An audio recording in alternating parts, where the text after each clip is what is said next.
And as she was contacting everybody and saying, I was very quickly made aware of posts, people calling me a rapist, then calling me people saying that I'd only fought for custody of my kids so that I could them. I got to the point where I'd regularly see posts with people saying things like, let's book him to DJ, and when he turns up, we'll kill him. And people then saying, if I ever see him in the street, I'll kill him. And then people started sending me pictures of guns. Somebody sent me a picture of somebody being set on fire. She said, well, if you get found guilty, you'll do 7 or 8 probably. And and I said, the end result's the same. I said, if I'm in prison, I'm either going to get killed or I'll kill somebody trying to kill me. She said, well, stay here if you want, if you're tired. And I said, well, where am I going to stay? And she said, you can sleep in the bed with me. So I woke up to her playing with me, basically. And I was like, oh, this is okay. And I wasn't too sure about it. And there was something about the way she was, something about her eyes, something about the way, and I just thought, I just don't want to do this. Are you Stephen Proctor? And I said, yeah. And he said, do you know such and such a person? I said, yeah. He said, oh, that's okay. You're coming with us. And I said, well, what for? Well, she said, yeah. She said you raped her. So you can imagine, I was like, what? What? How? I couldn't get my head around it. I said, you've got to be kidding me. And he said, look, we're just here to arrest you.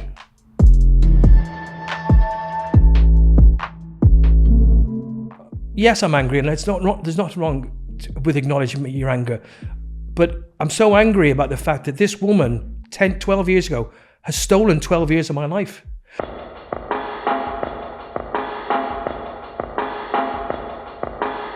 The one that kidnapped and murdered Sarah Everard. You know what I mean? That's the other thing. It's like, what I'm loving about what's going on now is so many people are starting to become aware and accepting that there are bad cops. Yes. You know what I mean? Yes. So it's not a stretch. It's not a stretch to sort of think that, okay, so, I mean, it's an extreme example. You'd like to hope it's an extreme example of kidnapping and raping and murdering a woman as a serving police officer. But it's not a far stretch to be able to say, if they're sending racist messages and taking photographs of dead bodies, what's to say that, it's not a stretch to imagine that a cop moves in with a woman who reports rape and then controls everything that goes on around the case.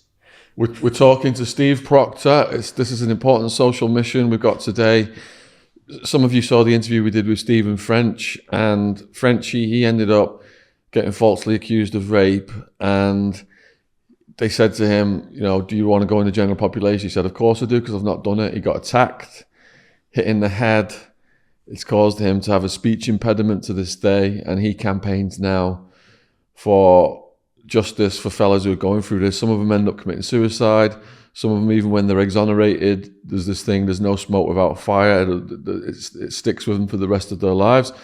So for the first time ever then, we've got a man on, former massive in the rave scene when I was starting out, because I've been watching we'll put it in the trailer, a little bit of it, the Promised Land clip. There's some serious gurning going on, and it just took me right back, because I left the country in 91. So I was raving in this country from like 88, 89 to 91. And those tunes you were mixing in that video was like what I was hearing up in Manchester and up in Liverpool. And you were even playing, before you moved down south, you were even playing in the places that I used to go, like the State. Yeah. And then Quadrant Park. But before we get more into your story then, you were telling me early on the stigma of this. People, what are these messages that people were sending you? I mean, first of all, thanks for saying I was massive. I like to think I was quite popular, but it's the fact that I was, or I am who I am, that has attracted a lot of what's come afterwards, as it were, particularly over the last 12 years. I'm an early example of cancel culture before it was known as a thing, and certainly one of the first minor public figures to be subjected to what I call social media pitchfork mentality, where basically, I would, because of because of what I was falsely accused of, and because of the fact that the woman was very well known in certain circles as well, and that she was contacting everybody and saying, I was very quickly made aware of posts, people calling me a rapist, then calling me people saying that I'd only fought for custody of my kids so that I could them. I became a swimming judge because my daughter was swimming for Islington at the time, and eventually ended up swimming for London. And I became a swimming judge, and then I started seeing posts about he's only doing that so he can have access to kids and things like that. And then I started seeing things like, for then I was an early example of being, they call it doxing now, where my details were put up on Facebook and my phone number. At one point I had a police protection scheme on my address and phone number for 2 years because the police finally, and it wasn't Haringey police, so we'll get into that later. It was Kingston police, because we'd had to report harassment to my then girlfriend and myself at the time.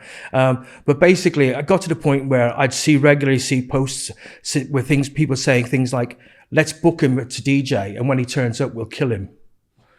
I mean, literally, you know what I mean? And people then saying, if I ever see him in the street, I'll kill him. And then people started sending me pictures of guns. Somebody sent me a picture of somebody being set on fire. Did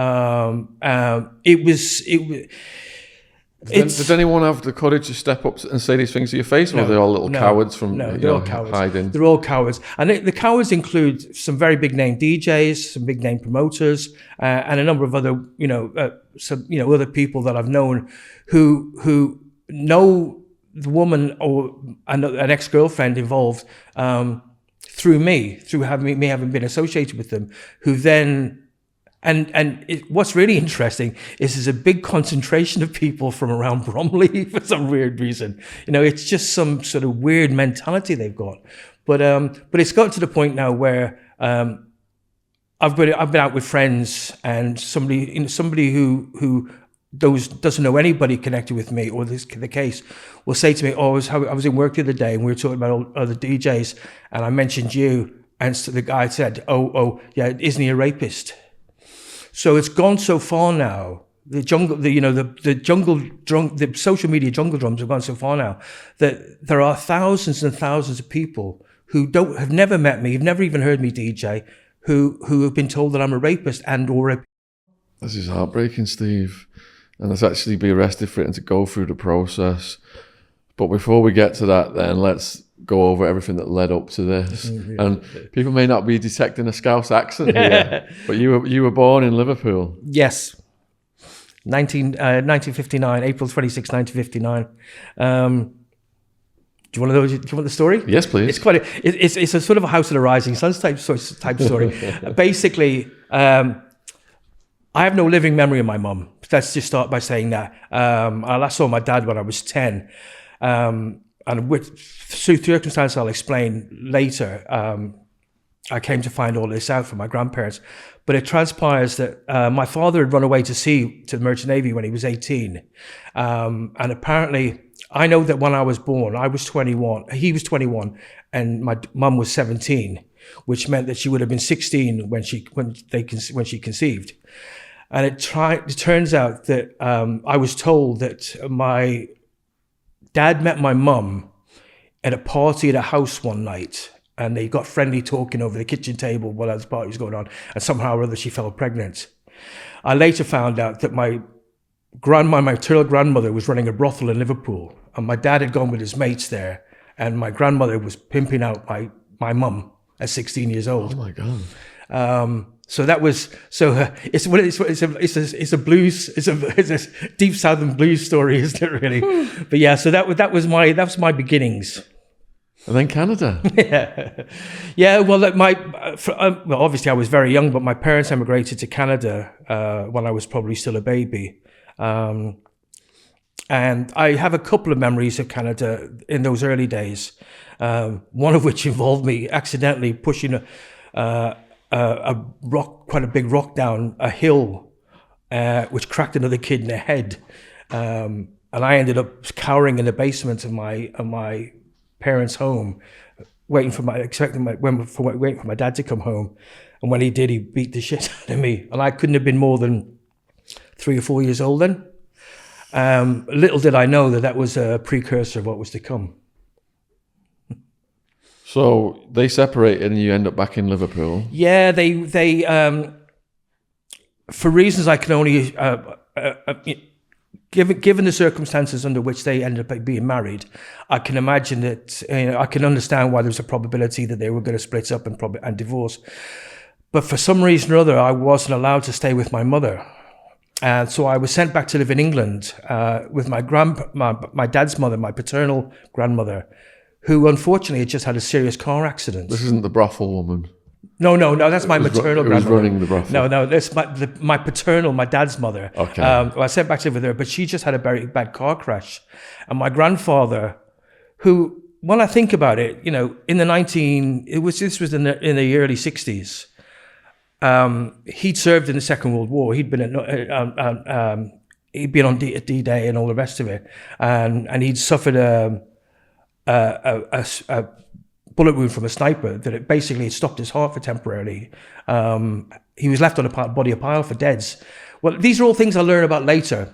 So when I'm there, I turn up. So he's got his wife in hospital, very, very, very badly injured, and this toddler turns up, and he's expected to look after me.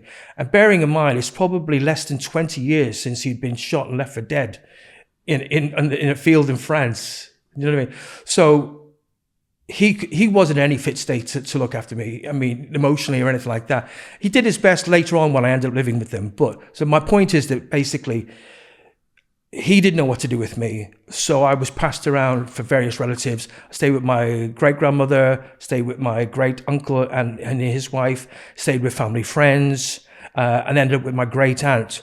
So within the space of 3 years, I lived in... He did his best at the very beginning. So including him, I lived in 5 different homes. That must be very traumatic for you to be passed around like that. It's interesting because, again, aging and experience are wonderful things for a self-information point of view, and obviously a lot of therapy helps as well. But it's those circumstances that I can now understand led to certain emotional and psychological conditionings in me that made myself open for future, made me more vulnerable to future abuse, attacks, accusations, and things like that. Yes, it's only in hindsight. At the time, you're just a kid, you're getting on with it. It's only decades later you realise how screwed up it all was. So you end up back in Canada. Yeah. So I remember 1965. I was still in England because I remember sitting around in a living room somewhere, clustered around a little black and white TV, watching Winston Churchill's funeral. It's weird the things you remember. But I remember 1966 being in a house in Canada, in Edmonton, Canada, whilst my dad was sitting in the living room, in the kitchen, listening to the World Cup final on the radio. So basically by 66, I was back in Canada, where I was introduced to my stepmother and my stepbrothers. And as I say, so the last time I would have seen my mum would have been when I was about 3 years old. And that's why, as I say, I've got no living memory of her at all, really, sadly enough. And I was just presented with, after going through a couple of years of living with different families and different situations, living with great-grandmothers, living with emotionally vacant grandfather, through no fault of his own, with other family friends in other situations, I was suddenly presented with another situation. And I was like, I've never realized this until decades later. I was just surviving. How old are you at this point of the story then? 66, I was 7 years old.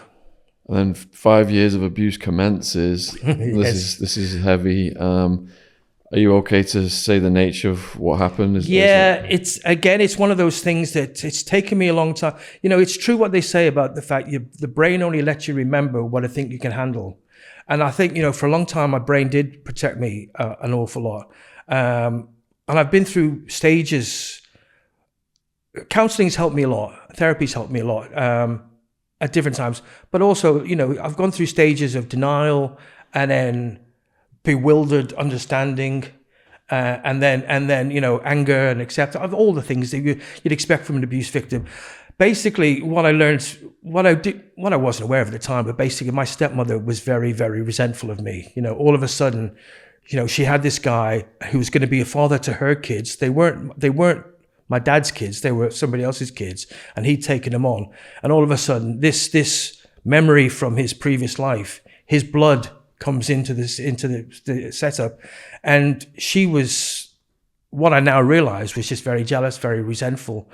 So she, from the very beginning, was very emotionally abusive. Very. What was interesting is something I only realized a couple of years ago, really, was that in both the homes we lived in, because when I was there, we were in a place called Kenilworth, which was a nice big 3 or 4 bedroom house.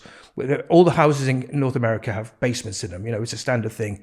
And within 2 months of being there, she had her sister and her sister's boyfriend living in one of the bedrooms, and the three boys. I was the eldest, and then younger. We were all sharing a bedroom because my mum and dad had a bedroom, so it was 3 bedroom. But basically, she got my dad to build a room in the basement out of plywood, out of chipboard and all the rest of it. Just basically whack it up, you know, with a bed, and I can't remember what else was in it, to be honest with you. And it was like a cell. And as soon as we moved into the new house in Sherwood Park, which was custom built, purpose built, they worked with an agent and all the rest of it. Without even thinking about it, she got my dad to do the same in the new place, even though there was enough room for me to have a room on my own. And what I only realized later was, in both of the situations, she'd had him build a room in the farthest corner away from the stairs and the light switch. So that basically, once they put me in the room, they'd walk to the stairs, walk to the top, switch the light switch off, and I'd be left there for the night. In complete darkness, in complete black. It was like maybe a tiny little slit window, I seem to recall in one. So for between the ages of 7 and 11, I lived, my bedroom was a dark, almost cell in a corner of a basement. Oh, that's horrendous. It wasn't fun. And there was sexual abuse as well as you. Yeah, so basically what would happen is that part of the emotional abuse was about humiliating me. Yeah, the reason, I mean, I don't mind talking about it because I'm reconciled to it, and I accept it and I understand it to some extent. I still have a hesitancy because one of my stepbrothers, at any rate, is quite a nice guy. The first time I ever met him was only a few years ago, and the first thing he did was apologize to me for what had happened to me. So it says a lot that they grew to be aware of what had gone on as well. But basically, yeah. So part of the emotional abuse was to humiliate me. You know, so there would be my mother, my stepmother, and either friends of hers and or her family, her sister and other people, and I would be made to undress. And because I wasn't circumcised, which in Canada every kid's circumcised, not just the Jewish kids. So I would be made to, you know, show my penis, and you know, and they would laugh at me, and you know, they would touch me, and they would sort of, you know, just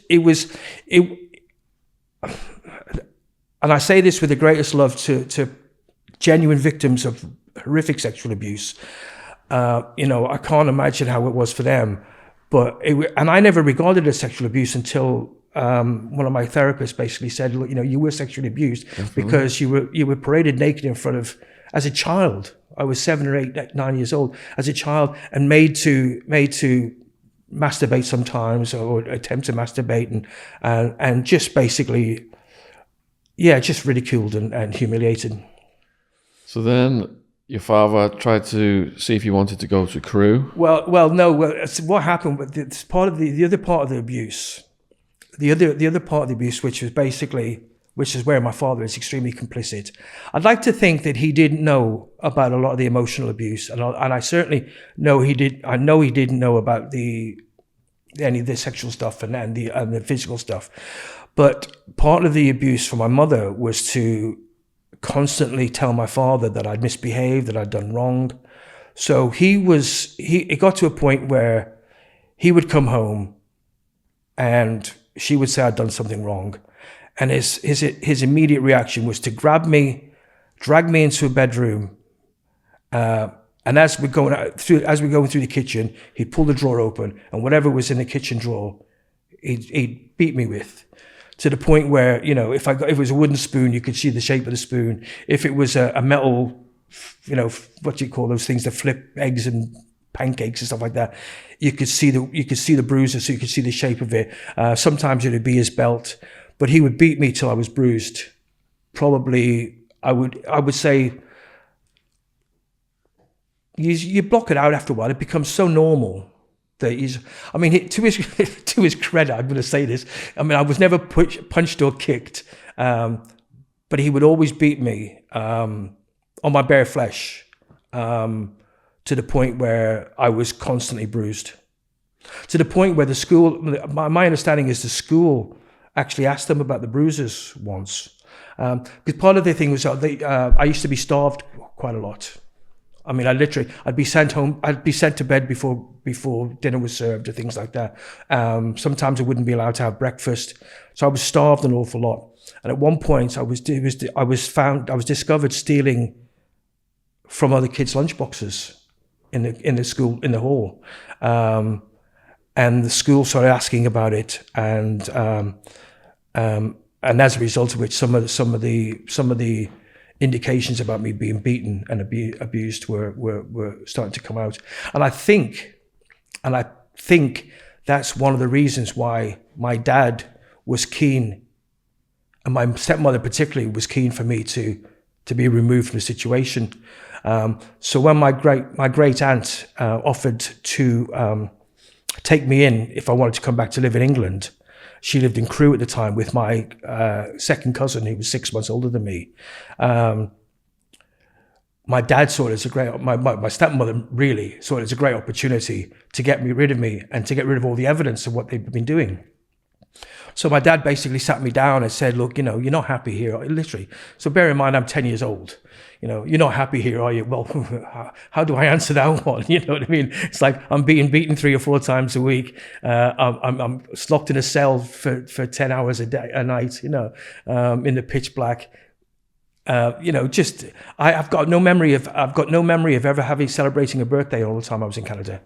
I remember one Christmas, I was often left up on my own. So basically, I could see that it was an opportunity. I could see in hindsight, it was a great opportunity for my stepmother to get me. The school was starting to ask questions. I'd been sent to a child psychiatrist, not psychiatrist, who basically did all the Rorschach tests on me and all the things you do, this hippy-dippy stuff in the 60s. And then apparently, and I have a vague memory of him saying this, he said, you know, there's nothing wrong with you. And what's going on with you is understandable from what I can understand, what you've told me. And he called my mum and dad in, my stepmother and dad in, and basically said, there's nothing wrong with him. What are you doing to him? And that was the trigger for her wanting to get me rid of me. So basically my dad sat me down and said, you know, do you want to go to live in England? And I love my dad. Even, you know how it is. You know, it's funny. So I love my dad. So I said, I really want to stay with you, Dad. You know, I'd like to stay here and stick it out. Because what was the crazy thing was I was really good at school. I'd been put forward a grade in school because I was really, really very clever, but meant I got bullied more because the stupid older kids bullied me a lot more. But I was really good at sports. I was playing in the Edmonton All-Star ice hockey team and baseball teams and things like that. I was really, really good at sports. And I love sports. Sport was my escape at the time. And even that my stepmother managed to interfere with, but that's another thing. But I said, no, I'll stay with you. And he was like, okay. And then I started hearing more and more arguments between the both of them. And I was getting beaten more, and I was getting abused more, and I was getting treated quite awfully more and more. to the point where I think I just turned 11 years old, so it would have been 1970. And I had to go. I actually said to my dad one day, I actually said to him, Dad, I think I need to go. Sorry. Whew. I said, I think I need to go to live in England. And he said, why? And I said, because I'm frightened of what might happen to me if I stay here. Ooh, sorry. It's a hard thing to say to your dad. I have to get away from you because I think you might kill me. You know, or if not kill me. Later on, I realized that basically, if they hadn't killed me, they would have destroyed me psychologically. You know, I would have been an absolute mess. So it's interesting that at 11 years old, I was having to make decisions that were going to change my life completely and probably save my life. This is absolutely heartbreaking, Steve. Yeah, well, yeah. It's mind-blowing when you think about it. I see, for me, like any of us, we only know our own stories and we normalize our own stories because that's all we know. And it's only when I'm sharing it with other people that the impact of it really hits me, you know. Did things improve in 1971 when you returned to England? They did for a short period of time. I went to live in Crewe with my aunt and my cousin. What I didn't realize at the time was my aunt, by the time when she first made the offer, she just lost her husband. And she was quite raw and vulnerable herself and thinking, we'll give Stephen a hope. But by the time I decided to go, she'd cooled from the idea of me going there, if you know what I mean. Understandable, you know. But she was my dad's mum's sister, my dad's aunt, basically, and she met her commitment. And it was pleasant. For the first time ever, I was in a home. Well, I say for the first time in living memory, I was suddenly in a home where I wasn't shouted at. I was never abused. I shared a room with my cousin, who was really into music and fashion. It was him that got me into music and fashion at an early age, and I thank him for that. His name was. We lost touch a long time ago. But what I only realised later on is he went to the local grammar school, and I was put in the the local secondary school. And it turned out it was because I was smart enough to go to the grammar school, but my aunt didn't want me to be in the grammar school because she wanted her son to be doing better than me. You know, that's my perception, but it makes sense when you think about it. Where again, I was bullied a lot because I spoke with a Canadian accent, you know, because, which you wouldn't believe now, would you? The thing about kids is they're malleable, they're very adaptable, and you do whatever you have to do to fit in. So when I was in Liverpool, I spoke with a Liverpool English accent. When I was in Canada, I learned to speak again with a Canadian accent. When I came back to Crewe, I started to speak with, I don't know what sort of accent, but I was bullied a lot. And my stepmother, my great aunt started to become quite erratic, and then quite angry, unexpectedly angry. And then we went on a camping holiday to the Lake District, and me and my cousin just went out messing around one day. When we came back to the tent, my aunt was dead. How old? Oh gosh, I don't know how old she was at the time. I would have said she would have been in her, probably late 40s, at the most. You know, I mean, Anthony was only 12 years old at the time. Did you know the cause of death? She had a brain hemorrhage. So there we were, sort of 11 and 12 years old, you know, having to hike to find somebody to sort of, you know. So you literally discovered the corpse? Found her dead, yeah. And when you saw her laying there, did it immediately occur to you that she was dead, or did you? No, we thought she was asleep. Just thought she was asleep. And it was just like, it was in a world, in a childhood of surreal moments, it was still very surreal, you know. Did she just look like peaceful and resting? Yeah. There was no blood or anything. No. It looked like, I know other people who. My father-in-law died of a brain hemorrhage, and my mother-in-law, funny enough, or a severe stroke, but she just looked very peaceful, and we were so. I was a little bit more resilient than my cousin because of what I'd been through in my life. I was a little bit more, I'd traveled backwards and forwards between England and Canada on airplanes and things like that. I was lost at Amsterdam airport when I was flying back when I was 6 years old or whatever old I was,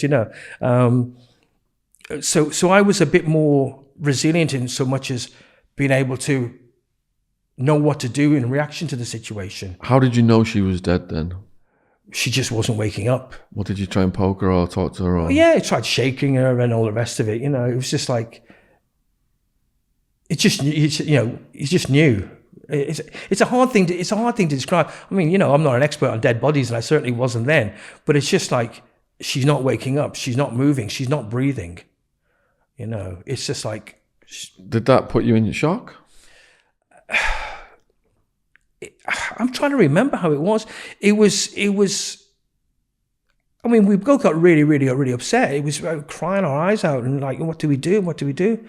And I seem to recall me saying, we have to go and get somebody. We have to find. And we literally, we just followed roads until we came to a little village, and basically said, "Can you help us?" Can't remember who we spoke to. I think we went into his shop and just said, I think it was Anthony that basically said, we've been camping and my mum's dead. So how did you get rehoused from that? Well, by this time, my grandmother, who was a semi-invalid after having had a serious car accident 7 or 8 years earlier in Liverpool, basically, my Anthony went to his sister's, but his sister had kids of her own, and they couldn't take me in Winsford. So basically, the only option that was available was my grandparents in Liverpool. My dad's mum and dad, the grandfather who'd been in the war, and my grandmother. So I was just basically sent to live with them. Basically, this is like, you go to Liverpool, you're gonna so yet again upheaval and off you go. No, another accent. well, that was pretty much it, and that was basically. So I was 12 by that time, 12 maybe 13. It's really one of the things I've always struggled with is my chronology, the detailed chronology of my life, because weirdly enough, I got the Salvation Army to find my dad about 7 or 8 years ago, maybe more actually. And sadly, I was really pissed off because basically the Salvation Army said, yeah, we've contacted your dad and he's prepared to receive a letter from you.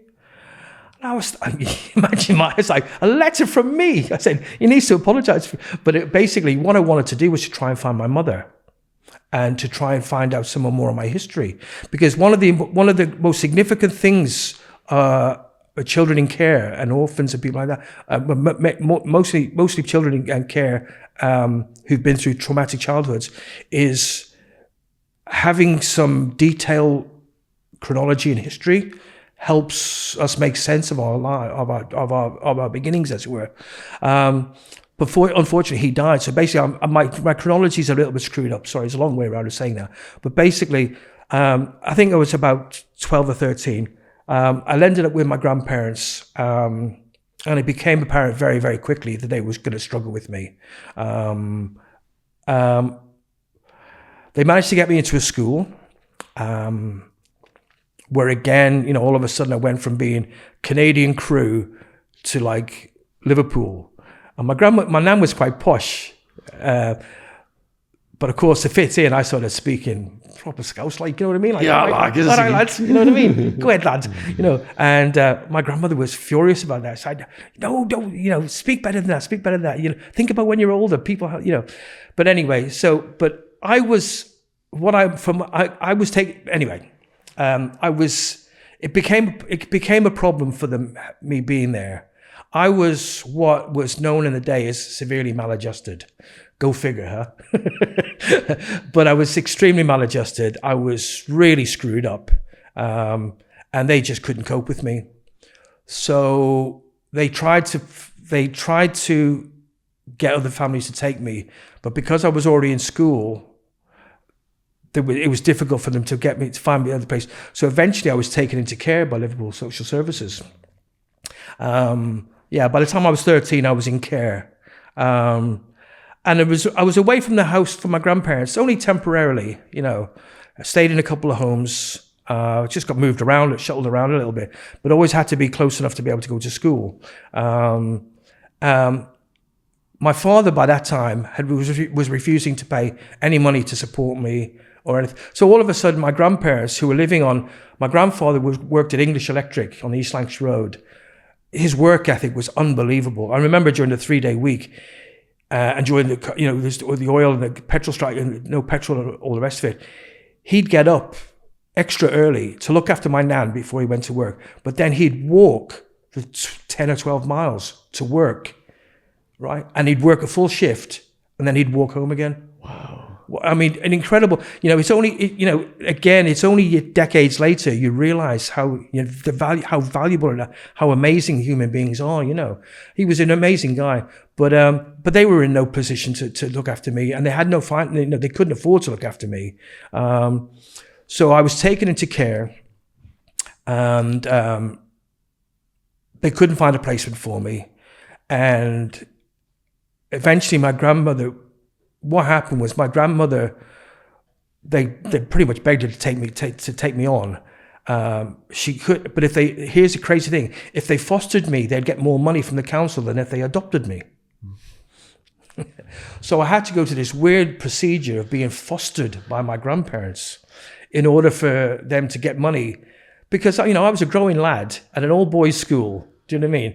Who was really creating sports. So every year I'd get a brand new pair of Adidas Santiago football boots, and it was brand new school uniform every year. And because I was really into fashion even then, because of my cousin, it was like whatever the fashion shirt, collar shirt was. So August and December, and August and January, I'd get 2 new shirts for school, new pants, possibly new shoes.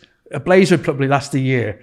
But and it was expensive bringing up a teenage boy, especially one as screwed up as I was. So, so basically, I ended up being fostered by my grandparents, and I lived with my grandparents from when I was 13, full time, from when I was 13 to when I was 18.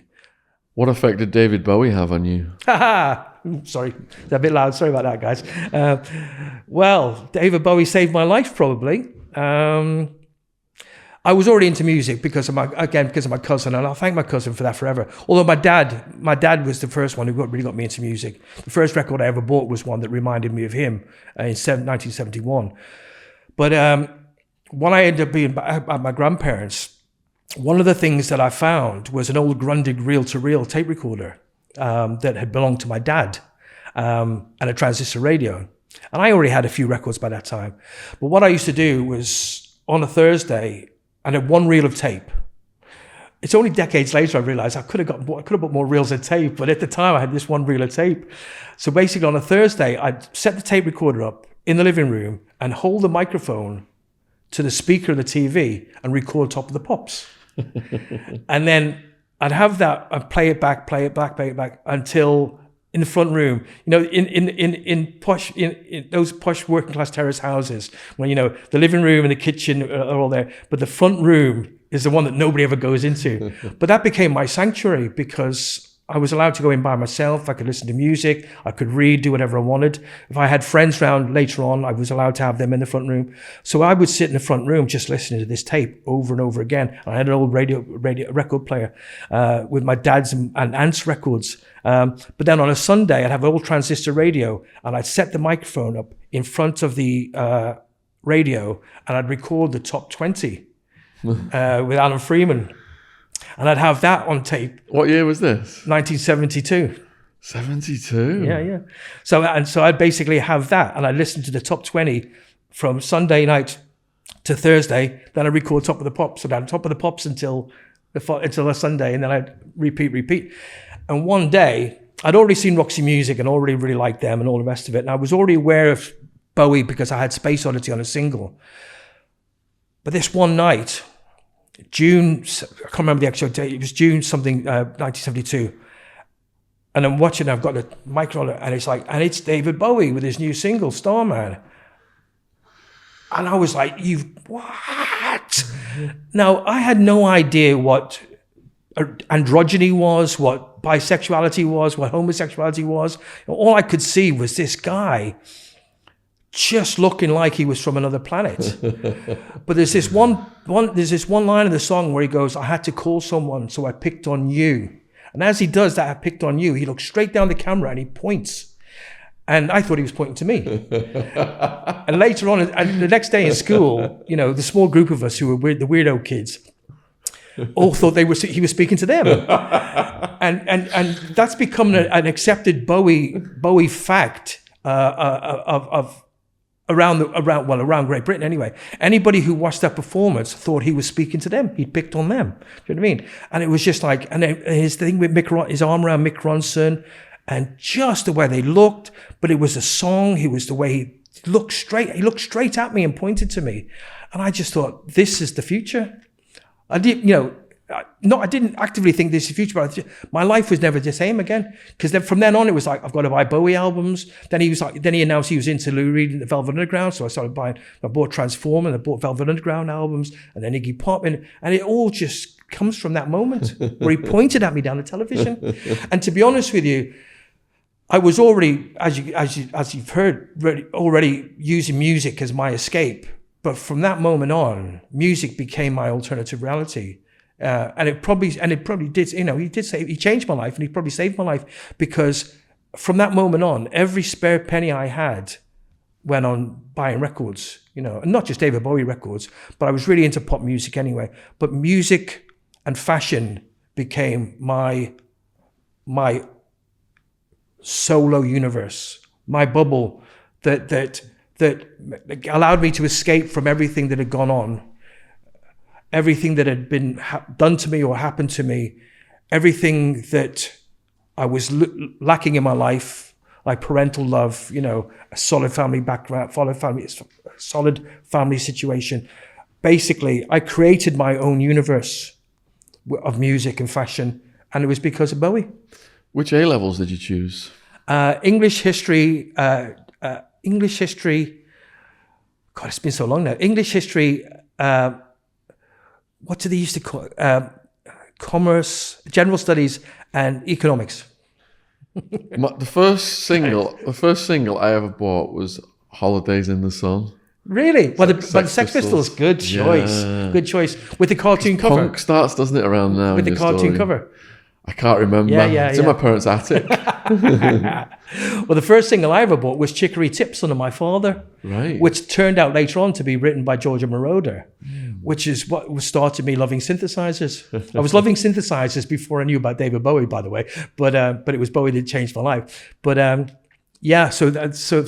Holidays in the Sun, punk was. Well, I remember punk in we were getting into punk in '76. All the old Bowie kids, Roxy Bowie kids, all the glam kids, but basically were really turned off by prog rock and all the self-indulgent stadium rock that was going on. You know what I mean? And punk, rightly so, is referred to as year zero for music and fashion, I suppose.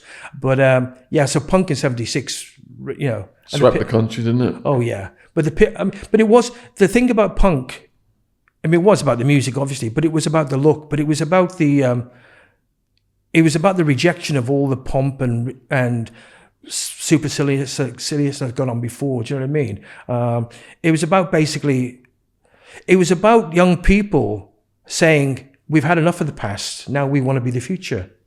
I've never thought about it like that, but that's exactly what it was, Kind of the rave scene did the similar thing, didn't it? People were sick of lining up at the doors, having to wear a shirt and tie, and the bouncers wouldn't let you in. Well, that was the whole thing about it. I mean, that's why. I mean, to have been involved with punk from the very beginning. I mean, I was involved with punk from '76. I was roadieing for bands in '76, and a club called Eric's opened. And Eric's was originally called The Revolution. But they decided to call it Eric's because Eric's was like a reaction name to Garbos and Cagneys and all these cool clubs that, that were across the world, and all had posh names. And Roger Eagle just basically said, let's call it Eric's. So by 77, I was humping gear at Eric's. So I was doing the Jam and the Stranglers and bands like that. Missed out on the Pistols, missed out on the Clash because I had A-levels. Because Roger Eagle is probably the next person who seriously influenced me and guided me into where I didn't know I wanted to be at the time. But he showed hundreds and hundreds of us, But Eric's and punk were definitely the next stage in my evolution, as about music, but as a human being, I think, as well. How did you end up getting arrested by the Israeli police? Well, the weird thing is basically in 74, 75. I started getting involved with a Jewish community centre, a Jewish youth club, basically. My friend lived on one side of it, and I lived on the other side of it. So we'd walk to his and walk to mine and backwards and forwards. And there was always like these really cute Jewish girls hanging outside the youth club called Harold House. And my friend was really good looking. I was a spotty little oik. But we'd always hang out, and the girls would talk to us and all the rest of it. And then they needed players for a football team, for a five-side football tournament they were in. So we started playing for them. And I gradually got more and more involved. I became a youth leader there and things like that. But I joined a drama group that they had there. And as part of the drama thing, they decided that in summer of 77, they were going to do a musical tour of kibbutzim. And I knew I was finishing my A-levels. So I decided I was going to take a year out, do the tour with them, pick a kibbutz that I wanted to stay on, and go back and spend 6 months there, and then come back and go to university to theoretically be an English teacher. That was what my grandmother wanted. I broke her heart. It's what she wanted for my dad as well, and he ran away to sea. And I'm sad to say I broke her heart as well, because once I was there for 3 or 4 months, I decided I never wanted to go to university, so I didn't go. So that was how it came about. Weirdly enough, the Manchester Board of Deputies paid for me to go, which is unheard of these days, to pay for a non-Jew to go to Israel. Anyway, so we were there, and I was on a kibbutz. It was a great kibbutz. I mean, it was really good. I mean, one of the guys turned out to be a CIA sleeper. He would work, and then he'd disappear for a week. And nobody knew what he was. And it just, we got drunk one night, and he shared it with me. He said, basically, I'm employed by the CIA, and occasionally I just go off and do little recon missions and stuff for them. But he looked like a real hippie, do you know what I mean? He had dungarees and a big beard, and he looked like he come from the Ozarks. And another guy that I ended up sharing a room with, Jim, was from Orange County, California, and he was an ex-Vietnam War vet. Don't forget, bear in mind, this is 77. Or actually, it was 77 when he turned up. And the war had only been over for a few years anyway. But he'd stepped on, apparently what had happened is his mate had stepped on triggered a mine. And he'd lost 2 of his mates. And he'd taken some shrapnel on the head. He had a plate in his head and all the rest of it. He was a wild and crazy dude, man. His thing was basically, we were about 10 kilometers from the Lebanese border.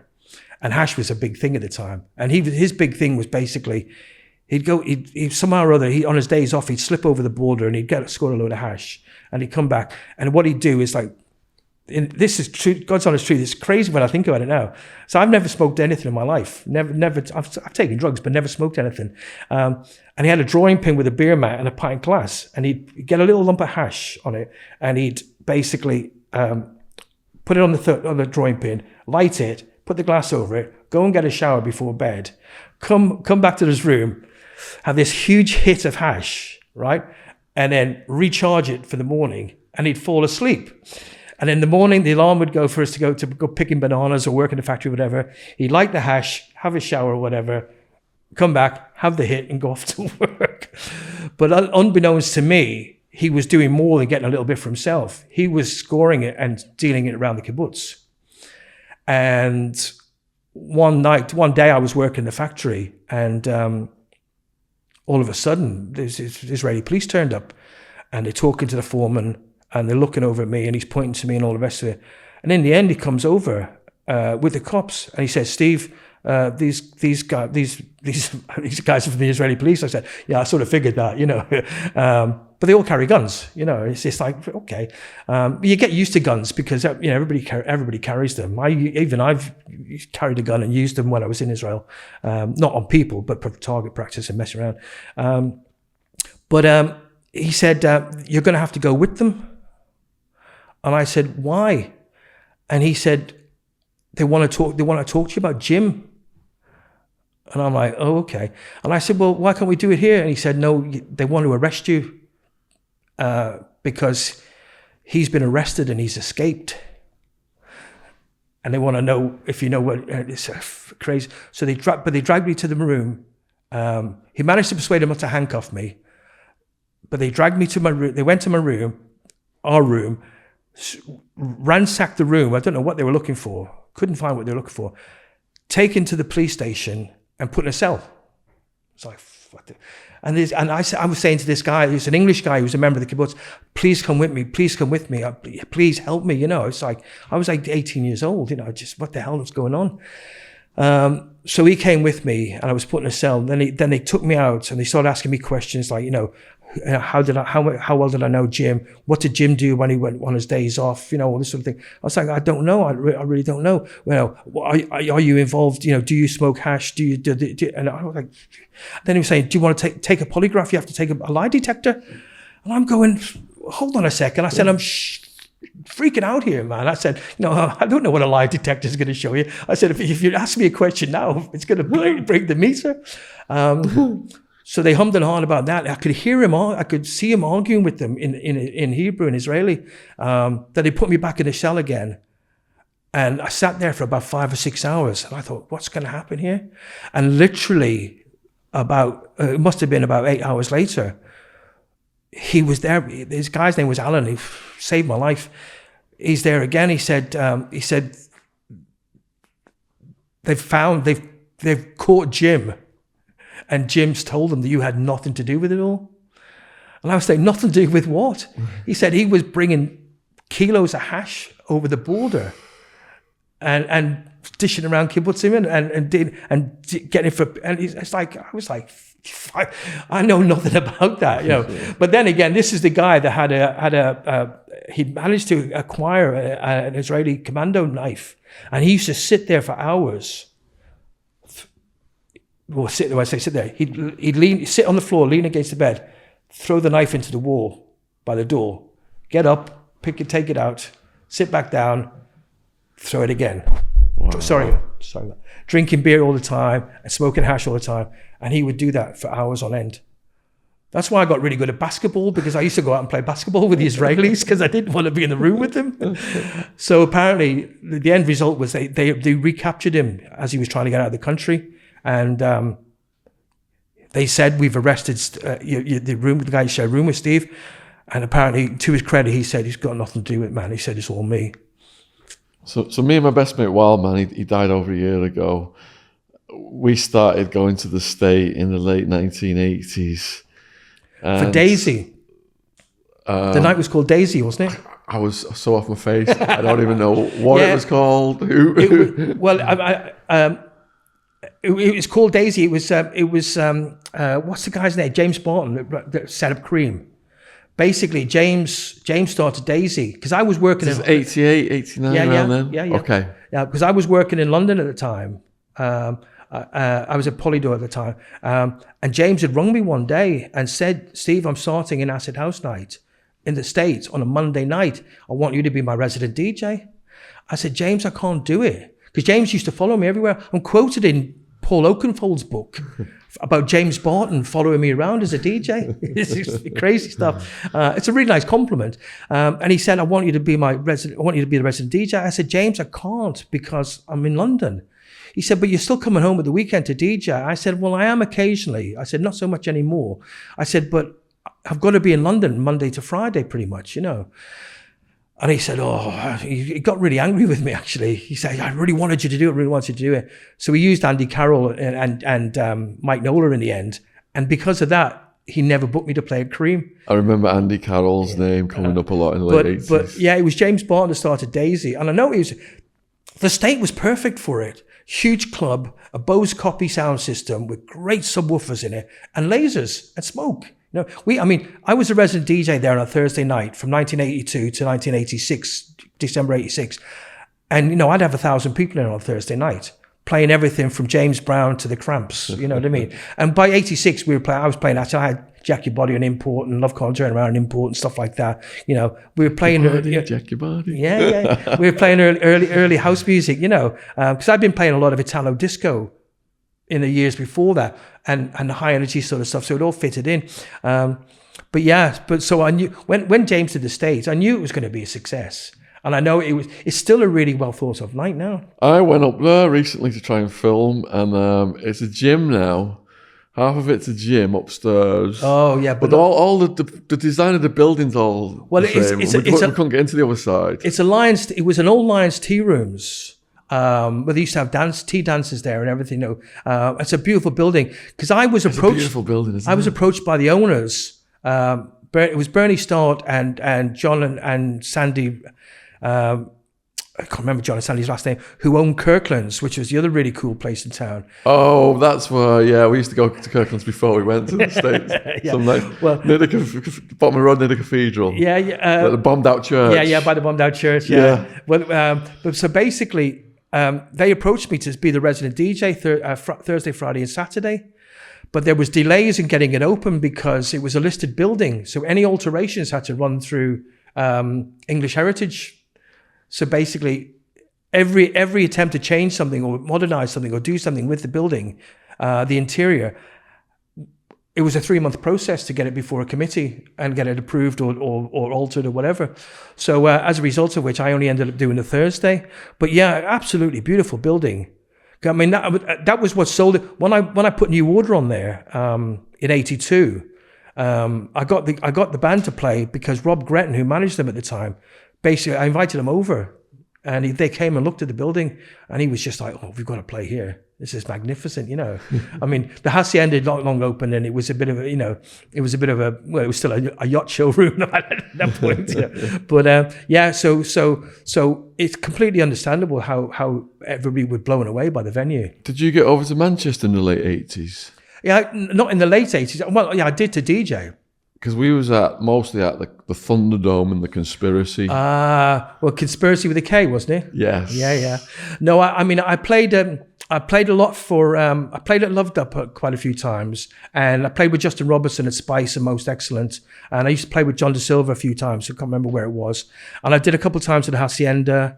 Played the venue with Dave Haslam. I think the venue with Dave Haslam.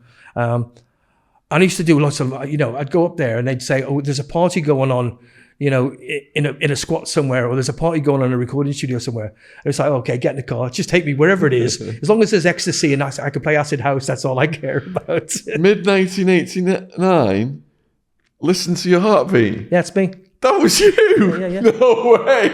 Listen to your heartbeat. Move into the beat. I was off my face. That little voice is going through my head all night long. Yeah, that was me. Me and my mate are singing it. That was you? Yeah. Holy shit, man. Yeah, that was me. But it got copied by Together, Hardcore Uproar. Yeah, it was one of, basically, I'd already made a record called Technodelia I made up the word Technodelia, and I did a full-on acid house mix called Tripnotic, TRYP NOTIC, which is another word I made up. I was just what you did with acid house those days. You do what you want, man. So I'd already done Technodelia. Which had sold out around the world, man. I did so many deals on that. And then I was already making a track called Love Is The Message, but they wanted to follow it for Technodelia. And I started working on this track, and I'd started with the bass line, which was originally from Assault on Precinct 13, that's why I call it Precinct 13. Because one of the things I did was, by the time I'd finished making it, it was a full-blown Italo house track. So to scam everybody, I basically pressed 1,000 looking like an Italian record. We actually had the SIAE stamp, but we changed the letters around so we wouldn't get into trouble. We stamped them all with that, and we made up Italian names. But basically, it was, and then it was. So I did 1,000 looking like an Italian import. And what I later learned from Justin Robertson, he'd sold a copy to one of the guys from Together in Eastern Bloc in Manchester. And they thought it was an Italian import. And at the time, the thing was, Italians would take American and English records and completely rip them and put them out as their own record. So they thought they were being really clever. So they made Hardcore Uproar out of it, which is basically copied mine. And I had no idea this. And then all of a sudden, I started getting phone calls from people saying, heard your record on the radio, it's going to be a massive hit, it's going to be huge. I said, it's not even on the radio yet. And it was basically Pete Tong knew about mine, had heard the Together one through somebody at Eastern Bloc had sent him a tape or something, and he'd signed it and put it out really quickly because he knew mine was coming out. And they had the power of FFRR behind them, didn't they? So they had a massive hit. And just as I was about to start suing them, one of the lads died in a moped accident in Greece or Spain or somewhere, and I felt really bad for him and his family. I have no malice or no. I'm not. When I say they copied me, they absolutely did copy me. But that's rock and roll, That's all I've ever wanted was a little bit of the acknowledgement, and somebody who was the guy who did the hardcore. I used to call it the Crazy Frog, and I can't mention his name because I won't give him the airspace. But he spent years threatening me because I've told my story. I've got so much evidence that says mine was made and pressed and released in '89, and theirs didn't come out until 1990. And there's all these things like this. So basically, I was just about to sue them, and the lad passed away, and it was very tragic circumstances. And I just thought, you know what, it's just not worth it, So in 1989, you got married. Were you on White Doves, the ecstasy pills when you got married? No, capsules at that capsules. time. Yeah. It was early, December '89. I'd opened the Promised Land in January of 1989. Was she a raver? Well, she's somebody I'd known. She used to come to my clubs in Liverpool in the '80s. I'd known her for a long time. Before we got together. She moved to London before I did. When I moved to London, we got together again. And she helped me. She was fully on foot. I mean, we were both in it together. We discovered ecstasy and acid house together, basically. You know what I mean? The whole thing. She was always with me at Shum at the very beginnings of everything. We took our first E's together. We took our first acids together. Even though I was older then, and she was a little bit older still by that time as well, but the most young ravers, as it were. But she was. I mean, she helped me when I was running clubs. She worked in offices, so she was able to always get things typed for me. We used to do a newsletter. She put some money up from one of her jobs one time when we wanted to get T-shirts made, and she was incredibly supportive.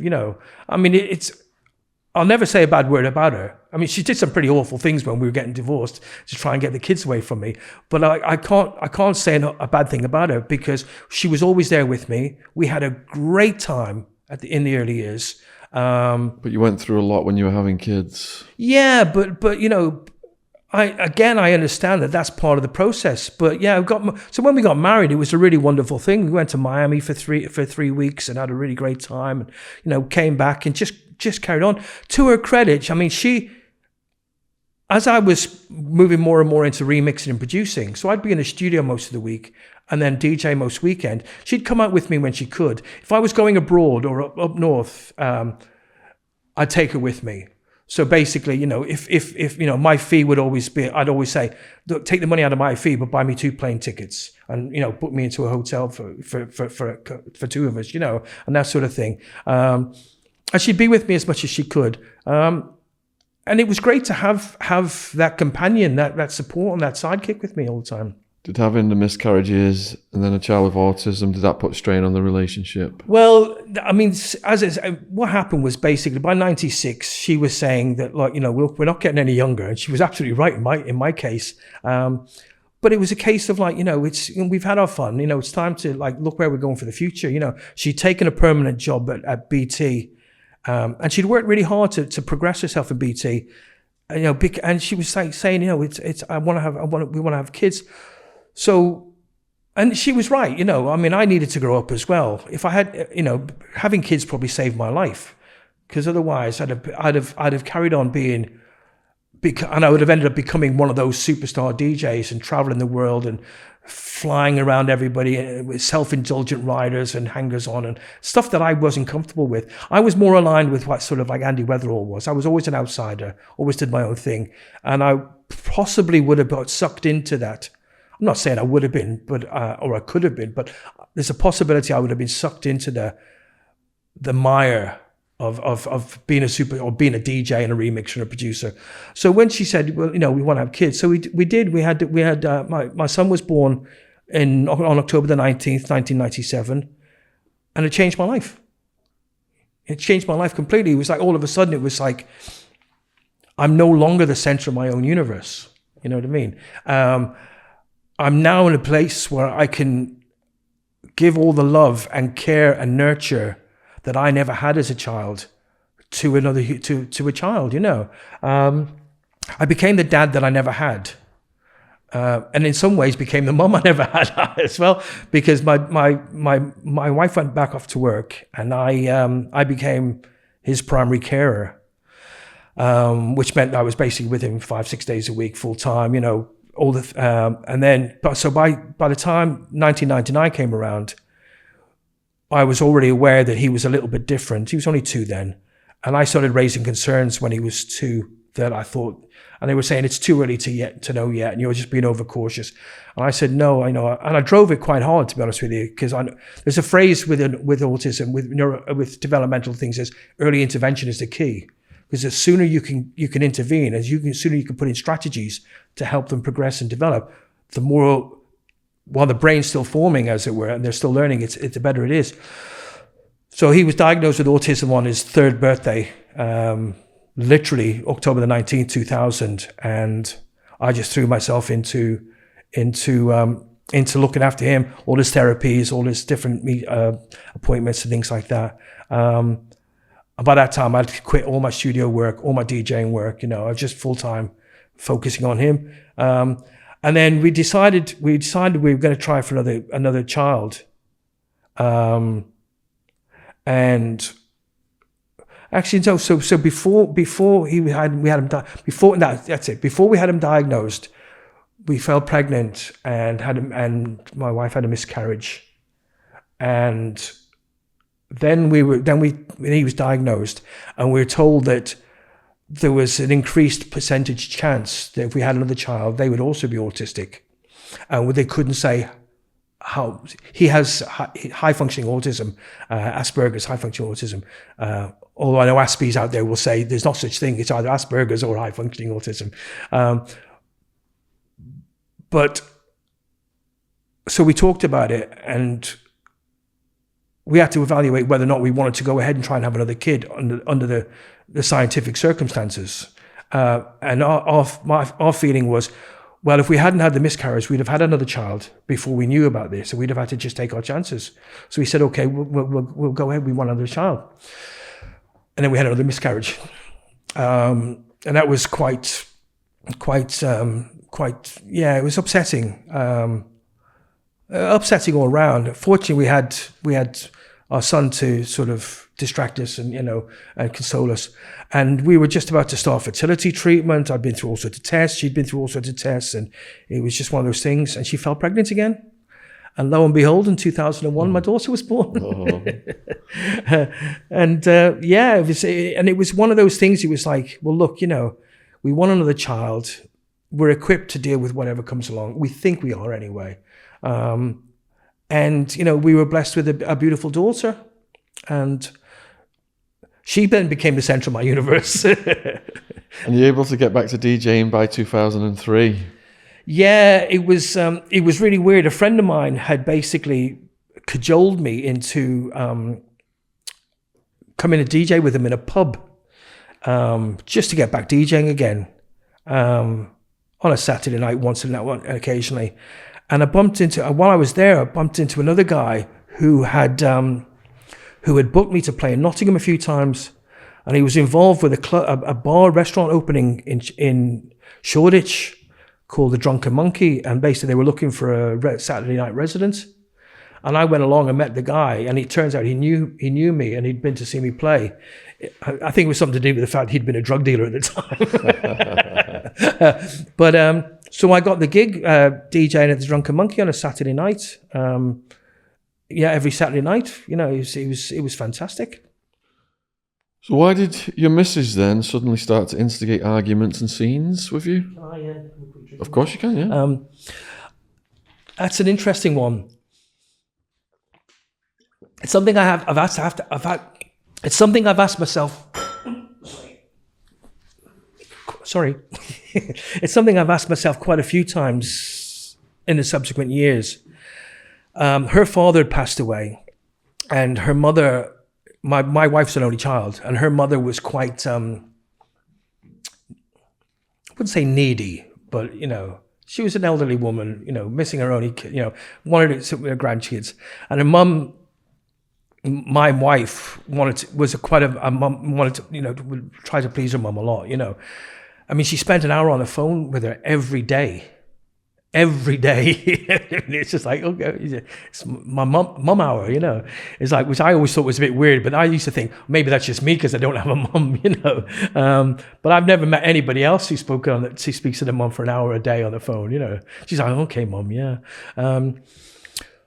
So it's my understanding. So I just became aware that as my daughter was coming up to school age, at an age where, and it was just pointed out to me by my solicitor at the time, as both kids were coming up, as my daughter coming up to an age where both kids would be able to be taken to school and left there for the day and then picked up, which her mother could do while my wife worked or did whatever she wanted. Basically, she didn't need me anymore to look after the kids. Because it wasn't like the kids were at nursery or anything like that. So she started to say that she wanted to move to Liverpool, and she wanted to take the kids to be with her mum. And I was like, well, I'm not going to do that. If I'd have said to her, okay, let's go to Liverpool, we probably would have still been together, but it would have driven me mad. I was like, well, the kids were born in London. Their lives are in London. My life is in London. I said, your life is in London. She didn't really have a life, to be honest with you. She didn't have a lot of friends. She didn't have a lot of, she didn't go out with work a lot, for whatever reason. But it became apparent that she was determined she wanted to be in Liverpool with her mum, and she was taking the kids. And it actually came to a head where I actually said to her during an argument, I said, if you want to go to Liverpool, go to Liverpool. If you can prove to me that there's a life for me and the kids, I'll agree to move to Liverpool with you to be with you. I said, but whatever happens, you're never taking my kids away from me. Obviously, given what we've spoken about earlier on, the only thing in my life that made sense, the only constant thing of beauty in my life was my kids. You know what I mean? And I never wanted them to go through the trauma of a breakup. Never mind a complete separation from their father, or their mother. In all fairness, which came back to bite me in the arse later on. So basically, that was the turning point. That was the point where I said, "My kids are more important to me than you are." And that's when she doubled down, and it was just like, by that time I was dependent on her for apart from my DJing, out of which I pay for the kids' swimming lessons, their school dinners, their extra after school activities and everything like that. She controlled the money. The house was in her name. The flat was in her name. She'd lied to me about certain aspects of that in order to be able to keep me off the land registry deeds, etc., etc. And basically, it was she controlled the situation. I was starting to work with an organisation called Sure Start, doing a lot of voluntary work. I was still DJing regularly. The kids, I was going to be in a point where when the kids were at school, I'd be able to go back into selling my record collections or doing other things for myself. And she was starting to lose control of me. That's what I've grown to learn. So her reaction was, I went to DJ the Drunken Monkey one night, Saturday night, said goodbye to the kids, put them to bed, said goodbye to her, went to DJ, came back, that flat was empty, with a note on a really contrived note on the fridge which she'd been instructed to write by a friend of hers, basically saying, Steve, I've had to take the kids away from you for our own safety, because I feel that my life and their lives are in danger in this with you. And she'd done that to be able to show to the court later on as a basis for her justifying what she was going to do, what she did. So now it's the battle over the kids that heats up and causes major legal situations. Yet another battle in the life story of Steve Proctor. I mean, I'll be honest with you. It's one of those things. What I've grown to learn is every battle I've had, every disjointed life experience I've had, has actually equipped me with the resilience to deal with what's coming next, as it were. And weirdly enough, everything that came next seems to have ramped it up a little bit. So all of a sudden, I'm in a situation where I'm in London. I managed to secure. I got a lawyer. Got my matrimonial home rights registered with the land registry. The greatest thing my lawyer ever did for me was to do that immediately, which completely threw her. And we started going to court to get the court orders for the kids to come back. Because basically the status quo for the kids' emotional and personal circumstances had been changed. She'd taken the passports and she had relations in America. So we had to get a court order putting a stop on her being able to travel abroad. Literally, I mean, it was literally every airport, every port was notified that if they presented passports, they'd be stopped. She refused to respond to any of the court orders. We had private investigators, and people going to addresses with authority to take the kids away from her. And eventually we got to a point where we secured a court order that gave powers of arrest against her, over her mother and her immediate family in Liverpool if they didn't divulge the whereabouts of the kids and have them returned to London. So she then ups the ante. She upped the ante by going to a solicitor claiming that I'd been abusive to her. And again, it sounds weird me saying this. The only thing I'll credit her with is she never, ever tried to accuse me of sexually abusing or abusing the children. The one thing I've give her credit for is she didn't sink that low. She couldn't anyway, but basically everything else, any conversation I'd ever had with her, she was able to, her lawyers were able to turn it around to make it look like I was the protagonist or the one in the wrong. Circumstances that were completely false. You know, I was an alcoholic. My favorite line in one of her in a statement was,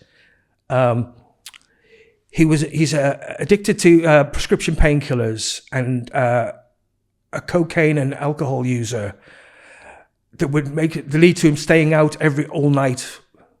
But when he got up for school, when he got up in the morning to take the kids to school, it's like literally in the line before she said, I was out all night doing coke and drinking, but I still got up and took the kids to school every day. So the bottom line was basically, she was eventually compelled to bring the kids back to London. We went to her for a hearing, and I was given temporary custody of the kids in our flat, and she was allowed to see them a couple of times a week. So she's made these allegations, but begs for you to take her back. No, well, so what happened was basically I had temporary custody, and we were going for a full interim custody hearing after about 3 weeks. And at the hearing, it was evident that I was going to get full custody. I had a stack of 20 statements from my GP, head teachers, nursery staff, everybody, to say that I was established as a primary carer. And when it comes to children, the most important factor is status quo. It's what are the kids' lives used to? And the kids' lives were me as a primary carer in our flat with them going to school, etc., etc. So it was apparent I was going to get that. And her solicitor made an offer to my solicitor, basically saying, look, or barrister by that time, this was the beginning of me being thankful for legal aid, by the way, and also for a law firm called Hodge, Jones and Allen. which I'll come on to later, but you'll understand why. But basically, her barrister came to my barrister and basically said, she's really sorry about what she did. She's begging to come back. Let's make it right and all the rest of it. And my barrister said, look, she's just trying to get back into the flat. He said, I don't trust her. And I said, but I just don't want my kids to go through any more. Especially after what you've been through. Yes, because of everything I've been through, I thought I want to end this trauma for them as quickly as possible, and try to move things forward in a positive way for all of us. And so my barrister said, so I'll tell you what I'll do. He said, we'll draw up the court order, because that's the way it works. You know how it works. The barristers do it all and then just do all the hard work and then give it to the judge and say, we all agree on this, just sign it off. And basically, the court order said that she would return to the flat and we'd move forward as normal. But at any time, and because it has to be equal in the law, at any time, either party had the right to return the case to the courts and ask for a judgment about custody. So she got back into the flat, and things weren't working out. It wasn't working out. So within about 2 weeks, I'd said to her, look, I'm going back to court. I said, we can't go on like this. I said, you don't want to be here. You don't want to be with me. You want to be in Liverpool. I'm not having it. So I told her I was going back to court. She'd just taken redundancy from BT and had a fighting pot of about £50,000, which she spent nearly all of it on bloody legal fees. I was getting legal aid, so I was okay. But basically, I'd spoken to my solicitor. I said, we're waiting for a court date. And then she disappeared. When she would disappear and her phone would be off, I knew she would be up to something. And that night, she stayed out from work, phoned me from a guy's hotel room, tried to provoke me, basically. And when she came in, tried to cause an argument with me, which I wouldn't do. And then, literally the next day, I took the kids to school, sorry. Still at nursery, took my daughter to nursery, took my son to school, trying to contact her, couldn't get in touch with her, couldn't hear from her. And then about 2:00 in the afternoon, 2 police cars pull up outside. I heard them pull up, but I heard them stop, and I looked out the window, I saw them, and I just went down and said, you're here for me, aren't you? And they said, yeah, and there's a guy, a bailiff there, or whatever those enforcer guys are. And basically, she'd managed to pay a lawyer to go to court and get what they call an ex parte non-molestation order against me, claiming that I'd beat her up. And it turned out that basically she'd said to her solicitors, we're going back to court, I'm going to lose it all. How can I stop this? And the only way they could do it was to go to court and lie to a judge, saying that I'd beat her up. She had arthritis in both thumbs, and they were swollen. And she claimed that I'd bent her thumb back so hard that I'd nearly broken the thumb. She made a few other claims. But basically, because, again, going back to what I said earlier about the behavior of men, having seen, knowing what a lot of men in those circumstances are like, the judge, erring on the side of caution, gave her a non-molestation order against me. Basically meant that I was stood in front of me. The age of the two coppers that came to deal with it didn't add up to my age. It's crazy, And I'm saying to the bailiff or whatever it is, I said, are you happy? Are you proud of yourself? Do you know what you've done today? You're damaging two children and our lives basically together. So I was marching into the flat, I'm able to put a bag together of bits and pieces, toiletries and stuff I needed. Watched every step of the way, marched out of the flat, forced to hand over my keys, searched to see if I had any other keys on me, and then had to leave the road. I'm made homeless like that in an instant. And because because the court order was about me not approaching her and all the rest of it, we very quickly had to create a situation where she maintained she was in fear of her life of me. It was ridiculous the way it worked. But basically, so we had this ridiculous. So I was allowed to see one child a day, one of my children a day, and she would have to walk them over into Crouch End and meet us in public for her safety. And then, and then I'd bring them back to her, but otherwise I wasn't allowed within 100 meters of her or the home or things like that. And then we had it adapted so I was allowed in the flat on Thursdays after school till bath and bedtime, and then Saturday from 2 till 4 in the afternoon. In the former matrimonial home as it was then. Her claiming that she was in fear of her life of me, but then letting herself back in the flat whilst I was there with the kids, and then starting all sorts of things, trying to cause circumstances that she could be used against me. Because what they'd very cleverly done is intertwined the non-molestation order with the custody case. So it ended up to the point where it's crazy, isn't it? That's why the book's going to be called "You Couldn't Make It Up." So basically, and I know I'm rambling on a little bit, but just to finish this, so what ended up happening was that we went before a judge for about the 12th or 13th time, and this judge said, "This is just ridiculous, so convoluted and all the rest of it." He said, "I'm separating the two out." He said, "We'll deal with the non-molestation order, and pending the outcome of that, we'll deal with the custody order." So all our focus was on defending the non-molestation order. And when it got to court, when the final day of the court hearing, again, it was apparent that I was going to win. We'd been able to prove conclusively that what she'd said was a lie in a non-molestation order application, etc., etc. And she knew she was going to lose it. So again, my barrister was approached by her barrister saying, "Look, we know how it's going to go here. She's prepared. If he's prepared to not go through with it, she'll pay some money for him, so he can get a flat, and we can have we'll arrange a custody, a shared with some sort of. Then we'll deal with the custody sort of thing afterwards."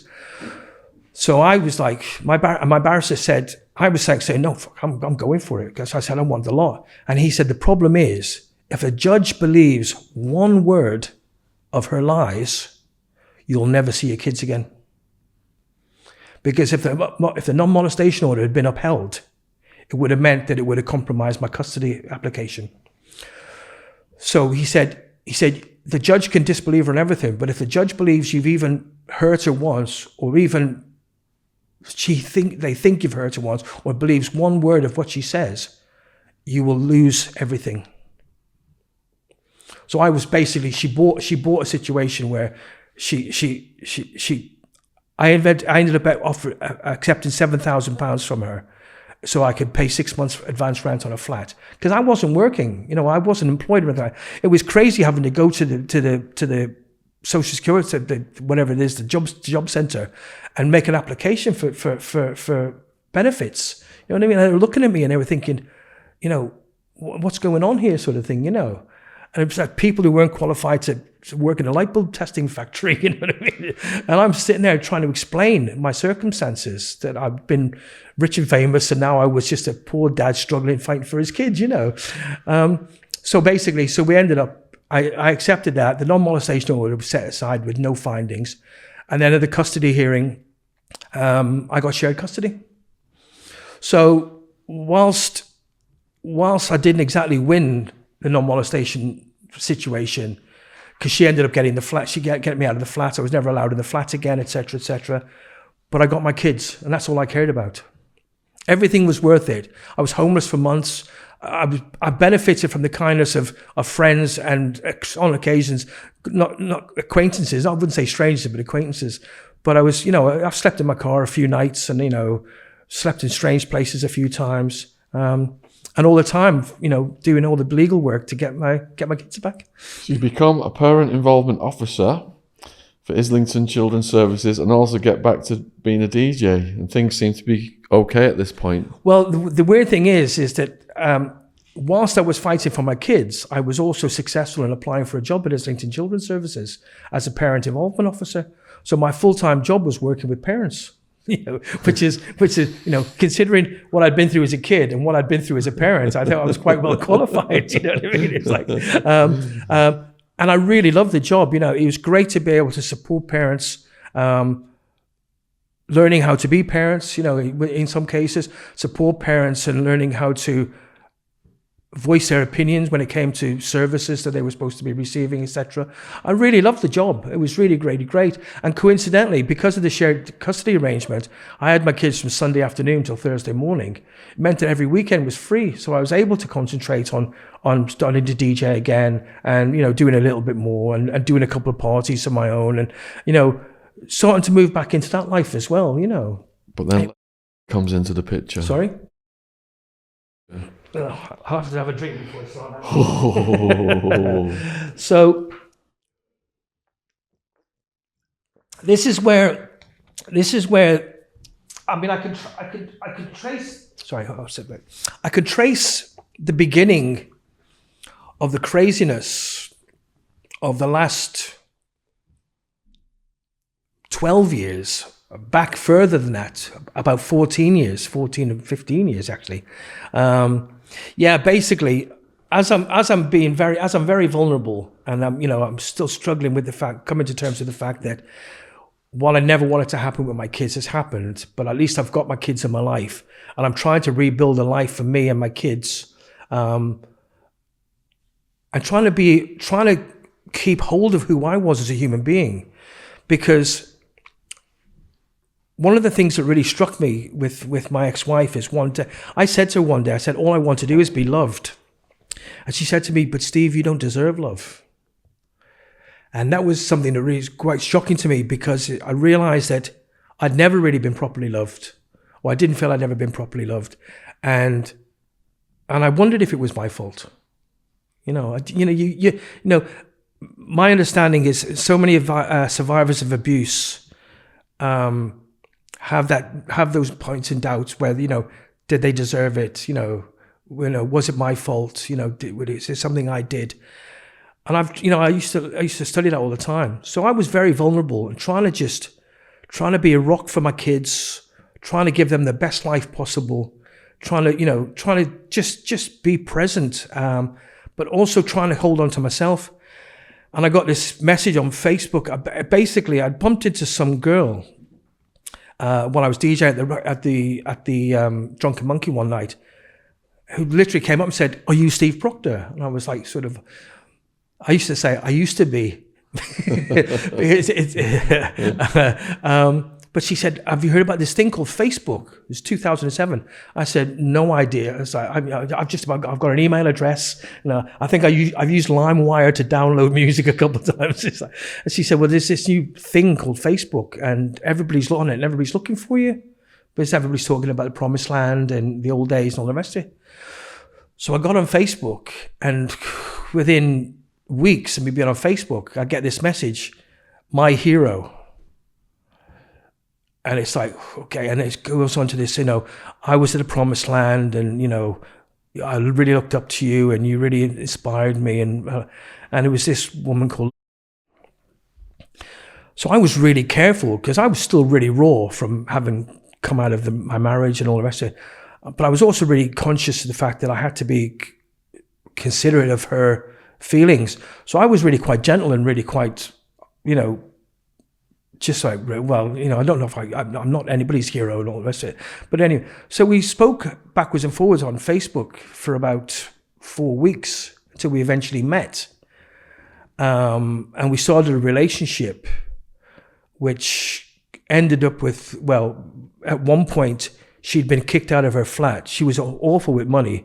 And I'd taken her in, and she was living with me and my kids.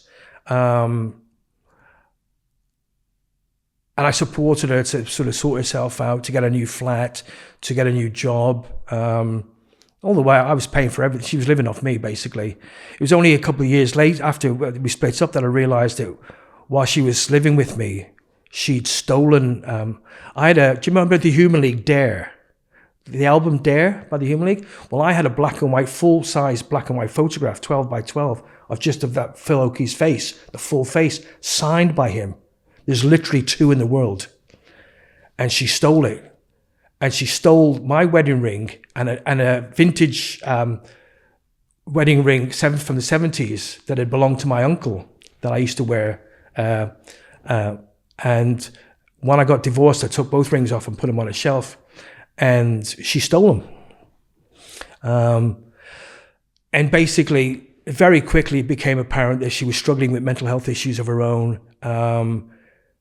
Quite often, saying she was going to kill herself, and then she would abuse me, and then stalking me, and then I had to end it with her. And then she told me that she'd managed to hack into my email, into my Facebook. I'd inadvertently given her my Facebook password one day, very trustingly, very naively. Do you know what I mean? And she kept it. So she was in my inbox for 6 months, literally stalking me, and then eventually telling, and then she every time, if there was any message or any interaction with a woman, I'd be accused of being unfaithful to her and all the rest of it. So basically I had about a year and a half of 2 years of real hell with her. And because of everything I'd been through, my natural inclination is to make things work, try and fix it, not be the one that's broken it again. You know what I mean? So I was constantly living under this pressure of her abusing me, mentally manipulating me, emotionally manipulating me. Took her to Ibiza. She was horrific in Ibiza. Introduced her to loads of people. And in the end, the bottom line was basically, I just couldn't handle it anymore. I had to get away from it. So I cut her off. And she was the first. There's been 2 others since. She was the first ex who told me that she was going to destroy me.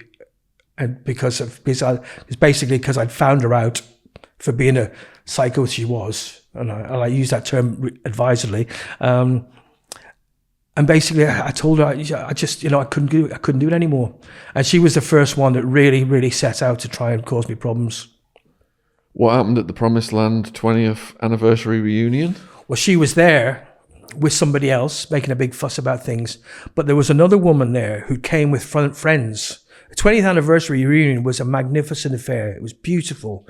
It really was beautiful. It was so good to see people who had been young kids. Some of them had been 14 and 15 years old at the time, who were now young adults, adults. Some of them were moving towards 35, 40 years old. But it was really lovely to see everybody back together. Guys, friends of mine flew back from Australia and flew back from America. This guy, Chris, basically was a mad fan of mine, and he loved the Promised Land and Better Days, my other club. And he was a golf pro in Carolina, and he was like on Facebook, I wish I could be there. And on the night he was there, and his wife had said to him, go. And he'd literally jumped on a plane from Carolina in America. Wow. Just to come to the reunion. Wow. It was fantastic. So it was a beautiful night. Unfortunately, there was a woman there who I knew a little bit, who turned out to be the daughter of a famous pop star, who began to make a real show of herself, show all over me and all over people. But then at one point she was dancing on a bar. She climbed on a bar and was dancing and was kicking out the bouncers when they were trying to get her off. Basically, she was just looking for attention. You know what I mean? And in the end, I had to say to her, please stop. You're spoiling this situation. It's really horrible. But I was trying to be as kind as possible to her because she was friends of friends, as it were.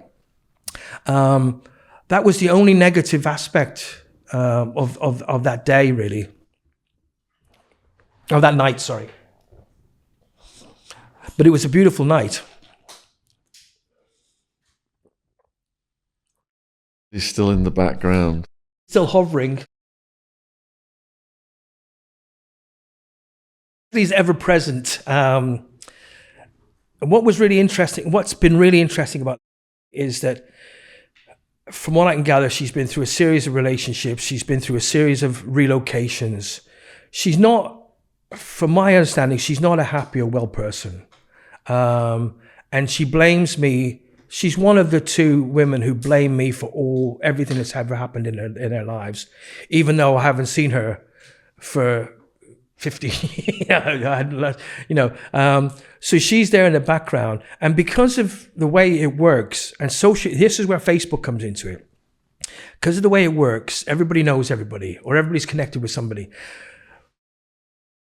She used her connection with me to connect with a load of other people. And then again, this is one of those weird things. I haven't got the capacity or the mental inclination to sit down and think, how many people am I going to message to badmouth somebody else? You know, how much time am I going to spend to try and turn people against somebody else? You know, and yet, as we know, with people who are fixated, people who are stalkers, people who are strange, that's what they do. That's what they do for, you know, that's their leisure time, as it were. So she was constantly in the background sniping, and I was trying to move on. And I thought I had done quite successfully a few times. Until I started a relationship, weirdly enough, it was after I'd split up with her that the major situation occurs, which I think we're going to talk about. I don't know, where are we up to is on your timeline? So, invites you to a charity event? No, that's not. Oh, that's not. That's the other person. That's the other person. I'm sorry. Okay. Yeah, we're at 2010. We're at 2010. Yeah. So I'd just finished a relationship with, and in fact, I'd broken up with, and I thought I was finally free of her. But you can imagine how fried I was, how vulnerable I was. These are things I've only come to realize later on, you know, and how susceptible I was to manipulation and grooming to some extent. You know what I mean? It sounds weird to say, but it's something I've become aware of through therapy and through a lot of deep self-reflection and introspection, you know. But weirdly enough, so the woman who'd been causing the scene at the Promised Land turned out to live quite close to me. And because I was working as a parent involvement officer, it became well known that I had a bit of an expertise in working with parents and working with families. And because of the legal fights I'd had around my kids, I was well versed in all of that as well. So she became part of a group of people that I started to hang around with quite regularly, including another woman who had a declared attraction to me and a desire to be with me. In fact, the woman who got me on Facebook originally, and we began to hang around in a group. And this woman in particular had 2 children by 2 different dads, which is fine. You know, women are entitled to do whatever they want. But both of the children had been lost to the dads, the dads had taken custody of them, sort of thing. And she started to suddenly, you know, she would suddenly be in hospital with mystery neurological conditions, you know what I mean? And it turned out that basically what she'd done is she'd read up on conditions that were very, very, very difficult to diagnose, neurological conditions. It included having fits and blackouts, etc., etc. But every time they did scans on her, she was absolutely fine. But she would have a week in hospital, being a centre of attention. And then one day, while she was at one of these stays in hospital, at the local hospital, I got a phone call from her saying she was bored and would I come and take her out for a meal.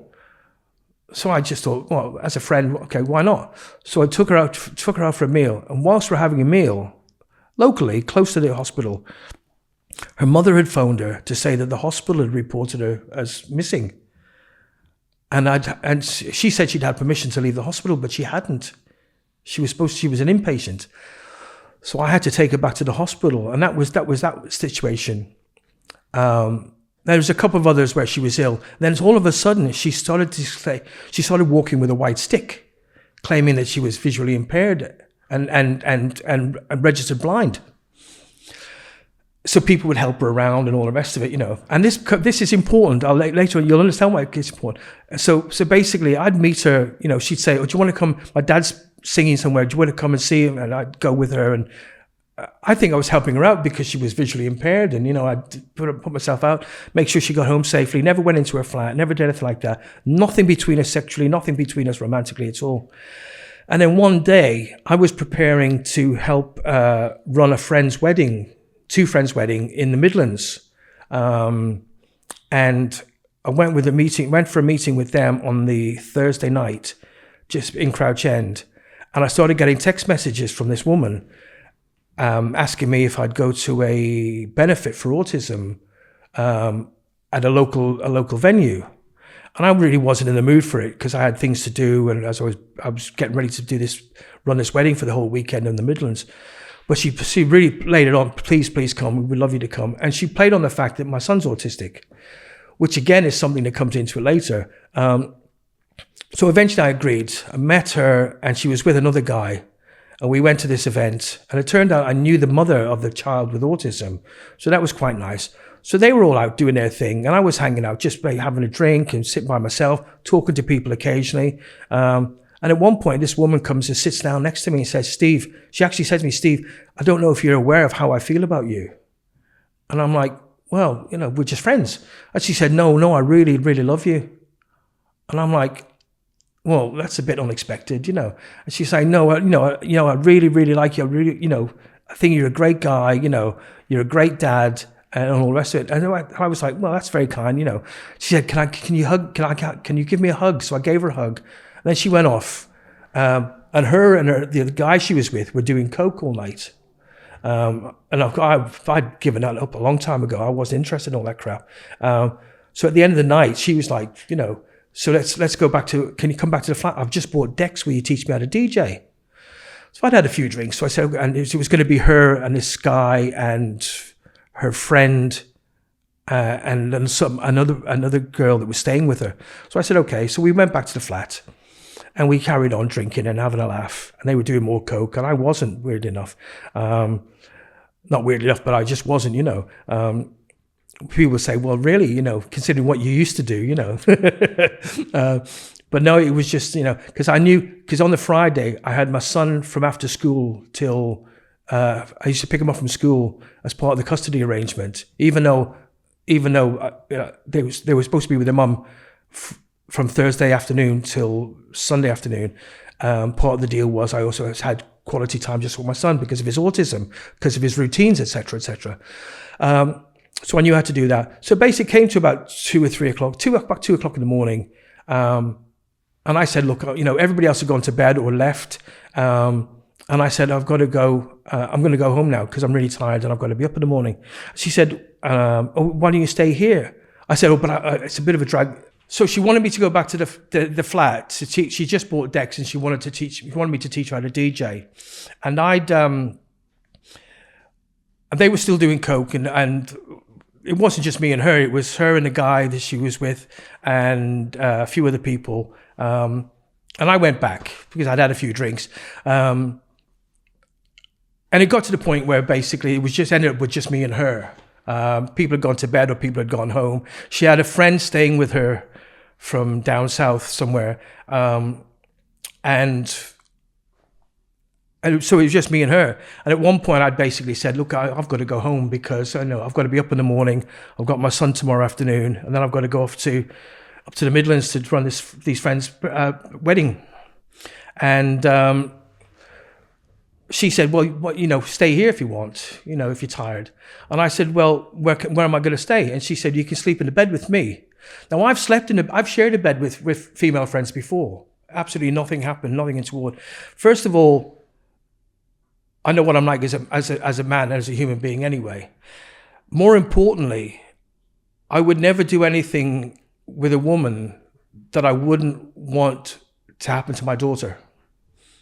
Having a daughter just reinforced everything I am as a man, as a human being anyway. And because of the story I told about my mum, and things like that, it was just a case of like. So I was like, are you sure? I said, because, I haven't got the money for a cab, but I can walk home because there was no buses at that time. I lived about 2.5 miles away. And she said, no, you stay if you want. So I said, okay, as long as you're sure. So we got into bed. I left my underpants on. She had a bra and pants on. And we basically got into bed. And I said goodnight to her and immediately turned my back to her. Just to absolutely create that division line, it was like, no, not even a hug, not even a cuddling up or anything like that. Turned my back to her. I said, I'm going to sleep, sort of thing. And I woke up. Is it all right to go into this much detail? Yes, please do. Okay. So I woke up to her playing with me, basically. And I was like, oh, this is okay. And I wasn't too sure about it. I was sort of half asleep. And I was still a little bit drunk, I suppose. And she was playing with me, and I was like, and as I said, I was out of a relationship with that crazy woman, that lovely lady. And And I thought there was no reason for me not, And I was like, well, I'm not too sure about this. So I tried to stop her two or three times, and she kept on. And she said, come on, come on.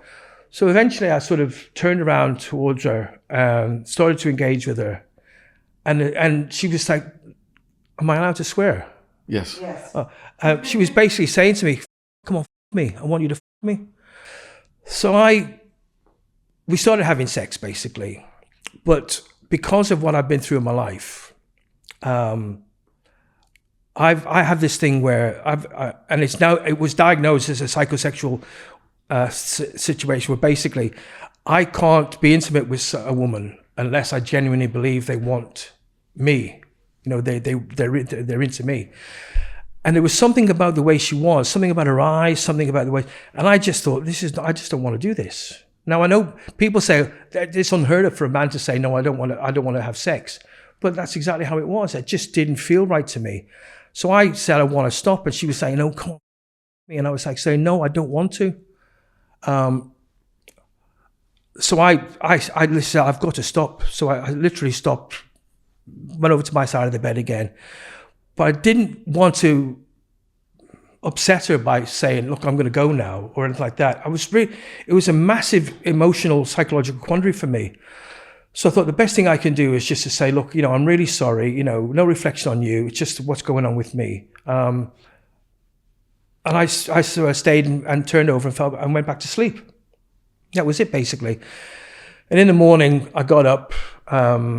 She said she was feeling really unwell. She felt really strange, she said. I thought it was just like sort of the hangover from the Coke and the vodka Red. She was drinking vodka Red Bull as well, which is significant later on. I'll tell you for why later on. So I said, look, I've got to go. I've got to pick up my son, and I've got things to do. And went off. Had a lovely afternoon with my son. Dropped him back to his mum's about 8:00. Was picked up at 9:00 on Friday night by a friend of the people whose wedding I was helping to run. I was DJing, coordinating all the music during the ceremony, doing all the planning, did all the planning and all the rest of it. Went up there into a lovely hotel in a stately home. Had a really lovely weekend. Saturday, the wedding was beautiful. Sunday was really lovely, Sunday morning. And then got driven back Sunday afternoon. And normally on a Sunday, when I rang, so the first thing, as soon as I got home, the first thing I did is rang the kids. I didn't go home. Or did I go home? Yeah, I did go home, dropped my bag at the flat, and then rang the kids and said, I'm going to come and pick you up in a little bit. I'm just going to go and get some shopping. Went and got some shopping,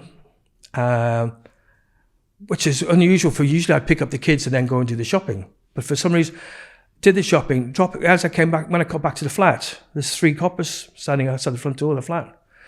Where I live down an alley, so it's like, okay, are you Stephen Proctor? And I said, yeah. And he said, do you know such and such a person? I said, yeah. He said, oh, that's okay. You're coming with us. And I said, well, what for? Well, she said, yeah. She said you raped her. So you can imagine, I was like, what? How? I couldn't get my head around it. I said, you've got to be kidding me. And he said, look, we're just here to arrest you. Sort it out. Like you can sort it out once you're in the police station. So I was like, oh, Jesus Christ. So they cuffed me, threw me in the back of a van, took me to the local police station, and stuck before the desk sergeant. What are you here for? Allegation of rape. And they go through the whole process then, the crap and all the rest of it. Do you want a lawyer? So I suppose I better have a lawyer, And all the time I'm thinking, my kids, you know what I mean? They're waiting for me.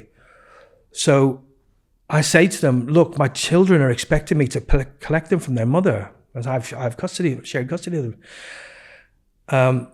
Can I call them to speak to their mother? To tell her, I had to make an excuse. So they said, okay. I said, the thing is, their mother won't, one of my kids will answer because their mother won't answer the phone to me. So one of my kids is going to answer. So please don't identify yourself. Don't say where I am and who you are. Yeah, no problem. They break into my phone, right? They say, what number is it? I said, so the phone rings. So he presses ring. Obviously, I don't know. To this day, I don't know which one answered. I would imagine it was my daughter. But the first thing he says is, "This is PC such and such from Hornsey Road Police Station. Is your mum there?" And I was looking at him thinking, "Are you kidding me, man? You know, I've just begged you not to do that." That was when I made a complaint against the police. That part was upheld, but they could never identify the copper that said it, that did it. Even though his PC number was involved. Well, that was just on the call. I mean, I don't remember what the call, what you know. He said that the DI that did the investigation later on, who was also head of the Sapphire Division at the time, overseeing the case, who was connected to the woman who made the allegation, said that the custody sergeant, who's a woman, it wasn't her that made the call, but they could never identify the cop that basically made the call. Anyway, so I had to tell my kids that I wasn't able to pick them up, had to speak to their mum. I made an excuse that I think I said a friend of mine was in trouble and I had to go and help them out, and I wasn't, could you keep them? And then I was slammed in a cell. And I had to wait until a duty solicitor came. And this is where the wonderful Hodge, Jones and Allen come back into it. Because the same company that basically had got me my kids and got me my matrimonial home rights on the land registry for the flats, and et cetera, and basically changed my life, happened to be the duty solicitors for that police station. So the duty solicitor comes in, she introduces herself, and she says, so here's the disclosure. The disclosure is you're here on an allegation of rape and not by digital, and sexual assault by digital penetration. Two different charges. Digital penetration? Yeah. What does that even mean? Finger. Okay, got you. How did you feel? So after the phone call, after that debacle, obviously, I've asked for I've said, I think I need a solicitor sort of thing. It's quite shocking to stand there and to be told that a woman who you've tried to care for, the reason why we'd become friends is because she was having a problem with custody around her son. And I'd been trying to advise her, support her and help her with that.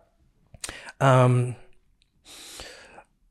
I trusted her and I'd given her my time and my care as a friend, as somebody who was able to do that sort of thing. So it was, and considering everything else I'd been through in my life, it was just like, as I said to you, every time something happens to me, I get the skills and resilience to be able to deal with the next thing. But everything, it seems to be on this upward trajectory that was like, so basically, after the phone call, I'm told that I'm after a duty solicitor and I'm put in a cell.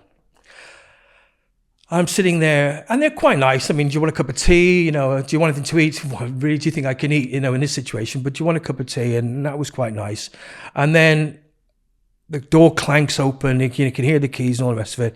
And it's like, right, come out with us and get taken to this room. This is Dr. such and such and such and such. We're going to need you to take all your clothes off and stand on this white sheet. This is something that people don't know. And I'm like, well, why? They say, because we have to see what body hair you've got. They have to take evidence, samples, whatever there is.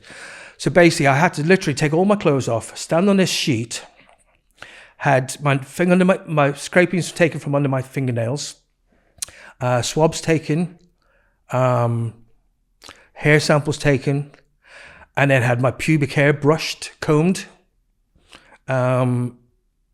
and my legs rubbed, not combed because I haven't got very hairy legs. I'm not got a very hairy body, but my legs rubbed to see if anything would shed onto the thing. And then when it was done, I had to step carefully off the white thing. Literally, I was scraped, clipped, then took fingernail clippings, toenail clippings for some strange reason, combed my pubes, brushed my legs down, and I had to stare, and I had to ruffle my hair like this as well, and then step carefully off the thing, and they wrap it all up and they take it away for examination. from what I can gather, they're looking for whether or not any of her pubic hair is mixed in with mine, or whether any evidence of any contact with her is in with mine. So I'm standing there feeling humiliated, sick, absolutely violated. And the only thing that kept me going, I have to say, was my understanding that genuine victims of rape and sexual assault go through much more intrusive examination in order to secure the evidence to convict the perpetrator. And I literally, this sounds crazy, but literally what kept me going was thinking about the courage of genuine victims and what they have to go through in order to secure, in order to get some sort of justice. So I get dressed again, put back in a cell. A couple more hours pass, and the door clanks open again. It's a horrific sound. You know what it sounds like, that, and it's just horrific. It's just, especially when you know you've done nothing wrong. I mean, if you're a professional criminal, you're bound to write it. It becomes part of the soundtrack of your life, doesn't it, to some extent? But for me, it was just like completely shocking.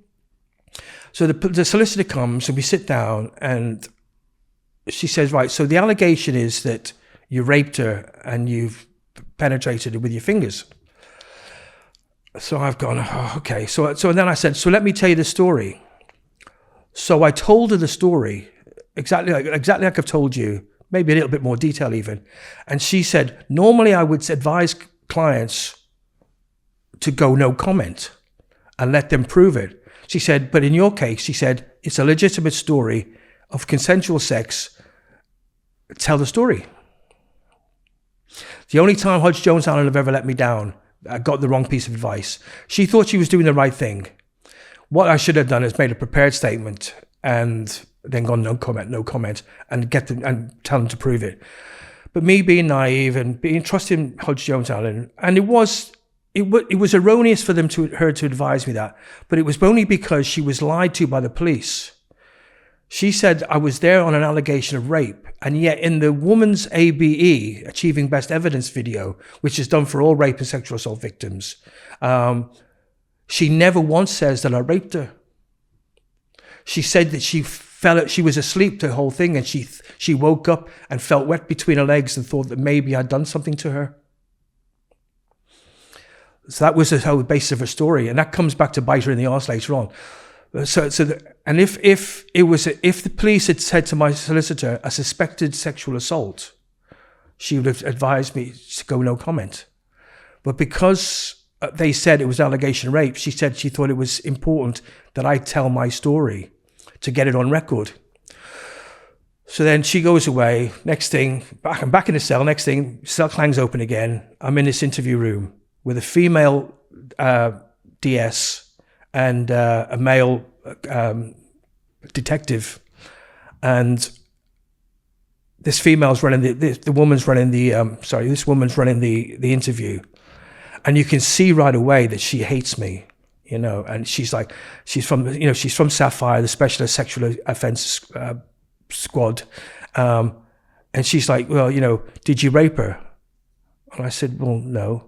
I said, did you do that? No. And she asked me all these questions. And basically, then my solicitor said, let him tell his story. So I tell the story exactly like I've told you guys. And like I've told the one thing that my barrister and my lawyer have always said is you've always been consistent in the story. Can you imagine? You know what it's like? You have to tell the story again and again and again and again, because, I ended up having 3 barristers through the course of my pre-trial and trial, and you just have to do that. And the one thing that was always consistent, because it was the truth. The thing about lies is you have to remember them, and you always get caught out. With the truth, you can always tell it, So basically, I told the story, and then they came back at me with why she's got a bruise on her ankle. It's like, well, what's that got to do with anything? Oh, but you did this to her. No, I didn't. You did this to her. No, I didn't. You did this to her. No, I didn't. Why did you do this to her? Well, I didn't.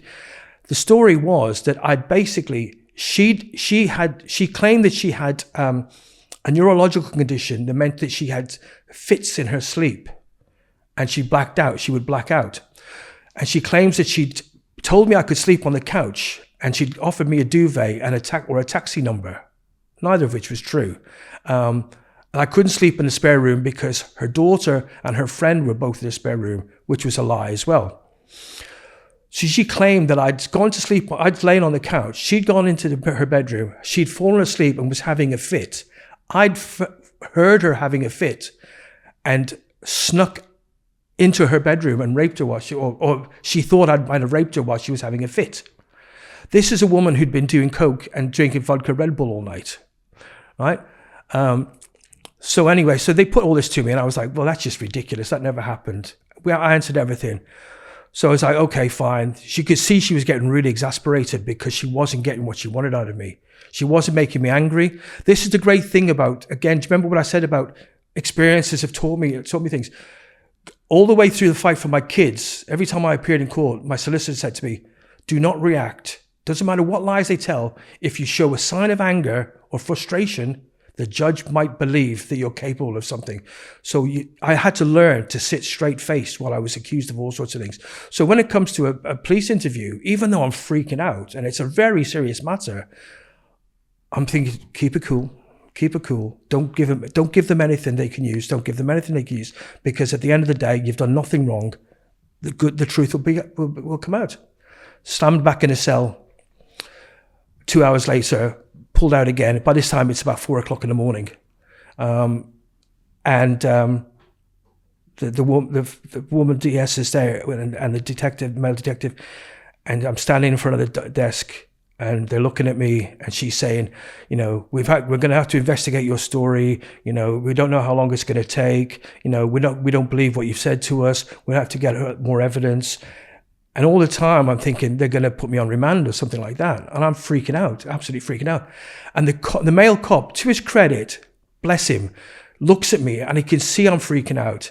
And he said, we're going to let you go tonight on bail. And you'll have to report back once a month. And I was like, oh God, thank God for that. You know, Jesus, you know. Because I thought I was just going to get, you know, and all I could think was, my kids, what am I going to do about my kids, you know?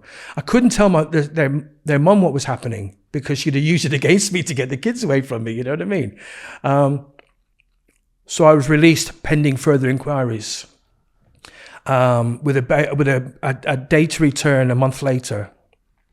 And in that time, I was taken on by a full-time criminal solicitor, a defense solicitor at Hodge Jones Allen, just to represent me, basically. In the meantime, so in the month goes. The other thing that happened was, so I had my kids. So I picked up my kids from school on the Monday afternoon, and had them until the Thursday morning. Thursday morning, I took them to school. I got the bus home. Where I live, is basically there's a disused railway. It's called the Parkland Walk. And I was standing on the bridge off the bus stop, and I thought, I can turn left and go down into Crouch End and just obliterate myself with alcohol. Or I don't know what fight's coming, but I've got to be ready for it. And in order to be ready for it, I've got to be fit mentally and physically.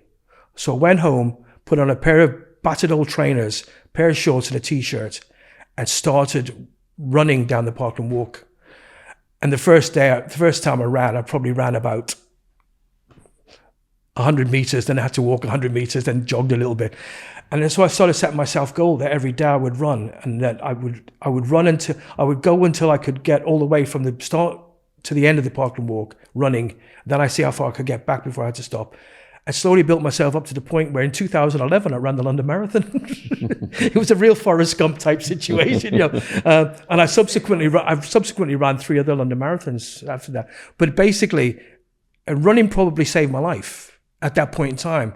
I was still having the kids, you know, all the time. I was still DJing and still waiting to hear. But in the meantime, part of the bail condition is like, you know, you can't go anywhere near the woman, etc., etc. I was on Facebook. I was well known by that time on Facebook and social media because of who I used to be, sort of thing. And in the early days, you say, "Oh, I'm going out to such and such a place tonight." She was stalking my Facebook account through other people, and basically, when I went somewhere, she would turn up to try and cause me to break a bail condition. Thank goodness again for decent people. People used to come up to me and say, "She's here." I nearly said her name then. "She's here," you know, and I'd have to leave. And she would do it deliberately. And later on, so basically, I went back after months on being a month on bail, told I was being rebailed again. They were waiting for further. I have to say that in all the time, from when they arrested me, they never searched my house. They never searched my flat. They never took away any of the clothes I had. You know, they didn't ask me what I was wearing on the night. They didn't ask to have those clothes for evidence or anything like that. They didn't take any of my clothes whatsoever. You know, which was pretty bizarre for somebody who's been accused of rape. You'd at least try and see if there was, you know, underpants or stuff like that, you know, especially because I hadn't had a chance to wash anything. But so it was always pending further evidence. So I was on bail for 13 months. And every time it'd be, come back again, bailed again, bailed again, bailed again. So for 13 months, I had a situation where she had apparently she'd messaged hundreds of people in the first day of me supposedly raping her. The circumstances about the way she reported it are ridiculous in themselves. But so it was becoming more and more known. And I was starting to get messages with death threats and threats against me. If I went somewhere, I was being told I couldn't come in, or I wasn't welcome because I was a rapist. Then she started to spread a rumor that I'd sexually assaulted her daughter as well, because it's quite sickening. Her daughter wasn't even there. So then it was, and then she told people that I'd sexually assaulted her friend who was staying. So all the time she's pretending she was blind, by the way. This is significant later on.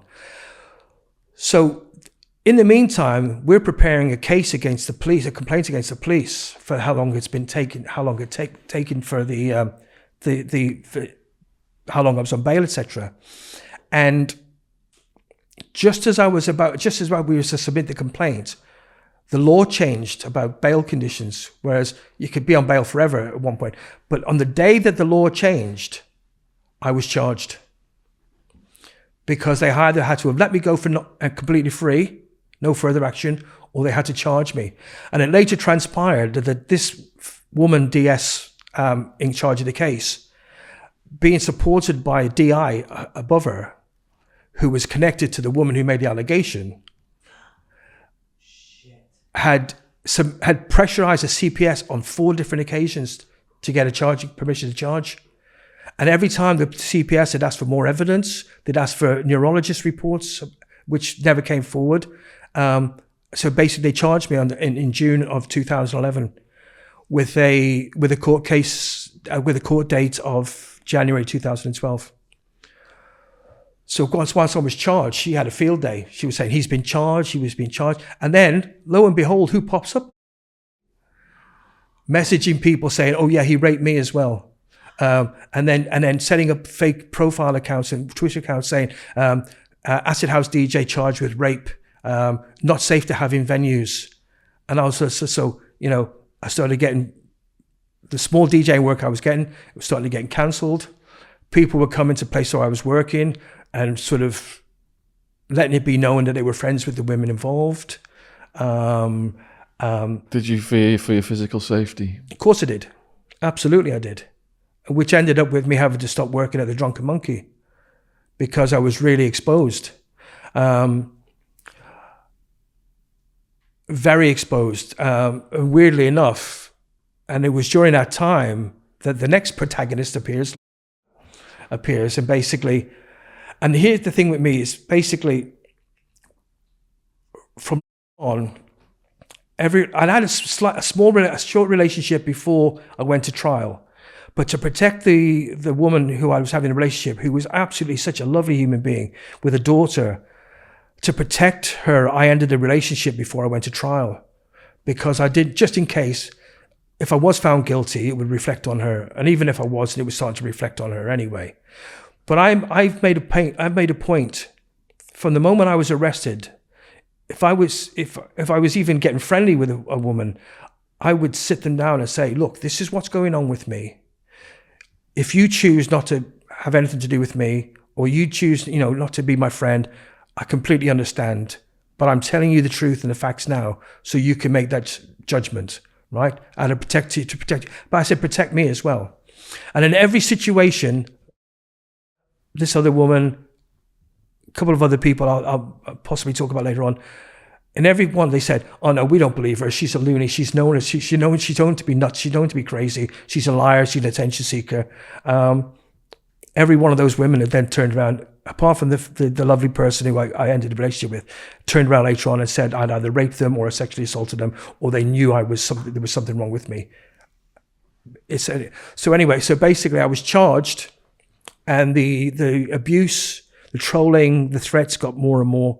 And then coincidentally, I ended up with this woman who was an absolute nutcase, which I didn't realize at the time, who again knew me from the promised land. You know, it all comes down to who I used to be. So we went to trial in January 2012, and all the time I'm protecting my children from it. I'd had 2 referrals to social services. I lost my job. I lost my job at Children's Services in Islington, ostensibly for efficiency cuts. But apparently the woman involved had rung my supervisor and said that I'd raped her, and that basically I shouldn't be working for Islington. Never mind the fact that I had enhanced CRB checks, and I'd been cleared at the highest level to work with children and vulnerable people. You know, basically it was so that she destroyed that part of it. It just got to the point where January 2012 went to trial, and it was just like, oh shit, here we go. Did you have confidence in the system at this point, or did you realise that the system's flawed? It was weird because, as I say, I ended up with 3 barristers. Now, being on legal aid, I now understand the thing with being with being on legal aid. Those sort of things happen. Do you know what I mean? My female solicitor, who was absolutely magnificent for me all the way through, I can never ever thank her enough for what she did for me. Get emotional thinking about it. I had female barristers. Always had. You know, they insist on having female barristers. I was confident in my side of the system, but I just didn't know what was coming. I really didn't know what was coming. What's really fun. I mean, I'm really old school. So basically, even at my pre-trial hearing at magistrates' court, where they charge you and they arrange the court, I turned up in a suit. You know, with a suit and tie.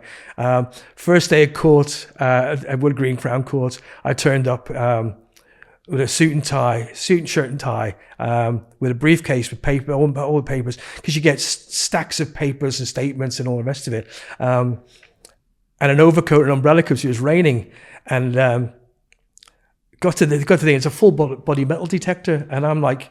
So give my bag thing for them to X-ray or to check and all the rest of it.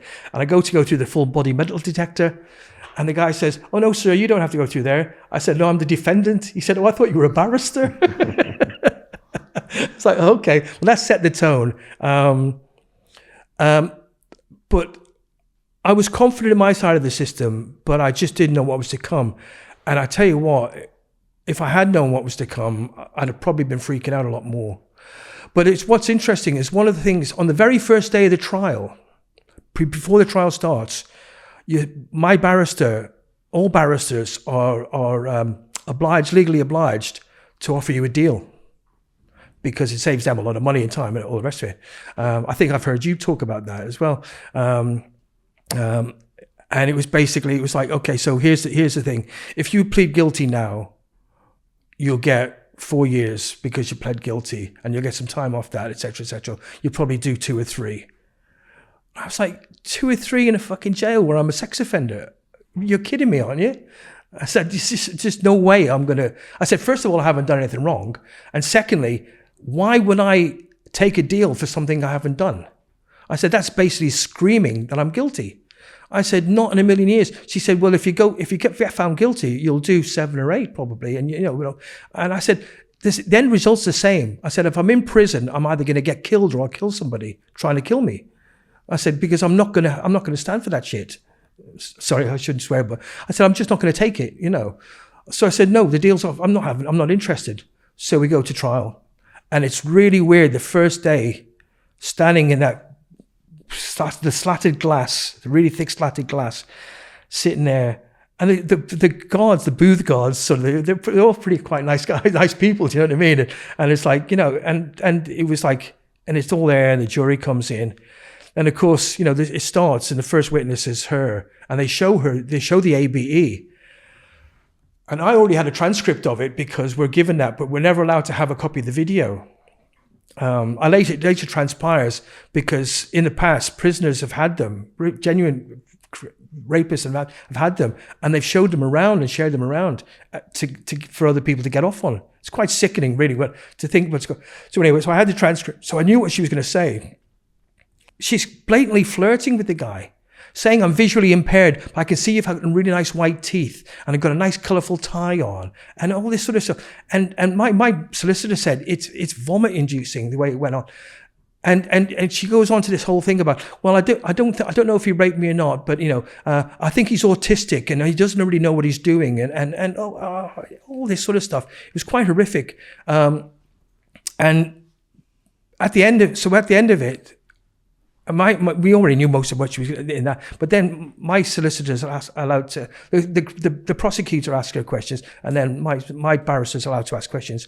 And so basically, I'm furiously writing notes and sending them through to the barrister saying, she's lied about this, she's lied about this, she lied about this.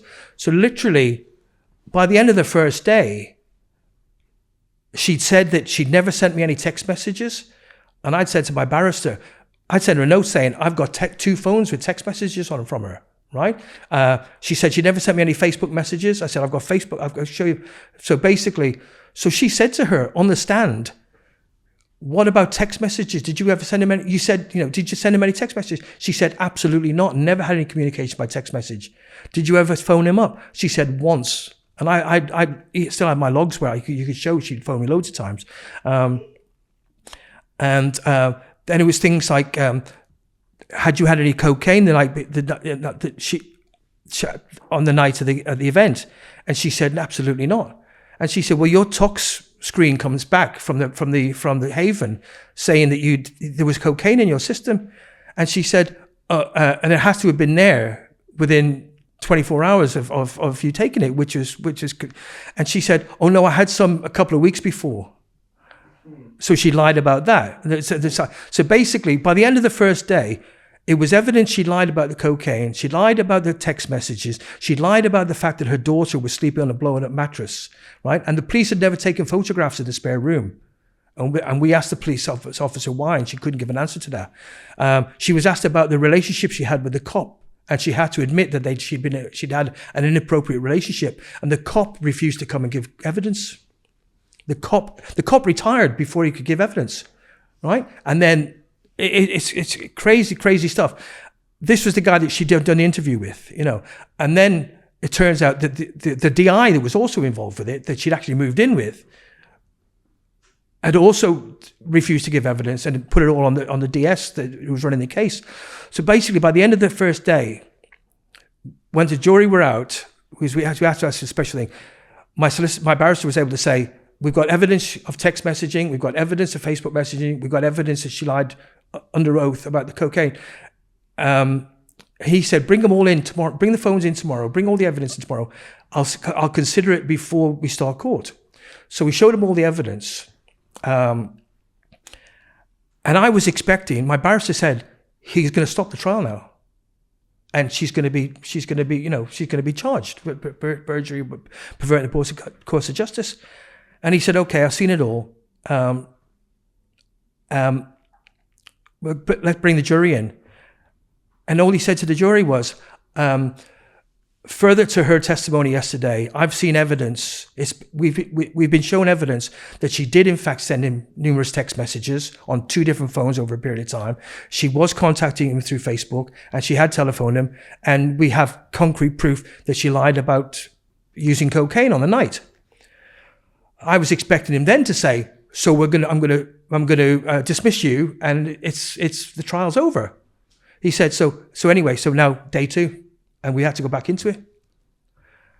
And it was like, you're kidding me. Why? And the cop who's running the case, who'd run the case, was sitting there. And I said to my barrister, why isn't this cop arresting the woman for perjury and for perverting the course of justice?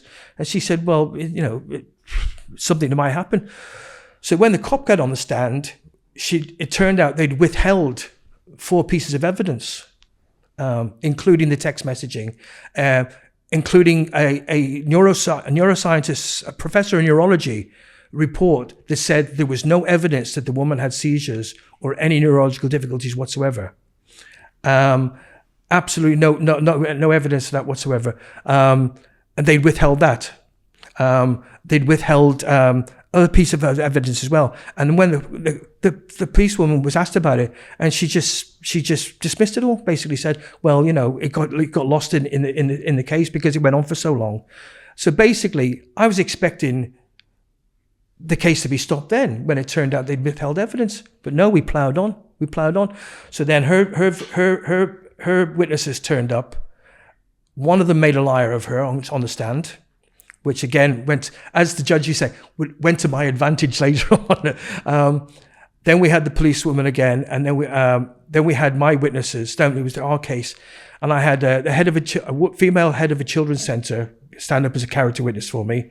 Another female friend of mine who worked for Islington Children's Services stand up as a character witness for me, and another female friend. And then we had about 15 written statements from men and women, which were all read into court, which was really, really lovely. And then I was put on the stand, and it got to the point where I had to tell the story.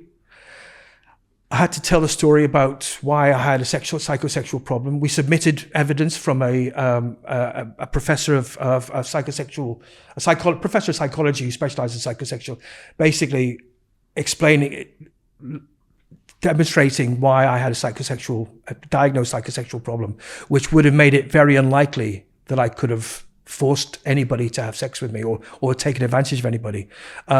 That was all submitted to court. But I had to talk about the miscarriages. I had to talk about how sex had become quite, not industrial, but, you know, that sort of, you know, got to do anything to get pregnant, got to do anything. I'm ovulating, here we go. So it had become quite mechanical, which is another reason why I found it difficult to be involved sexually with anybody who I didn't feel really wanted me because of past experiences. Had to lay all that, had to just bare my soul, basically.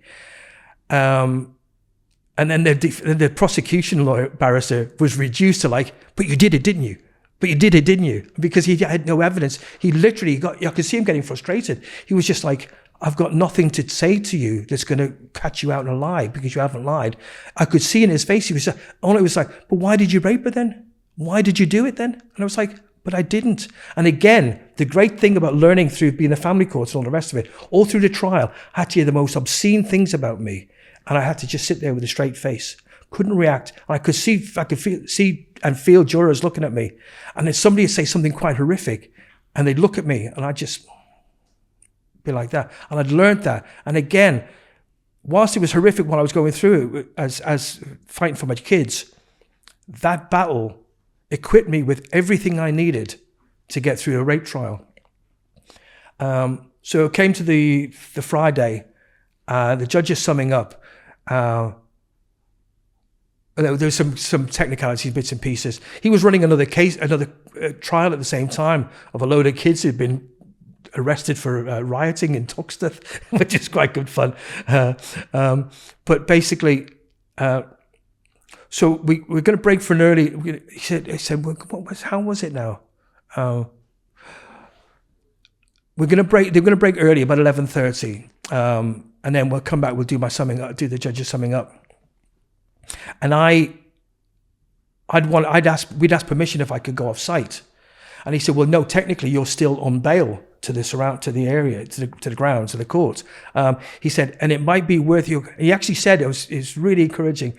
He was a really lovely guy, real old dodderer, but a really lovely guy. But he actually said to my barrister, it might be in your client's interests to stay around because the summing up will be to his advantage, is what he said. It's the most he could say without saying, you know.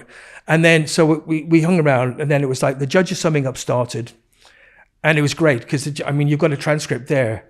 Because as part of the complaint against the police later on, we managed to secure the transcript from the judge's summing up, where he mentions all the. It's a great turn. Yeah. There's a little video at the end as well, isn't there? Which I made to sort of bring out the salient points. But basically, what's interesting is he raised every time where she was less than truthful, is the term. It's all legalese, isn't it? She was less than truthful in her evidence on a particular point. And he would always say, he says every time, so you might want to consider whether or not anything, she was truthful in other parts of her testimony. Do you know what I mean? So basically he says about 3 or 4 times, she was less than truthful. You might want to consider whether or not she was telling the truth throughout, which is really fun. It's the closest. And then he says, then he closes by saying, he's got 2 small convictions against him. So normally he wouldn't be seen as a person of good character.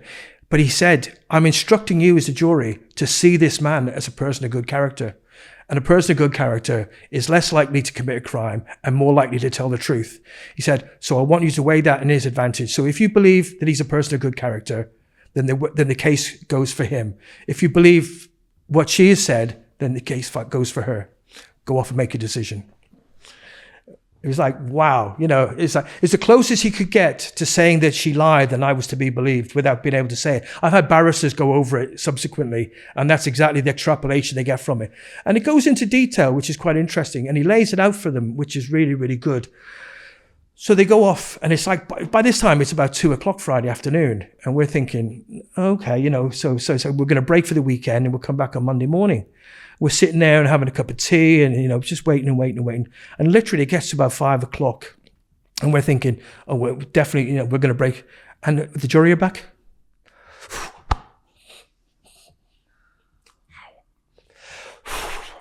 Sorry about this. It catches you a little bit. It's like the jury are back. And I'd said to my barrister, what happens if I get found guilty? And she said, well, you'll go to prison. I said, but right away. And she said, well, because it's the weekend. She said, why? I said, because I've made no arrangements to go to prison. I said, nobody knows what's going on with me. Very few friends do. I said, I haven't made any arrangements for the kids, or I said, because basically I've got to believe that I'm not guilty and it's going to be okay. And she said, well, if you're found guilty, you might get the weekend to sort out your affairs, but then you'll be banged up Monday morning, or maybe even Sunday morning or whatever. So I'm like, oh Christ. So it's like the jury's back. It's like, oh Christ. So is it good that they come back so quick? Or, and it's like, okay. So the jury's back. So we go back in and they wanted to ask a question about the evidence. So I'm like, you've got to be kidding me, man. So they asked this question. And what I was really conscious of, there was a really heavily pregnant lady on the jury, and the lifts weren't working between the jury room and where the court was. And I was thinking, this poor lady is trundling up and down stairs just to see if she can, see what she thinks about my case, So she trundled all the way down. They got this piece of clarification about a piece of evidence, and they'd gone off again. And the judge had said to the foreman, how close do you think you might be to reaching a verdict? And they said, well, we needed this clarification, but we think it might be quite soon. So he said, so we'll wait. And so they go back up, and this poor, beautiful, this lovely lady, I'd say beautiful, lovely, lovely human being, trundling up the stairs. All I could think of in my head is like, thank you, this lovely woman for doing this, doing her civil duty. So we wait about another hour, and then it's like the jury are back again. And it's just like, this is the day, this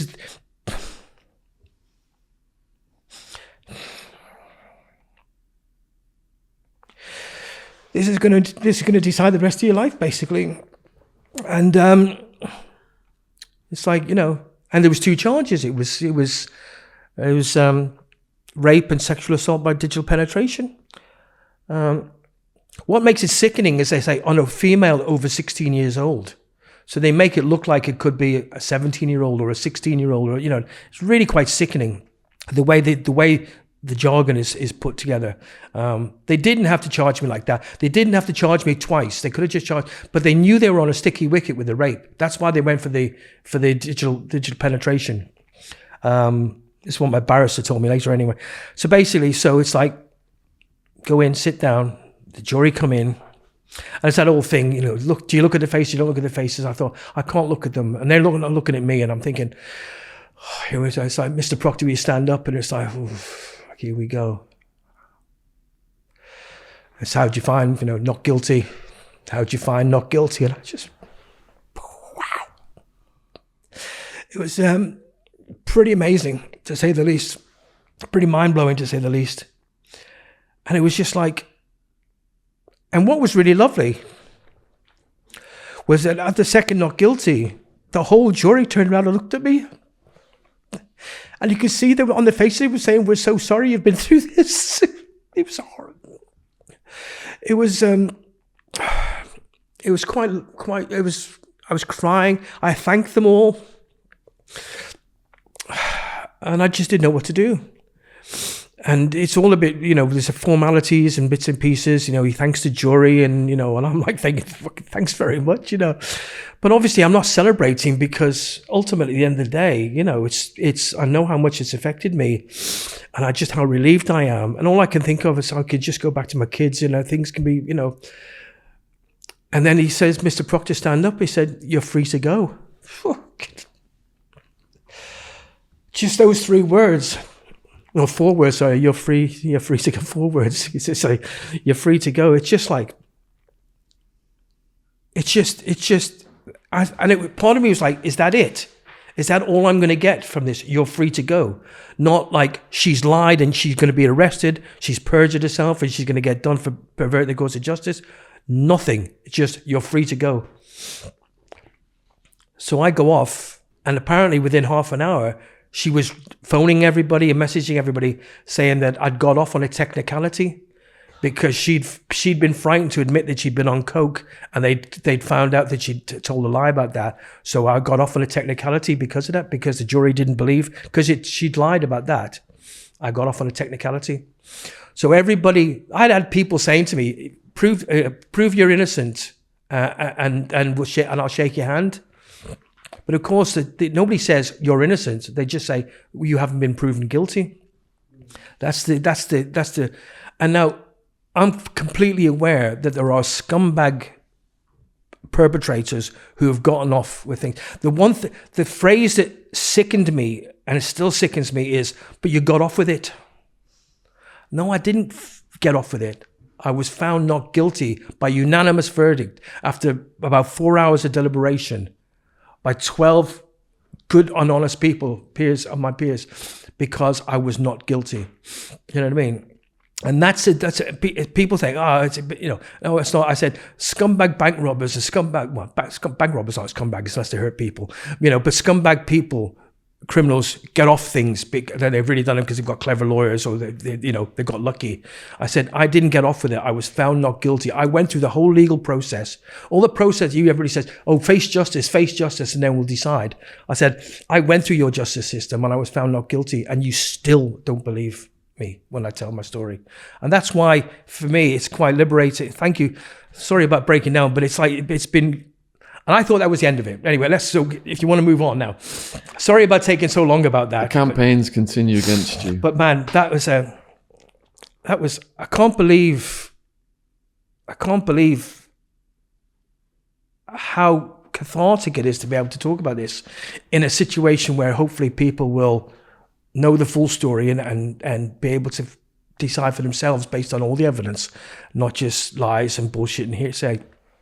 But basically, me, going back to what I was saying to you before about how naive I am and how trusting I am, I genuinely believed that when they said, not guilty, you're free to go, people would go, Steve, we had to err on the side of caution, so we distance ourselves from you. We had to be careful. We had to, but now you're not guilty. It's okay. We can pick up again. Didn't happen. She intensified her campaign of lies against me.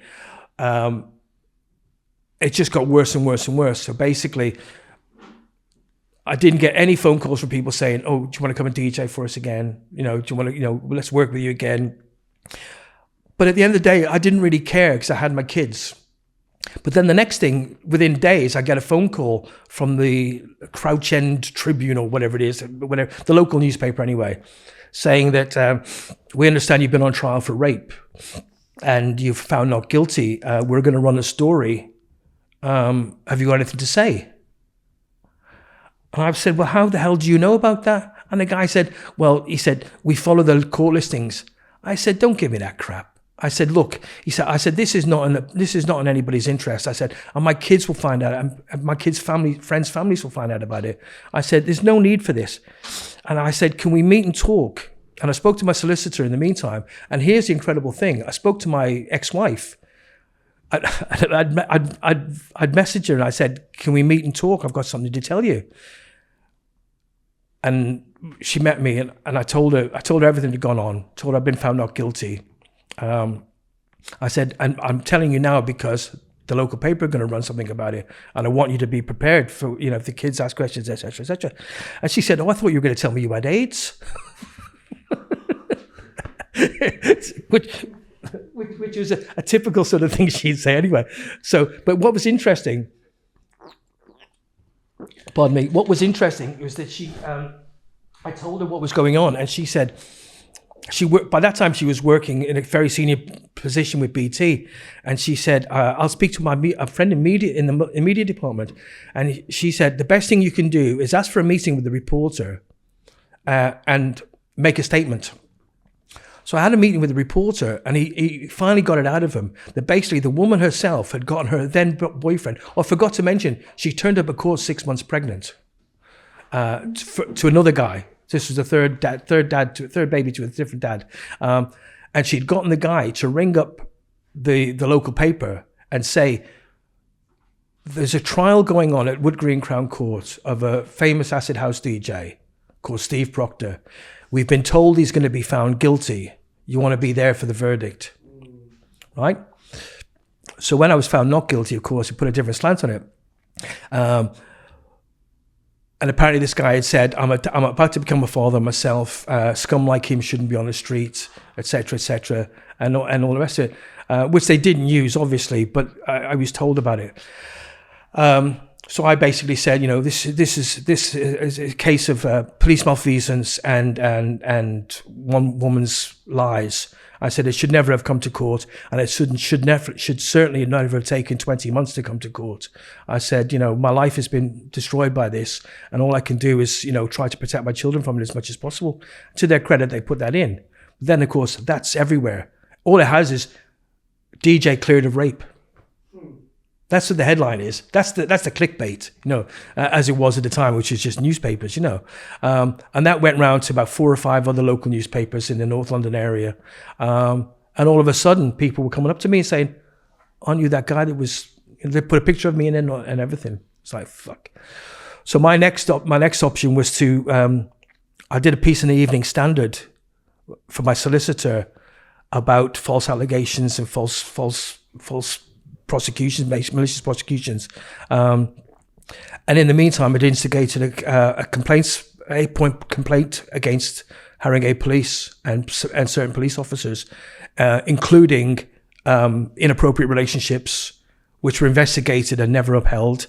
The thing about the cop, but included me saying, why wasn't she arrested and interviewed and charged with perjury and perverting the course of justice? And I only went over the papers again in preparation for this, and I realized that they had assigned a crime reference number to that complaint. So they made a crime report alleging perjury and perverting the course of justice against her, but they never investigated it. It was buried. So basically, from that point on, I was just trying to get on with my life. And every time I managed to rebuild my life, I'd get a DJing gig, and all of a sudden, the woman would be onto people. He raped me, and he did something else to me, and get involved under, and they started campaigning. So every time I got a DJing gig or got any sort of thing that was giving me a bit more profile again, they would work hard to destroy me.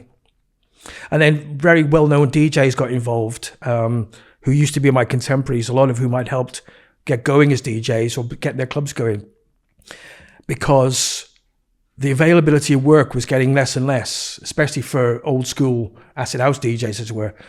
So they realized it was beneficial for them to have me written out of the picture, because it meant more work for them. So they started employing agents And the agents would tell promoters that if they booked me, they'd never get these other DJs to play for them again. And they were telling other DJs, if you work with Steve Proctor, you'll never work for us again. So basically, they were aggressively writing me out of the business, basically. So I literally battled on between 2012 and 2016. I had another disastrous relationship with a woman called who turned out to be, she confessed it, a full-blown narcissist who'd basically, before that I got involved with the great, who becomes significant later on. So I had this relationship. I helped to support her to get diagnosed with bipolar and borderline personality disorder. I spent about a year dealing with her, threatening to kill me, threatening to kill herself, to the point where I had to end it with her because I was frightened of what she might do to me while I was asleep. Insanely jealous, just a complete nutter. And when I split up from her, I accepted she had mental health issues, but I know other people with mental health issues had never done this sort of stuff. When I split up with her, she started a campaign. I've got messages from her saying, I'm going to destroy you. Because basically I had no money. And I used to say, look, I'm vulnerable, I'm struggling, I don't know, I'm looking after my kids the best I can. So she was working, so we'd go out to places. I took her to Ibiza, I paid for all that, because I sold an article. I was interviewed for OK magazine about being falsely accused.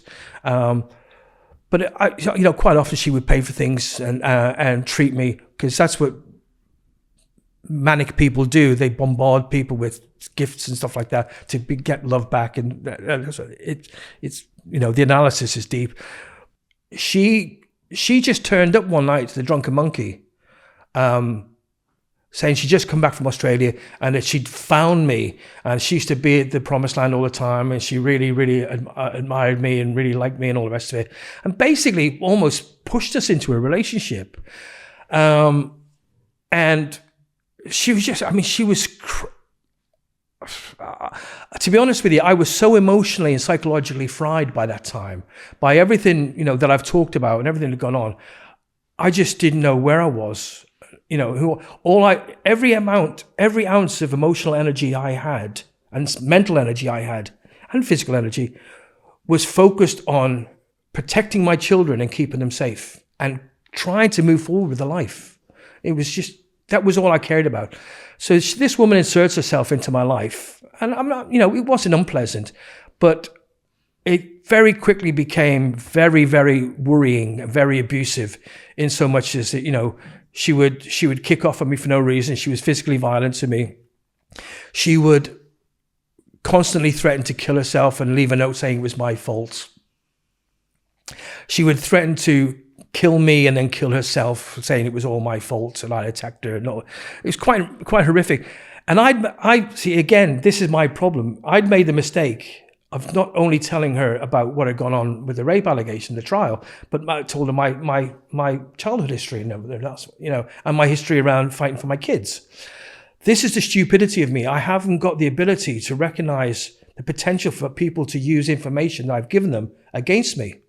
Which is what's happening over and over again, which is like your role in your own downfall. Well, and that's exactly it. And that's something that I've only really been able to come to terms with, recognize, understand, and put processes in place to protect myself. That's why I haven't been in a relationship for 3.5 years. That's why, I've had to be very, very careful. But it's also as I've become more accepting of me and more understanding of what's happened and what, Yes, you're right. I have to accept, and I've grown to accept, my responsibility for my part in everything that I've experienced in my life. Well, not as a kid and things like that, but as an adult. And there's also that reconciliation within myself that whilst I have to take responsibility for the decisions I've made that led me into these situations, I'm also able to be kind to myself about the fact that I made those decisions based on vulnerability, belief in the integrity of other human beings, belief, like we were talking about before, belief in believing the fact that people share the same value systems that I do. And it's become apparent that that's not the case. So basically it ended up with a point I had to end the situation.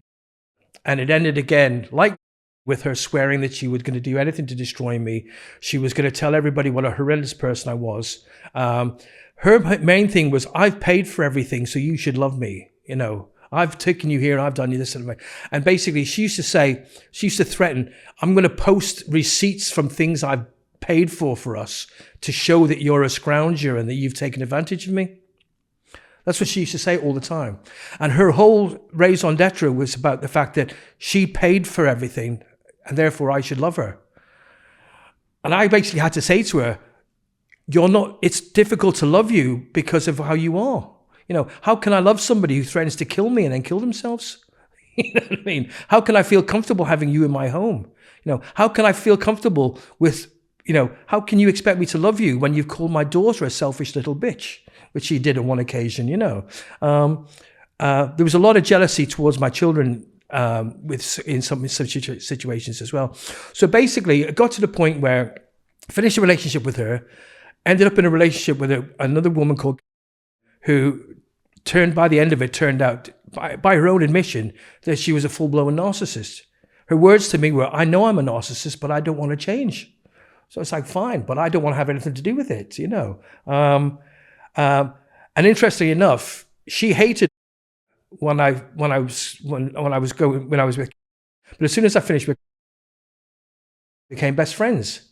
Because one thing I've found with women who've got an agenda is they will always, and with either narcissistic or gaslighting or bipolar or anything like that, they'll cling on to other people that will reinforce their own mental health issues or misguided behavior, malicious behavior, shall we say. And the enemy of my enemy is my friend. Yes, well, exactly. There's all of that. And it's also like, I can get somebody else, I hate him now, so I know she hates him, so we'll get together. And that's been pretty much what's happened in the last few years. And it started with, so I finished with, and I ended up with another woman called, who again, for various reasons. What's very significant about all of these women is none of them knew each other, and none of them knew all of the people who subsequently all become involved with this huge wave of hate and accusations against me. And whilst I was up in Hull doing a gig, I started getting weird WhatsApp messages from a woman, voice messages, somebody who was obviously very drunk, very spaced out, saying that she needed help. It was a friend of mine, a woman who I'd met, who was just a friend, who basically, who I didn't know at the time, who was living in a room, she'd had two boys. She'd got divorced, had two boys. The boys had been taken into care, and then she was living in a room in Camden. And then, so I got these variety of garbled messages, and the next minute I got a phone call from a hospital in London. She'd given them my number, and the hospital's telling me that she'd been discovered unconscious outside on the street somewhere, and she'd been admitted, and it turned out she was an alcoholic. So here's me. I've just come back from Ibiza. I'm being called a sex offender. I'm being called a rapist. I'm being called everything you'd possibly imagine. Who pops up again? Oh yeah, Proctor's the C word anyway. He ripped me off for loads of money. He owes me everything. He's never paid me back. He's this, he's that, and all the rest of it. And then I started getting, the posts started getting deeper. People posting pictures of nooses. People posting my address. People saying I should be helped to kill myself. People saying I should be sectioned. And next minute, who pops up? And next minute, who pops up? But the woman who accused me in 2010. And next thing, it's all just going off big time. And in the meantime, I'm trying to help this poor woman who's been admitted and sectioned because of her alcoholism to try and get her life back together. Which I eventually did. I eventually got her to a point where we found her a flat in Kingston. She got her boys back full custody of boys back again. Then she proceeded to get sectioned 3 more times for alcohol, for drunk and various other things. And And I had to look after her boys. I had to, all the time I was still trying to protect my kids from everything, trying to protect myself and defend myself against everything that's coming from Ibiza, and trying to live a life.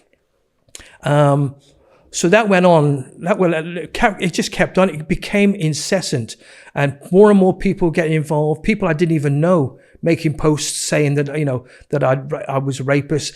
And then all of a sudden, this guy who calls himself appears, claiming that he's got a dossier of he's spoken to 12 different women, claiming that I'm a serial sex offender, and that I was one of the first to be.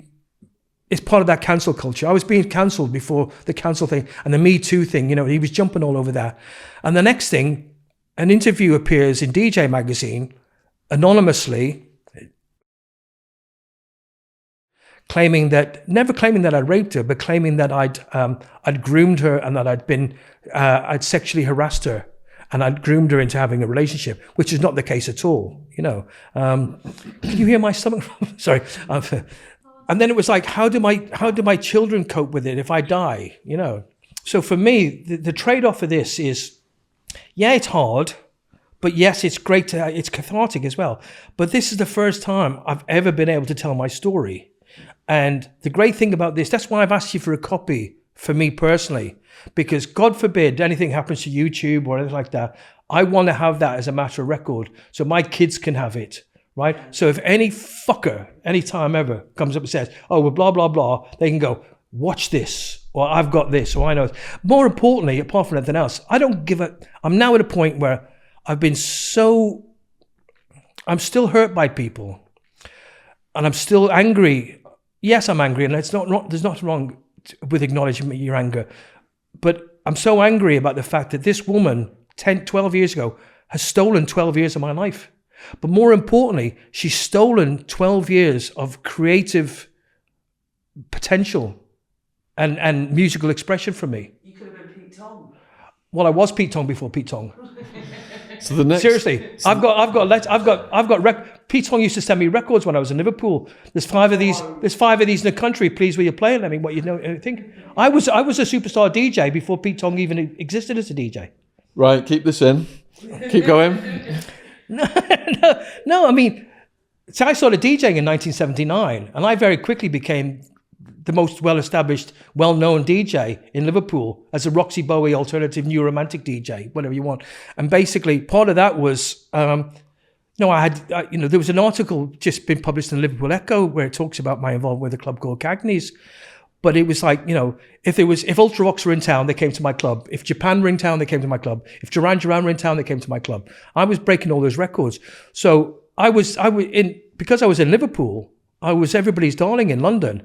All the guys in the music in promotion business were like, oh, we've got to get a record to Proctor. If Proctor breaks it, if Proctor plays it, it's a big record. That was the way it was. I was one of about 5 or 6 tastemakers around the whole country at the time. And it all fell apart when I came to London because basically I went from being Pete Tong's go-to guy up north to Pete Tong's competition. Because I set up a record label called Urban for Polydor, and I released the Jackson Sisters, I Believe in Miracles, and Bobby Bird, I Know You Got Soul, and Maceo and the Max, Cross the Tracks. Massive records. I was a big label. I was a big thing very quickly. And Pete Tong turned his back on me. Nicky Holloway turned his back on me. Everybody who recognized it as a DJ I was more well established and more experienced and probably better than them. Shut me out completely. And it was the North-South divide thing. It was and that's been part of what's gone on with everything that's happened subsequently. So, I remember Pete when he was the club promotions assistant at London Records. That's how long I've known Pete Tong. I remember him sending me Farley Jackmaster Funk Love Can't Turn Around. And I rang him up and said, I want another copy. And he said, why? I said, because I want to mix them together. And he was like, why would you do that? It was like, well, you've never been to New York yet. It's like, so it's like, it was just, I was a really, really well established, and I became a promoter. So I promoted New Order and Big Audio Dynamite and Zig Zig Sputnik and The Alarm when they were really big, Chris Rea when he was really big. I did a lot of big gigs. I'd gone as far as I could in Liverpool, in the Northwest really. So in the chronology of the story, you're about to get arrested again. Right? No. So hold on a second. No. So what was I talking about? The woman, who you helped, and then she became a target of the harassment. So basically, it got to a point where I'd managed to get this woman back in her own home with her kids, and we were having a relationship, and it was nice. It was fun, but it was also fraught with constant slip-ups and sectioned and all the rest of it. I mean, that leveled out after a little while, but it turned out she had her own issues and I had my own issues. Let me just say very categorically, I'm not saying that I was a saint or completely, perfect in any of the relationships.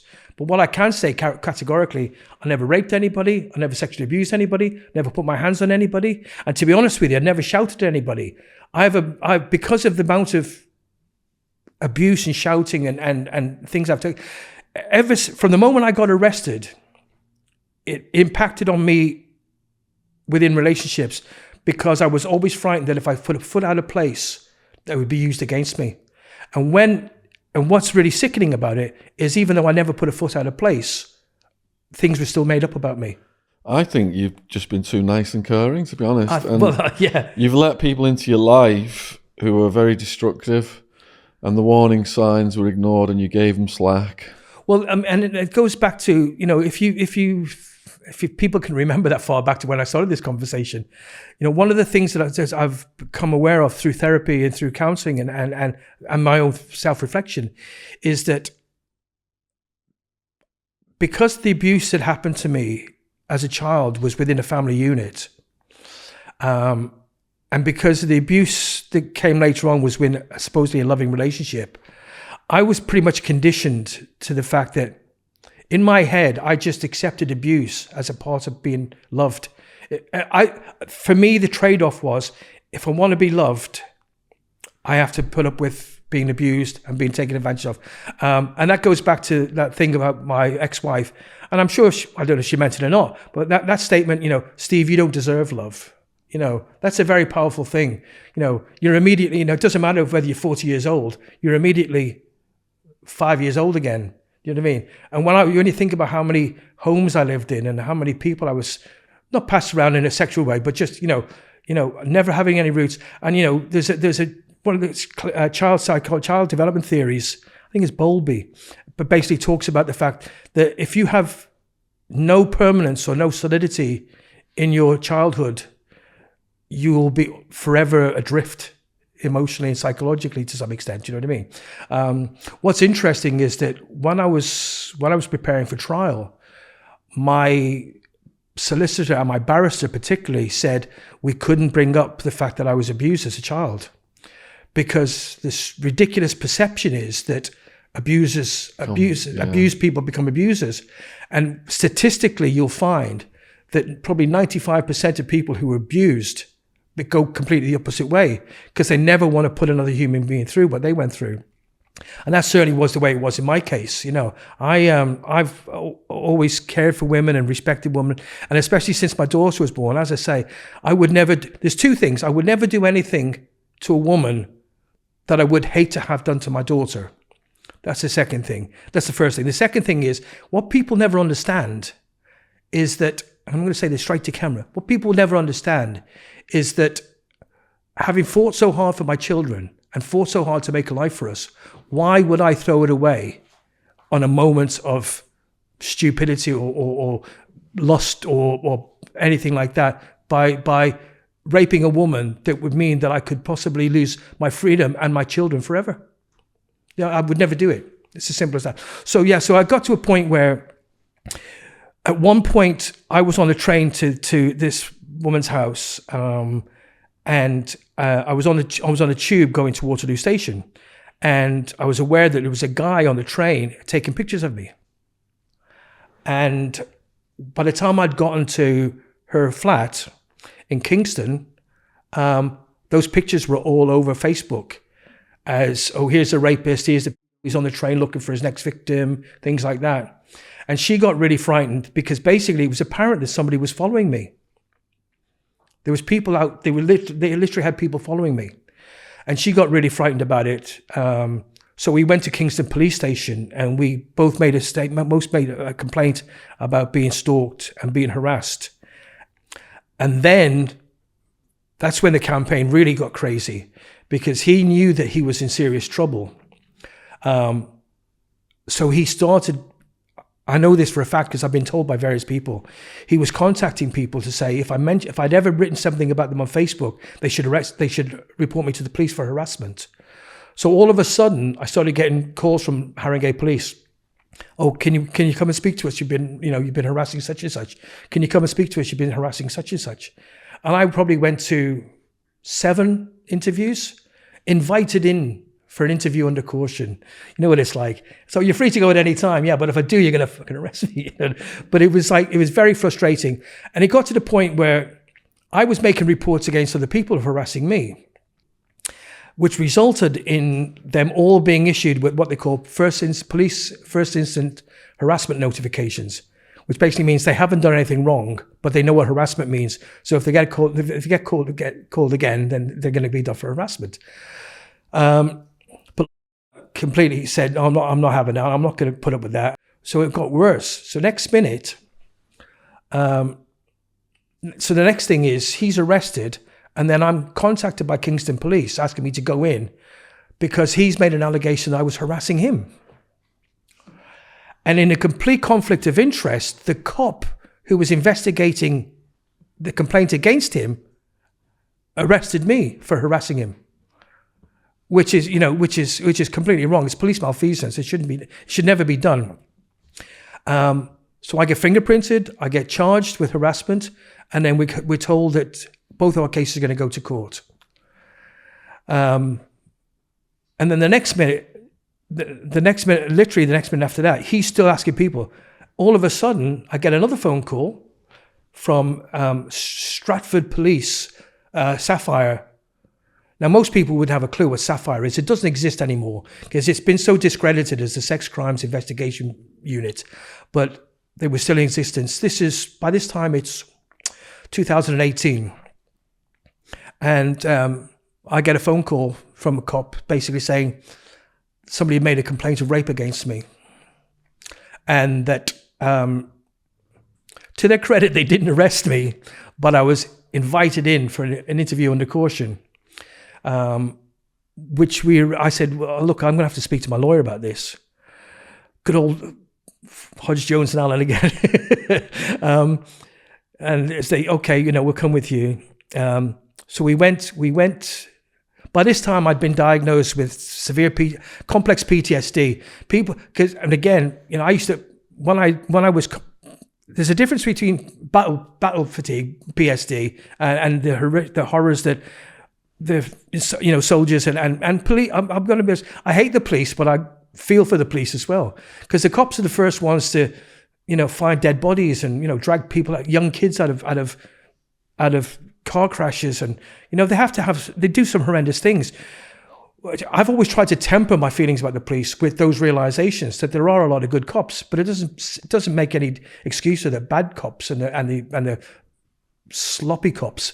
But when we got to the station at Charing Cross, because I was diagnosed with complex PTSD and severe anxiety, by law, they should have had what they call a responsible adult present in the room as an independent observer, just to ensure that, even though my lawyer's there, but just to ensure that my mental state isn't being taken advantage of, that I'm not being lied to or manipulated in such a way that might incriminate me. So they didn't have one there. So of course, my state of emotional arousal, as they call it, my psychological arousal, is really up anyway. So they had to cancel the interview. So I'd psyched myself all up for this interview, and then they cancelled it. They said, come back next week. So in the meantime, I'm saying to my solicitor, it's done this. She started off by saying I'd ripped her off. She started off saying I was this and that and all the rest of it. And it's obviously gotten so bad. I've had a load of people saying I've been harassing them. Where else can they go to justify him saying that I was a rapist and all the rest of it? So he'd managed to coerce her to pervert the course of justice by going to the police and saying that I'd raped her. I knew it was her, even though they wouldn't disclose that. And then he said, But there's a second allegation as well, but that's been withdrawn. I subsequently learned that was Goodall, who basically decided to get in on the act. So when I finally go to the interview, but what's interesting is what I'm about to tell you is quite graphic, but herself posted publicly. Eventually, she's basically allowed everybody to think that I raped her in the conventional sense, right? But wait till you hear the story. You're going to struggle not to gasp, I promise you. And only once she slipped up and she admitted very, very in one line, very coarsely, what she accused me of doing, but not any detail around it. Go for it. But she's deliberately done that in such a way is to let everybody think that she's a victim of mine. But this is the first time I've ever had the opportunity to give the full details of what she claimed. Because when you hear it, you realize how fucking ridiculous it is, right? And she can never take it back because I've got a screenshot of her saying what she alleges I did to her in one sentence. Go on then. So basically, when the police come, when the interview was finally set up, and they had the responsible adult was a woman as well, and I felt by the time she'd finished hearing what was alleged, and by the time she'd had to hear the questions from the officer, it was quite horrific. I felt embarrassed. You know, I had a female solicitor, had a female responsible adult. And to be honest with you, even the cop by the end of it was a bit embarrassed. So the bottom line is that basically, because of past experience, having been told to tell my story, I've always been, I was always advised, say nothing, we'll prepare a statement, all the harassment allegations, make a statement, say no comment or whatever you want to do, talk about people if you want to or show. But when it came to basically the interview start, so we get into Charing Cross, and the first thing, part of the process is your solicitor goes in and it's the disclosure where the cops tell the solicitor what they're going to interview you about. And then, they take all the details, solicitor takes all the details and comes to sit with me, and then we decide a plan of action. So she goes and has the disclosure interview with the police officer from Sapphire in Stratford. And she sits down and she said, well, you're right, it is. And she said, there was another one, but they've withdrawn. And I said, it's all right, I know who it is. So she said, so this is what has told the police. She was in a relationship with me. She told them that she liked rough sex, and she often asked me for rough sex. And then she said to me, did you have rough sex? I said, well, to be honest with you, I was a bit scared to, because of what's happened to me in the past. And because of what she used to threaten, I was always very, I was very careful about how I was with her. So I said, but I'm also, I'm a man, and if a woman wants certain things to be pleased, I'll try my best to please them, as it were. That's the part of me, I'm a pleaser, a people pleaser sort of thing. But I said, and she said, did you ever hit her? And I said, no. And she said, well, she says that on one night, she can't remember the date or the time, but all she remembers was being on your bed, not in bed with me, on my bed, and that I'd slapped her so hard that her ears were ringing. And then I proceeded to put one finger inside her, and she was okay with that. This is now it's committed to my memory. This is verbatim what the police officer disclosed to my solicitor. I slapped her so hard her head was ringing, but she didn't say, oh, I need to leave the room or anything like that. She said, so she said, we carried on making out. I put one finger inside her. She was happy with that. She said, I put two fingers inside her. She was happy with that. I put three fingers inside her, and she was more than happy with that. She said, I put four fingers inside her, and she was really happy with that. She said she was loving it. She said, and then I put my thumb inside her. So I had my whole hand inside her. And she said, no, I don't like that, Steve, stop. And I said, apparently I was supposed to have said, oh, just take it, you like it. And that's all she said. She didn't say how long it went on for. She didn't say whether she stopped me, whether she fought me, what happened afterward. That's all she said. She was happy with 4 fingers, but once I put my hand inside her, that was too much. And she told me to stop. And I refused to stop. And therefore, in her mind, I'd raped her. That was what she said.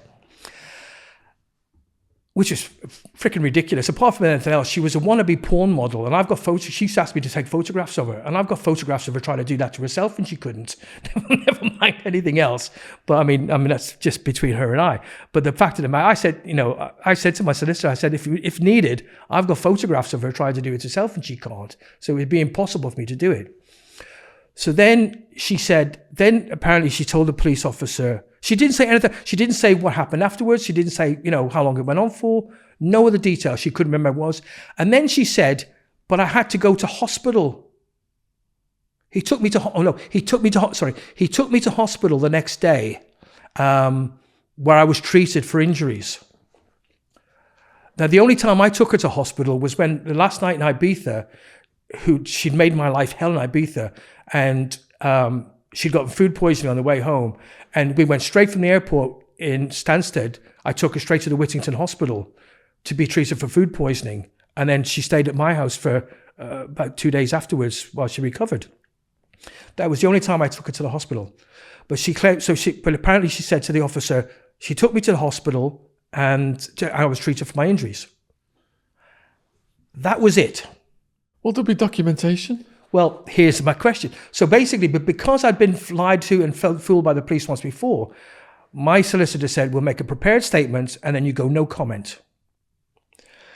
So basically, we prepared a statement that said, I categorically deny that this ever happened. I'm happy to consider any documentation or evidence that supports her claim, or I can, but ultimately at the end of the day, I've never even raised my voice to her because of threats she made against me. And basically just said, this is lies. And then I actually said, but I think it's part of a campaign, a campaign to pervert the course of justice to support, because he's currently on trial for harassing me. So we read that statement out, goes on the recording, and then he starts, and he then repeats everything that's in the disclosure. Have you got anything to say? I said, no comment. Did you ever take her to hospital? No comment. I had to go no comment all the way through. But at one point, he was saying things like, were you ever violent towards her? Did you ever rape? Were there any other occasions when you raped her? And my solicitor had to say, excuse me, there's an allegation of rape. So you're asking so she intervened, but basically I had to go no comment all the way through. And by the end of it, even the cop was embarrassed. The cop said to me at the end, I'm sorry we had to bring you in for an interview, but we have to, in any report of a serious sexual crime. He said, is there anything you want to tell me off the record? And I said, well, and my solicitor said, no, he doesn't. And then he said to me, he looked at me and he said to me, I'm prepared to view any evidence you have or any other things relating to that might help to explain why she's made that allegation. But I had a fucking breakdown, didn't I?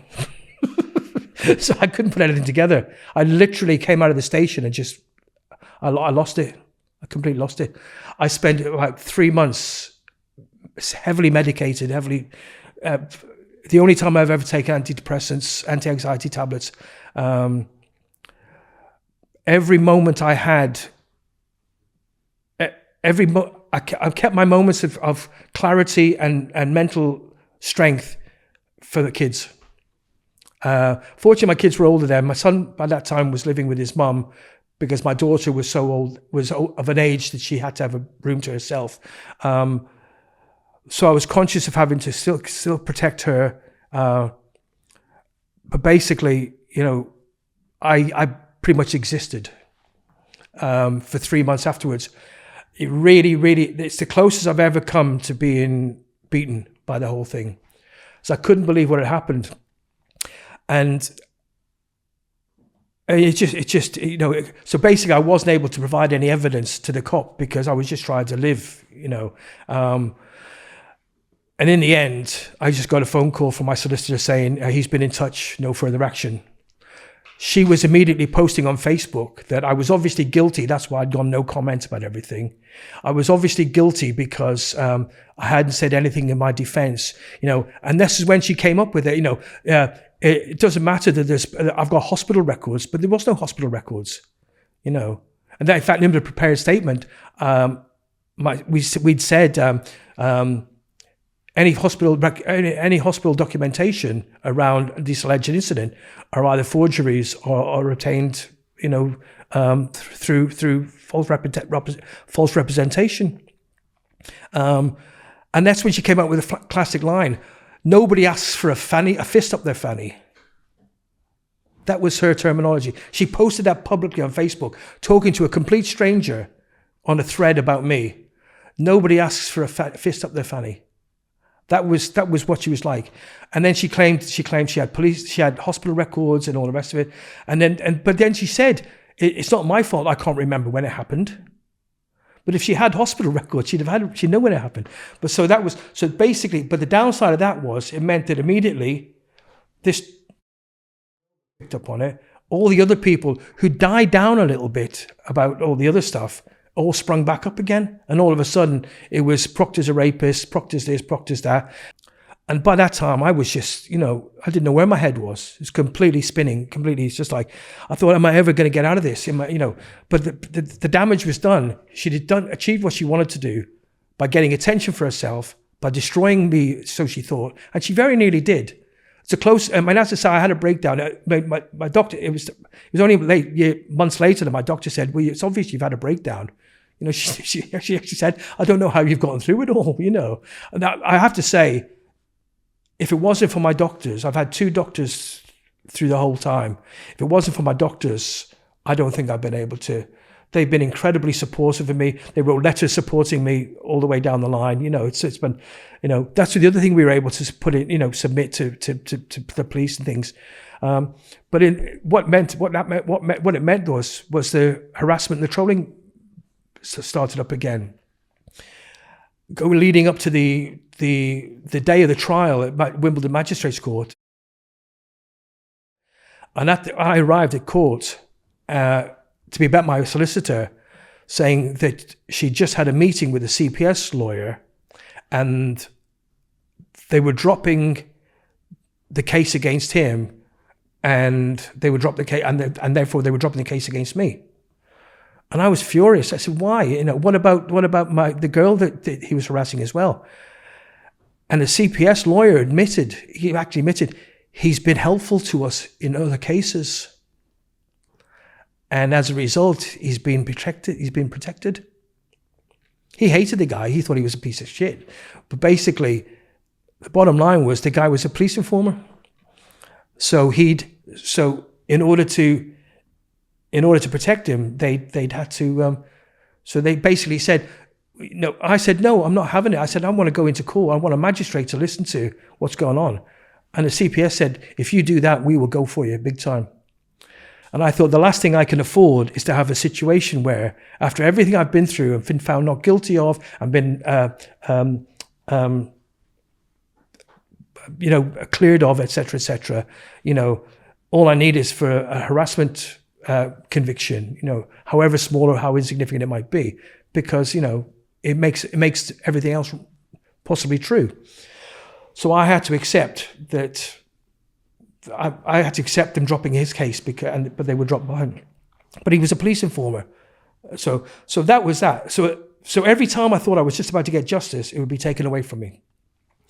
So we fast forward again to early lockdown, and I'm still just trying to get by. I can't get hardly any work as a DJ. Every time I mention something, people come up. People are posting left, right, and sideways. And she's changed her story 3 times in the meantime about what happened in 2010, and he's believing it. So he starts in on me, and then this guy who calls himself starts up, and he's writing for a DJ magazine, and he writes this piece about sexual harassment in the music business. and he interviews under a pseudonym, and then he posts to everybody it's about me. So then I get involved with that. She gets involved with it again.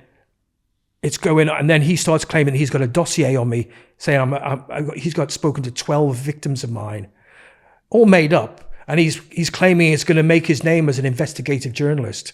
Never seen the light of day. Sets himself up as a protector of women and a guy who fights for women's rights and all the rest of it. Next thing, he's on Twitter posting about me, saying I'm a serial sex offender, because he's seen me posting in reputable groups around DJs and music, and because I've got a good musical pedigree. And I've had to get the police involved with that, so he gets shut down. And as he gets shut down, all of a sudden, pop up again. I get a phone call from Haringey Police. Can you come in for an interview under caution? Again? So by this time, I'm just like, you've got to be kidding me, right? And it stemmed from a post from saying, you know that thing where basically you thought somebody's out of your life and they're still ruining your life 15 years later? And pops up right away, yeah, I wish he'd die. And then somebody else pops up, oh, you're talking about Proctor, yeah, I wish he'd die. Wish somebody had killed him ages ago. Why hasn't he killed himself by now? And it goes on and on and on. And I just posted something saying basically, I see they're still at it, get a grip, girls, and something like that. So I get called in, but this time it's the domestic violence unit, because ex-partners of mine, they've treated it as domestic violence. So it's having to be done. It's being done. Hold on. Your response online is domestic violence. Yeah. Get a grip, girls. Is domestic violence. They because they claimed I was harassing them. They claimed I was harassing them, and because they're I'll tell you what it is. It's because my solicitor worked it out later. It's because there's 12. I now have 12 outstanding complaints of harassment against other people lodged with Haringey Police, none of which have ever been investigated properly. Right? Because the DI involved with Sapphire in the original case, who was having the inappropriate relationship with a woman, has been controlling it. My solicitor said she could never prove it, but it's almost certain there's an internal circular that every time my name comes up, it's flagged as, don't bother, leave it, let it go. Just don't bother with it. Do you know what I mean? It's incredible.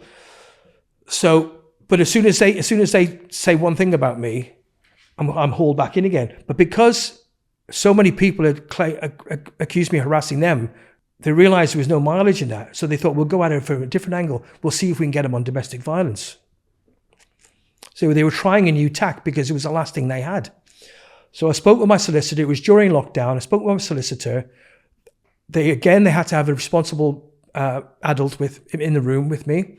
And speaking with my solicitor, I said, look, I've had enough of this. I said, I've got enough screenshots and things to completely destroy these two women.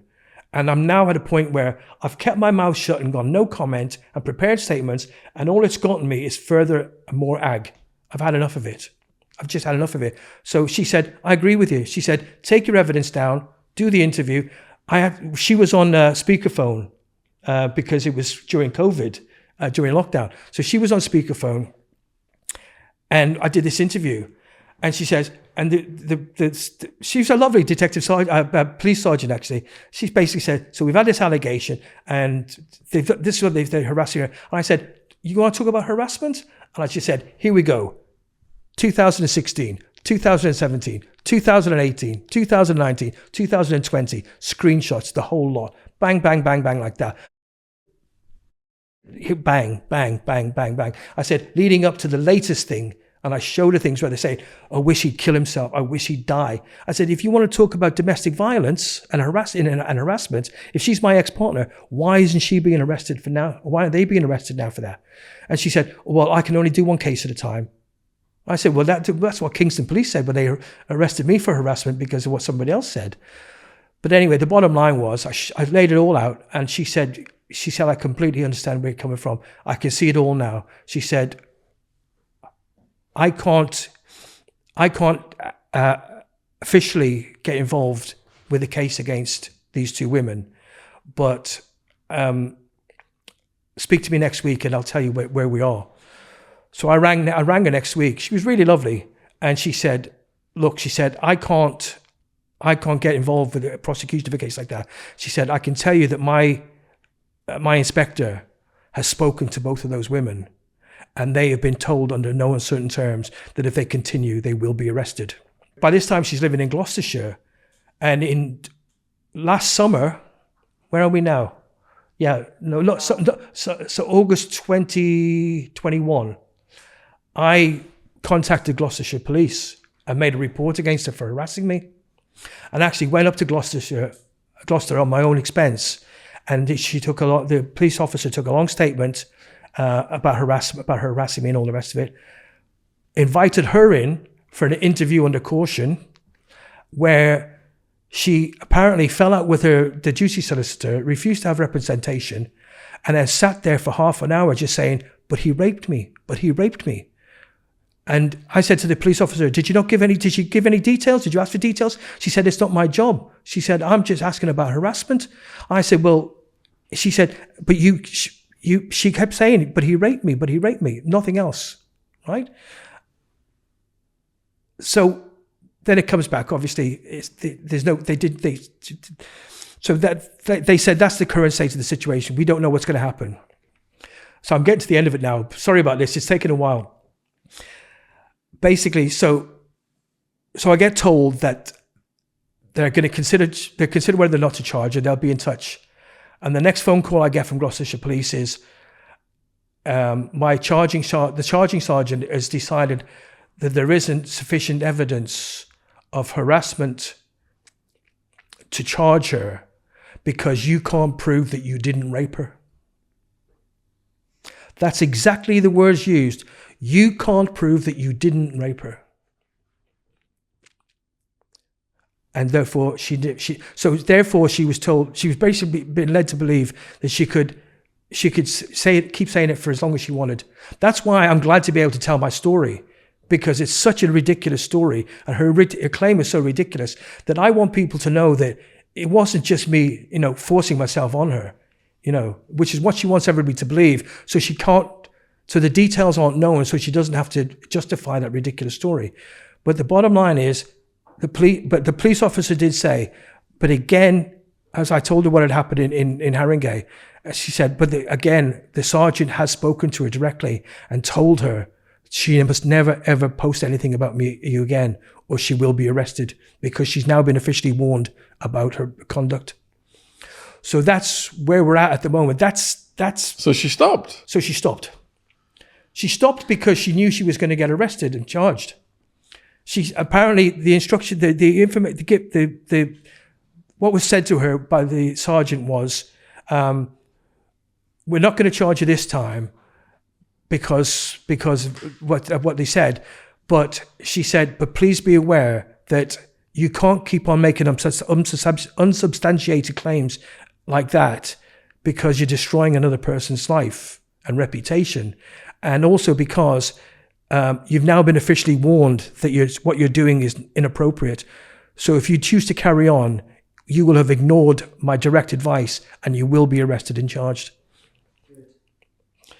So where we're at the moment is that basically over a period of years, I've managed to get everybody shut down privately.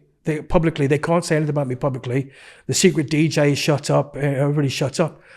But unfortunately, the damage has been done. The accumulative effect from 2010 right through to August 2021 has been such that, there are thousands and thousands and thousands of people out there who know my name. Oh, he's a rapist. Oh, he used to be a DJ. Yeah, but he's a rapist. They only knew my name because I was a well-known DJ and successful in the music business. And that's what appealed to the woman about having, just to one last final thing about this. What I learned later on from a friend of the woman who accused me in 2010 was that she was ovulating and wanted me to father a child, because she wanted to have a kid with me, because she liked the way I was with my kids, because it's part of her Munchausen and all the rest of it. So it's this crazy woman who started this weird thing for her own twisted desires, wants, needs, whatever you want to call it. And the accumulative effect of idiots wanting to believe the worst before. Not a single person in the whole of the 12 years that have gone past, not a single person has ever rung me and said, what's your side of the story, Steve? Not a single person has ever said, let me just check out the facts about this. Not a single person has ever questioned the integrity or the veracity or the truth of any of the claims. They wanted to, this is the sad indictment on social media and human beings generally. The humanity, it doesn't matter that I'd changed people's lives, that I'd soundtracked people's youths, that I'd made hit records that had moved people. People want them in their wedding, people want them in their funerals, None of that matters. All they care about is they want to find something wrong about me. Because I was successful as a DJ, successful as a promoter, successful as a remixer and producer. I quit the business to bring up an autistic son and then a daughter, that doesn't have autism. I was in a faithful marriage until we got divorced. I made a home and a life for myself and my kids as a single parent. I had a career working for children's services, which was a really lovely thing to be doing. I was strong socialist, anti-racist, anti-fascist, always on the right side of history. And the one dirty thing they could use, the only two things they could use against me was that I was a rapist, an allegation that I was a rapist. It had to be that to destroy me.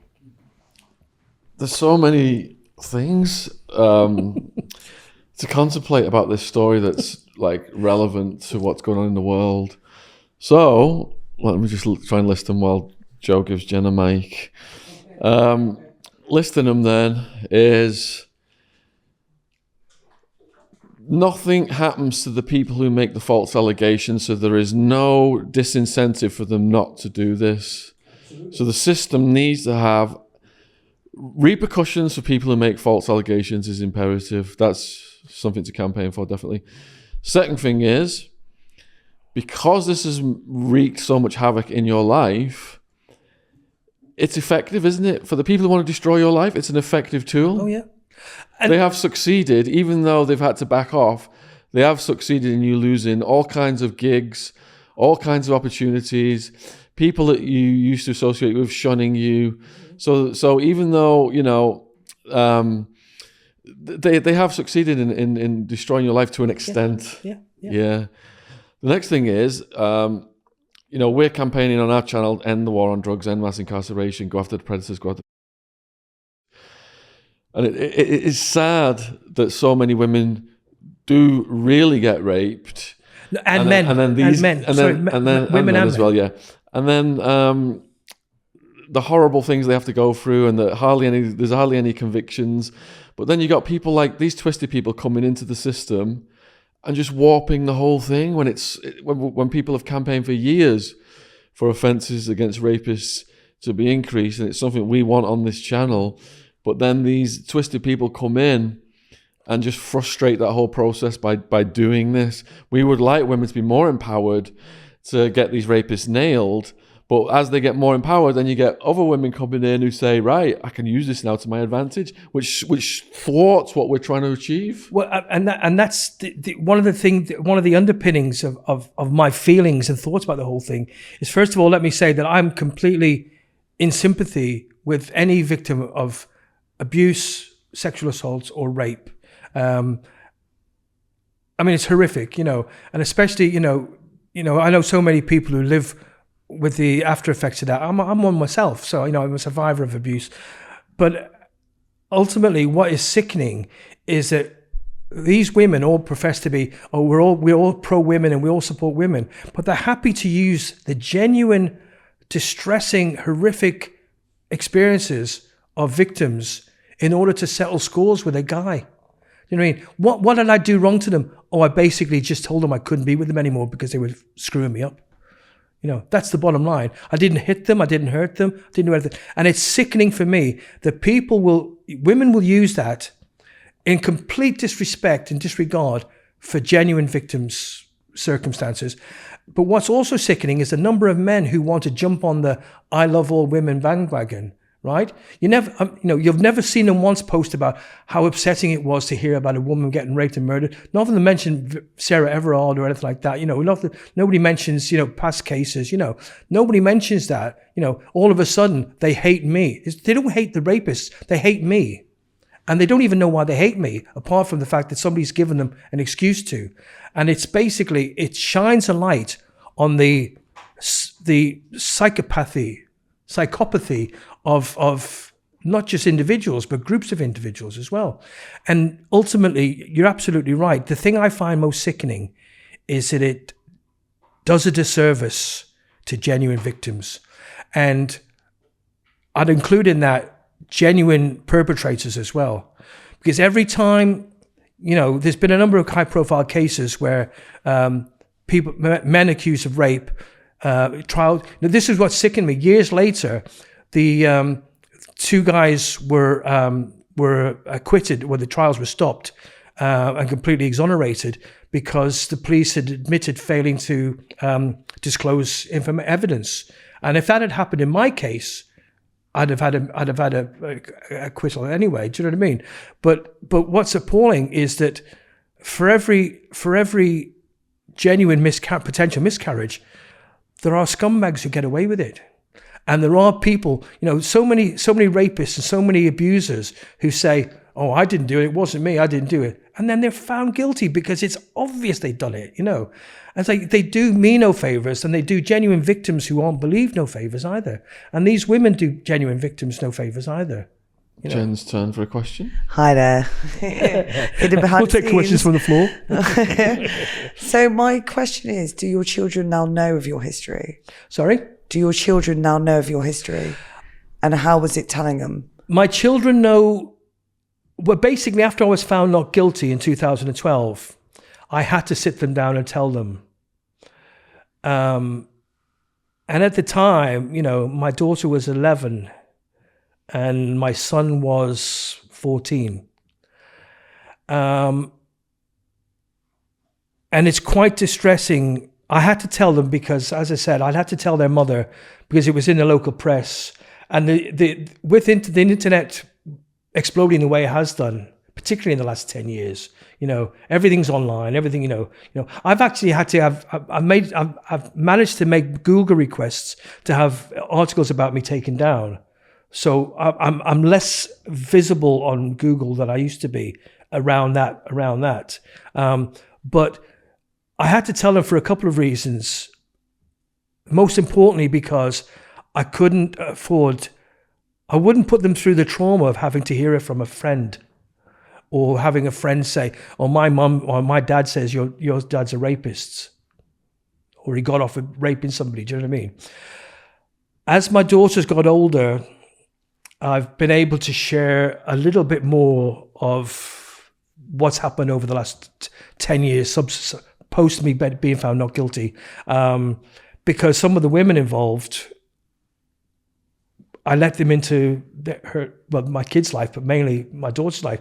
Because as I say, my son went to live with his mum when he was 16, because my daughter had started becoming a young woman, shall we say, and it was important that she had her own room. So it was decided between us all that that would be the best way to do it. So my daughter's always growing up with me, and as a result of which, some of the women involved, particularly, have been directly in their lives, So I've had to explain to her what's gone on, and the other reason is because I know for a certainty that both contacted my ex-wife, and I know that the last woman I spoke about, whose name I won't use because whilst it was a very difficult situation, and she's let me down hugely, I don't hold any bad feelings towards her at all. She's never done anything to actively harm me, although, things happen in certain other ways. But I know for a certainty that she still stalks my daughter. And I know that because I would get messages from her saying, "Have you seen it? Smoking. I've seen a picture of smoking." And it's like, well, she's 20 years old. Who cares? I mean, and I have had the drug talk. We know it's like, we've had the drug talk a few years ago, because I couldn't be a hypocrite. We're sitting there one day and talking. It's like, have you ever taken drugs? And I've gone, well, of course I have. You know what I mean? I said, what did Mum say? She said, she told me you had as well. but my thing is, I've always treated my kids with openness and honesty. I've treated them with respect and care, because I want to model to them the things they should expect to get from other people. I want my daughter to know that she's worth respect and value and appreciation. I want her to know what's acceptable and what's unacceptable. I want her to know that I trust her to make her own decisions in life, and that if she screws up, I'll still be there for her, because they were all the things I ever had. You know what I mean? I've never ever had, just when she texts me and just says, hey, and I just know that I know what she's saying is, I'm thinking about you, Dad, but in young speak, it's hey, but that hey can just convey a whole lot. Do you know what I mean? So it's just that my whole way of being. I've always said I do two things very naturally: three things: DJing, making music, and being a dad. And I remember having a conversation with somebody once about but DJs using their own names and fake names and all the rest of it. And somebody said to me, is there anything you wanted to be called other than DJ? And I said, yeah, Dad. And they were like, whoa, that's, never thought about it like that. Yes, that's the long answer to say, yes, they do know. But they don't know all of it. This is again, the other reason why, the only time I had a second thought about doing this is because I know my kids will be able to see it all, and I know their friends will be able to see it all. But my kids know about what happened to me as a child. They understand that those are the reasons why I fought to keep them in my life when their mum tried to take them away. They understand about my mental health issues, and how it's affected how I am with them sometimes, although I've tried my best to never let it affect them. And I'm sure, and they're too loving, my daughter in particular, but they're too, with my son's autism, emotion comes out in a different way. It's wrong to say they don't love people, they do, but it comes in a different way, and they process things differently. It's a lot more matter of fact, but so with my daughter, I know she loves me too much to ever make me think or let me think that what I'm going through is affecting her. And I love her for that, but I wish she would let it go. I wish she'd be able to say, Dad, this is really hurting me. Can you help me with it? Do you know what I mean? And have you had that conversation? Yes, we have. And she understands that I appreciate her trying to be strong for me. And she knows, she really loves how much I've been strong for her. But she also understands that there are situations that nobody can control. She feels a lot of anger about it because she knows me as her dad, and she knows I would never do the things that I've been accused of. And she feels anger because people would do such horrible things to hurt me. But that's all part of hopefully it's part of her emotional and spiritual development. Yes. As well. What about the mum of your kids? Sorry, I've got to ask one more question. Is the negligence of the police, was it Freemasonry, do you think? Was it what? Freemasonry. To be honest with you, I wouldn't have a clue about that. I personally I don't think it was the Freemasons, because basically the cop overseeing everything, the DI from Sapphire, I've got the report there. The DI from Sapphire it was more about the fact he was inappropriately connected to the woman who made the allegation against me. And once he dug himself that initial little trench of inappropriate connection, he has spent the rest of his time till now either covering that up or digging the hole deeper so that nobody can get out of it. And that's the bottom line, is basically, I truly believe it's a bent cop who in a senior position of power, who's used that to influence and manipulate other police officers in Haringey in order to be able to hide his initial inappropriate connection with the woman. So going back to the mum of your kids then, your ex-wife, there was a point in the story where I thought she was going to jump on the bandwagon to get what she originally wanted. Yeah. Well, what do you think prevented that? Because I didn't tell her until I'd been found not guilty, and then she had nothing to use against me. Do you think if she had found out before, Undoubtedly. Wow. that would have been messy? Undoubtedly. That would have been really messy. It would have been. But absolutely, and again, you know, we had Christmas dinner together as a family for the first time ever since we broke up in 2006, last December, because my daughter works at a pub now, and so we had Christmas dinner in the pub. But and our relationship will never, you know, I don't know how she thinks about me. From what I can gather, she used to be very negative about me, but I think that's mellowed over time as well. But yeah, ultimately, I genuinely, that's why I was so freaked out, because I couldn't tell her. No, I couldn't tell anybody. I was literally, so you imagine, in 2010, I'm arrested. I can't tell anybody. You know, I've got no support. I had absolutely no support for the whole time. I mean, I've had virtually no support ever since, to be honest with you. But, you know, to be in that position where being frightened, and that's what I'm saying to you. I know for a certainty that two of the women both contacted her. I asked her afterwards, my ex-wife, I asked her afterwards if the woman who'd made the original allegation against me had contacted her. And she said no.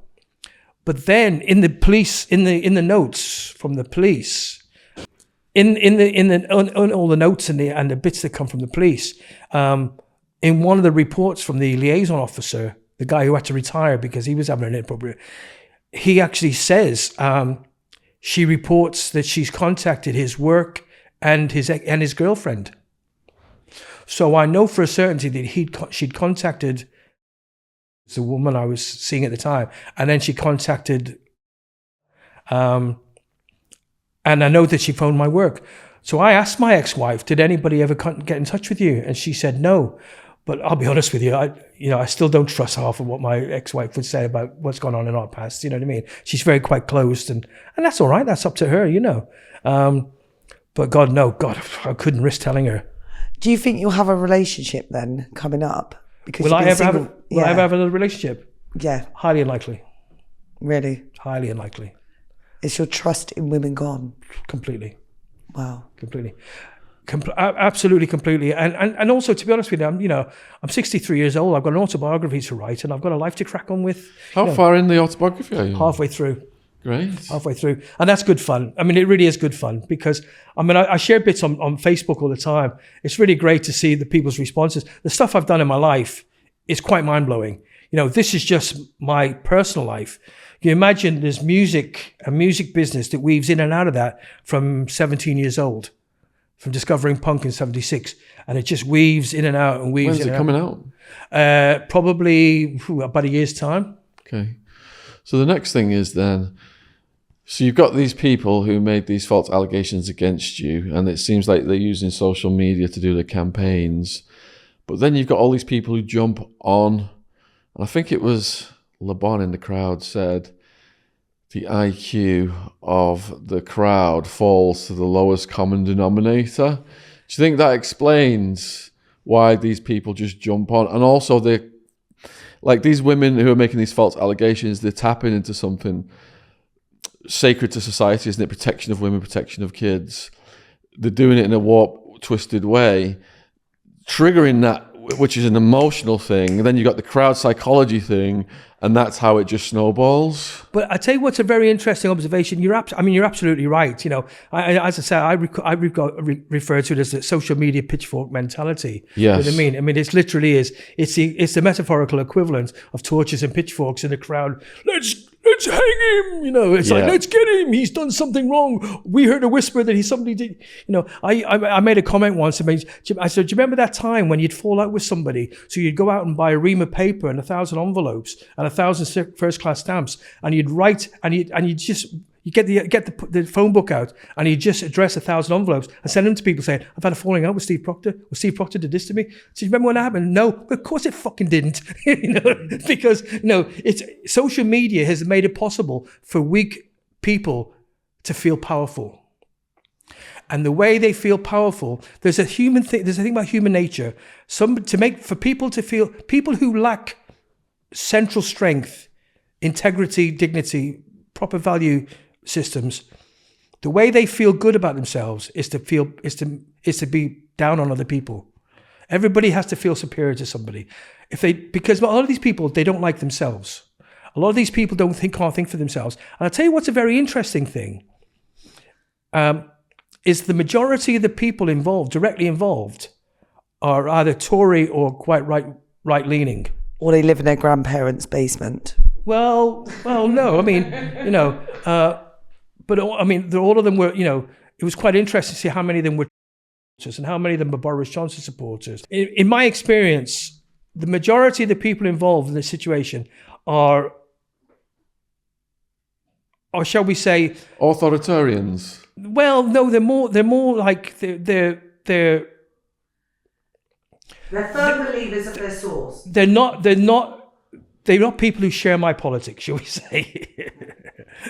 You have a question? No, sorry, it's a little bit off topic. Go on. Did you say you're 63? 63, yeah. You don't look 64. No, I thought you were in your late 40s or something. So you're obviously doing something really, really well. What's your secret? Sorry? What's your secret? Because you're obviously doing something really well. I used to say I had taken so many drugs I was chemically preserved. Oh, good Lord. I tell you what, I don't know what my secret is, to be honest with you. It's just I'm still 18 in my head. I haven't used soap on my face for 25 years. But you haven't aged through stress. Well, I have. If you saw pictures of me 12 years ago and saw pictures of me now, Jesus, I was good looking and cool 12 years ago. But no, I mean, it has aged me. It's inevitable.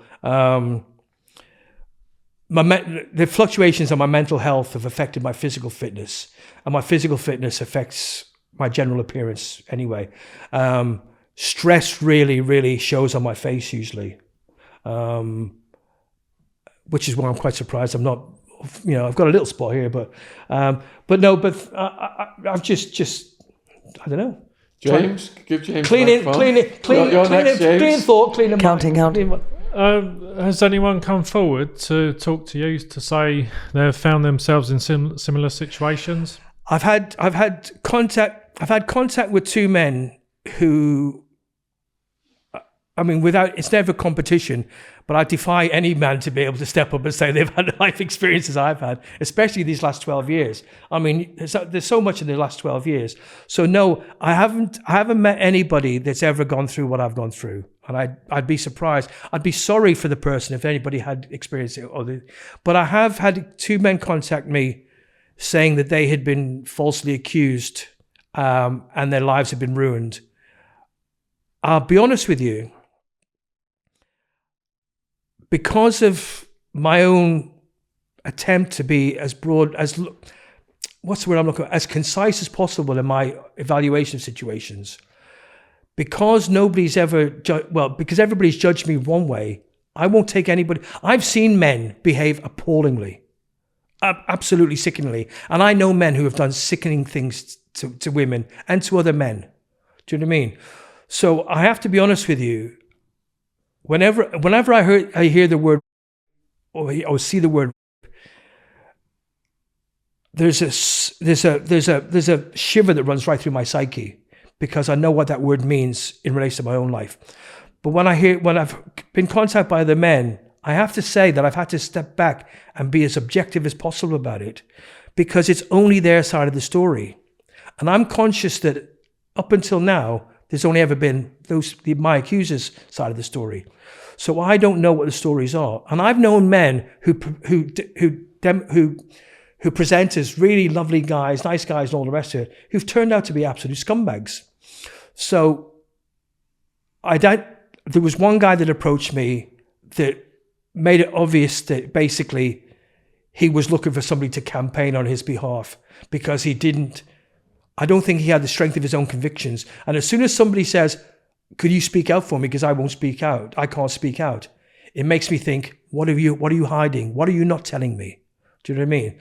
I've also heard of a man who killed himself because of false allegations. I've been contacted by a number of people saying, I have a friend. Some of the men, I've wondered if it's them directly.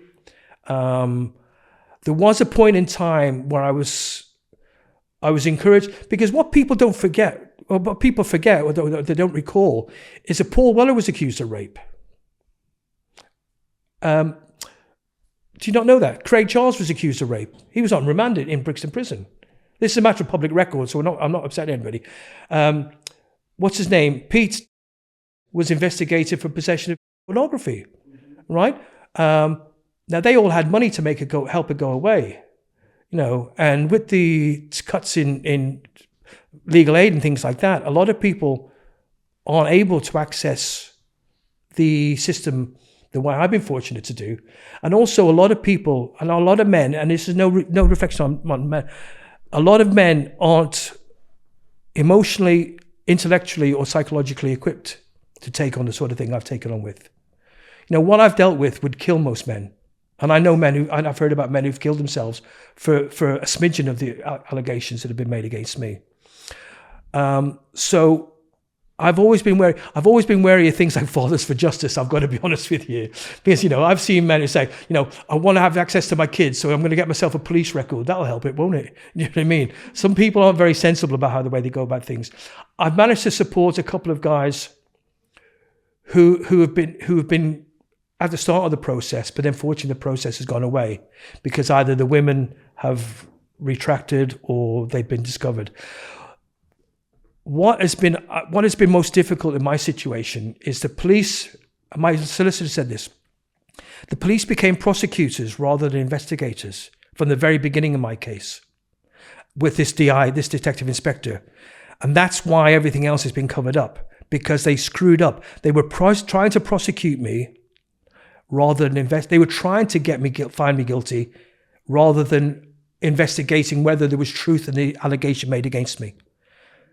They made no investigation of the allegation against me. It was all about trying to get me convicted. And I'd like to think that the system has changed now, so that doesn't happen as much. But it's my understanding it still does. Has Joe got a question? I've got a quick question. So I'm a firm believer in the universe. What do you think this has all taught you? I used to believe in the power of the universe. I think, and I used to think it was I used to have all great belief in negative. I used to call it dark energy. I used to describe everything that was happening to me as being dark energy being thrown at me, and I'd put up my shield of white light and all that spiritual hippie shit, and people say, well, maybe it's your spirituality and your belief in the power of the universe that's got you through it all. But I'd say, and because I used to say, well, if the universe was all that great and it reflected the positivity of my own white light energy, why is this happening to me? And people would say, well, maybe it's because your white light energy is so strong that you've been able to fight back against it and stand up to it.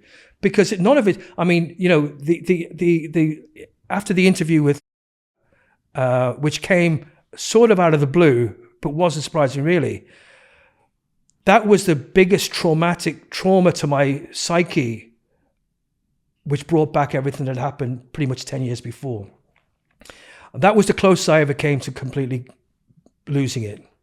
And as I say, the reason why I had to come off medication was because I realized it was preventing me from addressing and challenging what was going on. I became numb to it for a little while, and I hated that feeling. I'd rather feel anxious and deal with anxiety attacks than be so numb that I can't enjoy the world.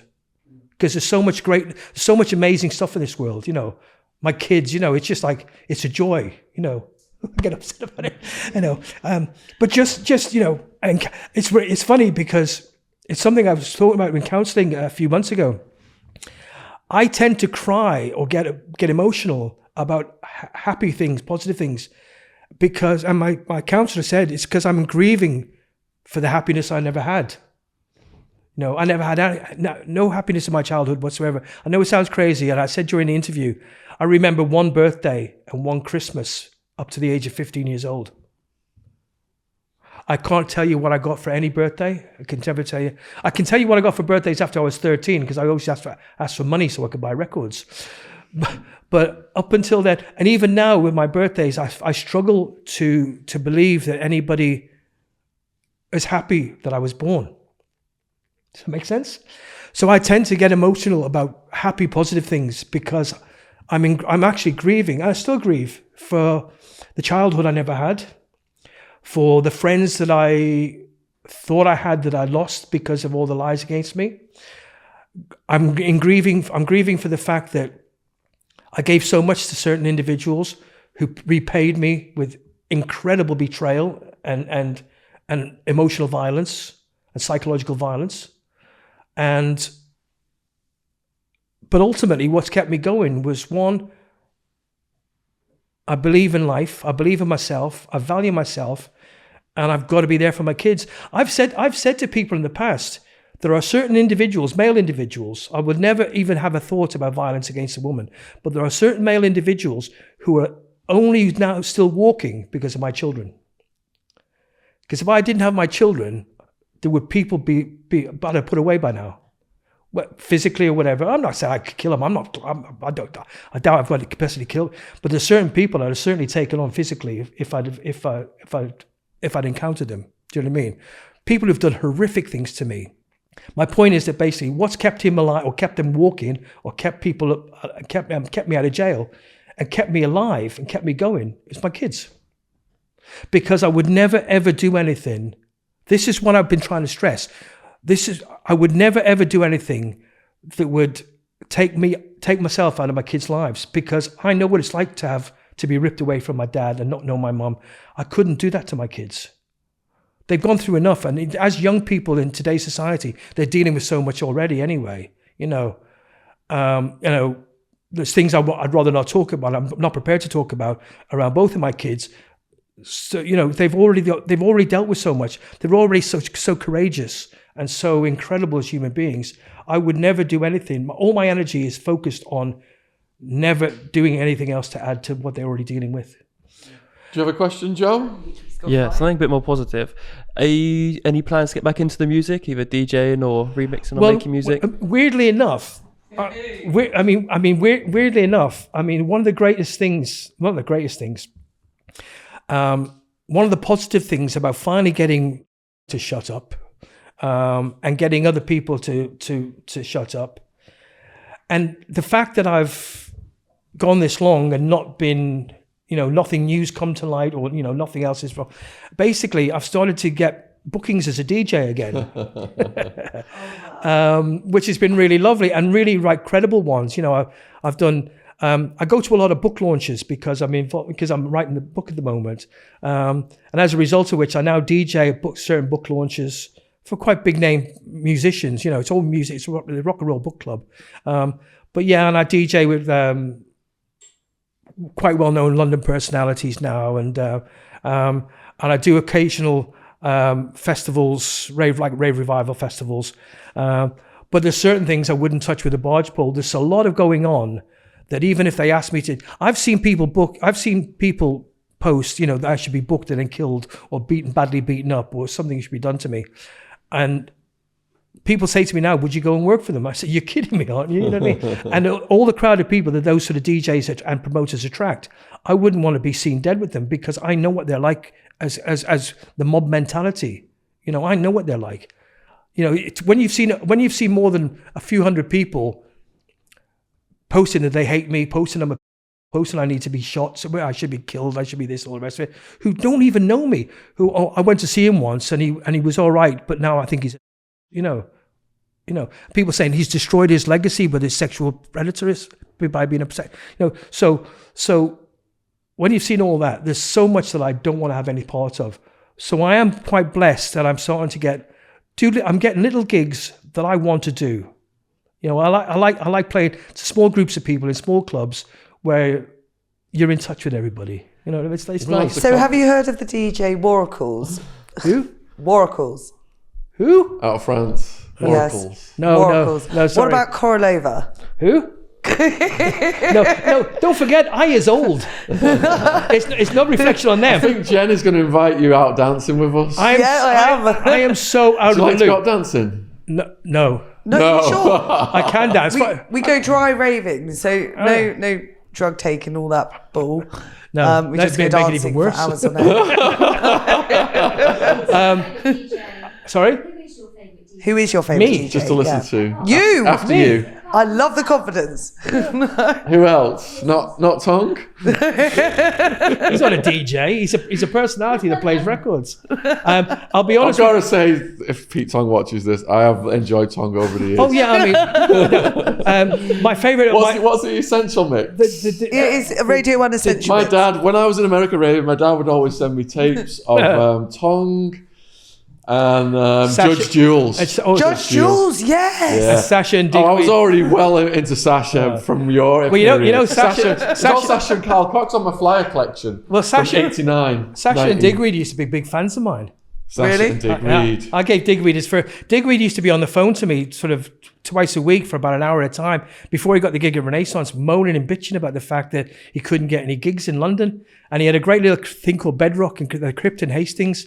And he used to do Storm at the Pier, and I used to go and play for him loads. I played for John loads. And Sasha, first time I met Sasha, I was looking at a club called The Institute in Birmingham to do a club night.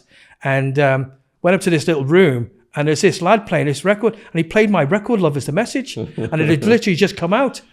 And I was just like, what? I went over to him, I said, oh man, I said, thanks very much. I said, this is my record. He said, are you Steve Proctor? And I said, yeah. He said, my name's Sasha, all right. It's like, So one of Sean's like wet dreams is he always wanted to be a DJ. What advice would you give to him? Sorry. I became an ecstasy trafficker instead. No, but I'll tell you a true story. So just to finish the question for Joe, Kaz, sorry, Kaz. God, I'm getting this age. Just to finish, my favourite DJ of all time is Andy Weatherall. Oh. Oh, he's dead. He's passed away a few years ago. But Andy Weatherall, he and I were the most outsider alternative DJs on the scene when it first started. He's revered as like a god now. I mean, he's an incredible guy, incredible human being, incredibly erudite. It's just so bright. I loved him because we met on so many levels, intellectually, spiritually, politically, creatively, musically. He's just an all-round brilliant guy, you know. My other favourite DJs is a guy called Norman Killen, who was a DJ at Eric's Punk Club in Liverpool, who basically was the first DJ I ever heard play anything other than disco. Yeah, but apart from that, I'll be honest with you. I mean, I've DJed with every top DJ back in the day. So three of the ones then that got me involved in the beginning that resonated with me: Moby, Adamski, and Guru Josh. Oh, Guru Josh! Did you meet any of them? Well, I knew Adam. I've known Adam for. I met Moby in '88 when I was playing Go, when he first came over to Britain. But Adam I knew from when he used to turn up with his keyboard and plug in and rave. Really? And Guru Josh, I very famously knocked back from my club, The Promised Land. Wow. How? I'll be honest with you, I hated him. Time for the Guru. But He died, didn't he? Well, yeah, he died. Yeah, he was a dentist, but he very famously came out as supporting the poll tax. Was he getting high on his own supply? Oh, no idea. No idea. But basically, one night when I had the fitness center, the Promised Land, the fitness center. One night I got because I run clubs in Liverpool. You know, that was the other thing about me is I'm not just a DJ. I was a club runner, a promoter, club owner. You know, I've done everything. Sean's from that sort of he is from that neck of the woods. What clubs did you run that Sean might have gone to? Well, You missed the beginning. Yeah. What did I miss? Well, The stage. we're talking about the stage. Really? It's the big club. Quadrant Park. Yeah, Quadrant Park. So yeah. two acts that I saw them back then. One was Move Any Mountain. Yeah, it's Shaman, yeah. And Evolution and Enjoy. Oh, yeah, Take yeah. Me Higher. Well, I knew the Shaman from 1984 when I booked them to support a band in Liverpool. Wow. And when the rave scene first started, I mean, Charlie Kosh was their manager. I'd get a phone call on Friday because I was doing Love at the Wag. Hi, Steve, are you at Love at the Wag tonight? They said, yeah. I said, any chance we can come down? So it's like, okay. So Will's the one who passed away. Will and Colin would turn up with Charlie, And I'd have to come down to the bottom of the wag, get them in. Yeah, they're all right with me. Say, Steve, Shum tomorrow night. Aye, okay then. So I meet them outside Shum and take them in there. So that's so I've known them forever. But what about Shelley's or Eclipse? I played at Shelley's once. I played at the Eclipse once. I remember the Eclipse being really funny because I was late for the gig, and I was flying through Coventry, and I'd gone and there was building there, but I couldn't get to it. And there's a police van coming the other way. And I'm thinking, and as I stopped at the lights, he's come up beside me and coming the other way, and he stopped beside me. He said, "Are you looking for the Eclipse?" I said, "Yeah, man, it's over there." And I get there. He said, "So I follow us." And he said, "It took me around there." So yeah, I remember playing there, and I remember it was the only place where the owner had the courtesy to ask me if I wanted to be recorded. Wow. And I said, no, I never like to be recorded because it was all about rock and roll live. It's as it happens for me. And he said, I can make you a fortune. I said, I appreciate the offer, but no, I'm not interested. So what is the rise and fall like? The rise and fall. I've had about 4 of them. So, But you're talking, you're speaking so highly of your career and it goes up and then the fall. well, here's the thing. I mean, because when I started DJing in 1979, I just thought, I was lucky to get a gig. I blagged the gig, but I was worth it because I was a good DJ, even at the very beginning. But I thought I'll give myself 6 months and it'll be over and I'll go back to looking for a job, And after 6 months, it was still going all right. So I'm getting another 6 months out of this. I worked really hard at it, and then it's just slowly went from there. And every 6 months, I'd go, well, a little bit more is happening. I'll stick with it, But it's still going. Huh? It's all still going, isn't it? EDM and everything. Well, so the thing with me is basically as far as I'm concerned, I've always just gone like that in my life, right? And during that time, music has gone like that in my life, which has meant that at some points I've been ahead of the curve. Sometimes I've intersected with the curve, and sometimes I've missed the curve. At the times when I've missed the curve, I'm very open and honest about that and recognize that, but I ain't going to chase the next curve. I'm just going to carry on doing what I'm doing and hope that the curve hits me again. And that's all I've ever done. I think you're on the rise again. Well, I mean... Listen to your heartbeat. Listen to your heartbeat. I mean, That was his song? I know. Do you produce as well? Sorry? Do you produce? He made the song, Kaz. Listen to your heartbeat, moving to the beat. Music? Sorry? I can't hear. Do you produce music as well? I used to do an awful lot of it. I've had hit records and everything, Yeah. believe it or not. Any plans for any more? Well, again, it's one of those things that, I've been a bit distracted the last few years. Sorry. But Do you want any dominatrixes to feature in your videos? no, fresh out of them. I'll do it myself. I'm going to do it. No. So weirdly enough, I have been slowly over the last year compiling my back catalogue and digitizing it and getting it all ready for release digitally. And I've been doing bits and pieces in a studio. In all honesty, one of the things I'm doing at the moment is trying to find a way to sell my record collection. Because I've got 40-odd thousand... No, eBay. I've got 40-odd thousand records. What, you want to sell the whole thing? Oh, no, I could never do that. I do record fairs and I'll sell about 10 records and I'll come out with them at about £1,000. You know what I mean? I've got really, really rare records. The reason being that basically I've got to finish the book and then there's part 2, which is the Liverpool years. And I've got to promote them and all the rest of it. But at some point in the next few years, I want to make an album. The one thing I've never done in my career is made an album. And the one thing I really want to do is make an album with my daughter guest singing on a couple of the tracks. Is she a great singer then? She's a phenomenal singer. Wow. She's doing a degree in performance arts at the... Did she do Vogue? That's what She can do anything you want. She can do anything you want. But she can play guitar. I bought her a guitar and I bought her an amp a few years ago. But she's more interested in the production and technical side of things. But she has got a phenomenal voice. She'll say, so we went to a karaoke bar the other day and I got up and did a song. It's But I've got video of her. She was the lead in We Will Rock You at school and another musical, I can't remember the name of it now, but Grease, she was in Grease as well. But basically, she's got a phenomenal singing voice. But I'm trying to encourage her to develop her songwriting, because I'd love to be in a position where in a couple of years' time, I get a book a studio and we record an album, and she records. I'd like her to record a song I wrote years ago, and I'd like to record one of her songs. So have you tried that machine that Ed Sheeran uses for Also, what's it called? oh, the samplers, loop samplers. Yes. Oh no, I come from a technical background of using proper samplers. Really? Yeah. Looping is the new thing. Oh yeah, Obviously, looping. Ed Sheeran did that I at first saw Glastonbury. that in Ibiza in 2010. Yeah. And it was like, yeah, I thought that was pretty bad. It is a phenomenal thing. It makes it really easy. But you still, this is the conversation we had earlier on about, anybody can bring out any amount of equipment and all the rest of it. But there is no amount of money can buy talent, creativity, and time and experience. You know what I mean? What did I call it? iTime. Apple can't bring out iTime and you automatically pay £49 and you've got 25 years of experience and creativity under your belt. It doesn't matter. I mean, it's just the latest form of technology and musical reproduction.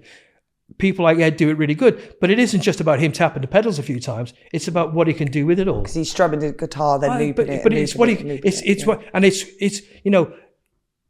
it's such an ethereal, beautiful art, you know what I mean? That he can, these are guys that think on the fly, Obviously they pre-program and pre-think out, create ideas, but it's just the fact they can just do it all, That's what makes him special, I'm not a big fan of his, but I'm a huge fan of his talent. Exactly. And talking about talent, who's more talented out of me and Sean? Hold on, is there something wrong with this microphone?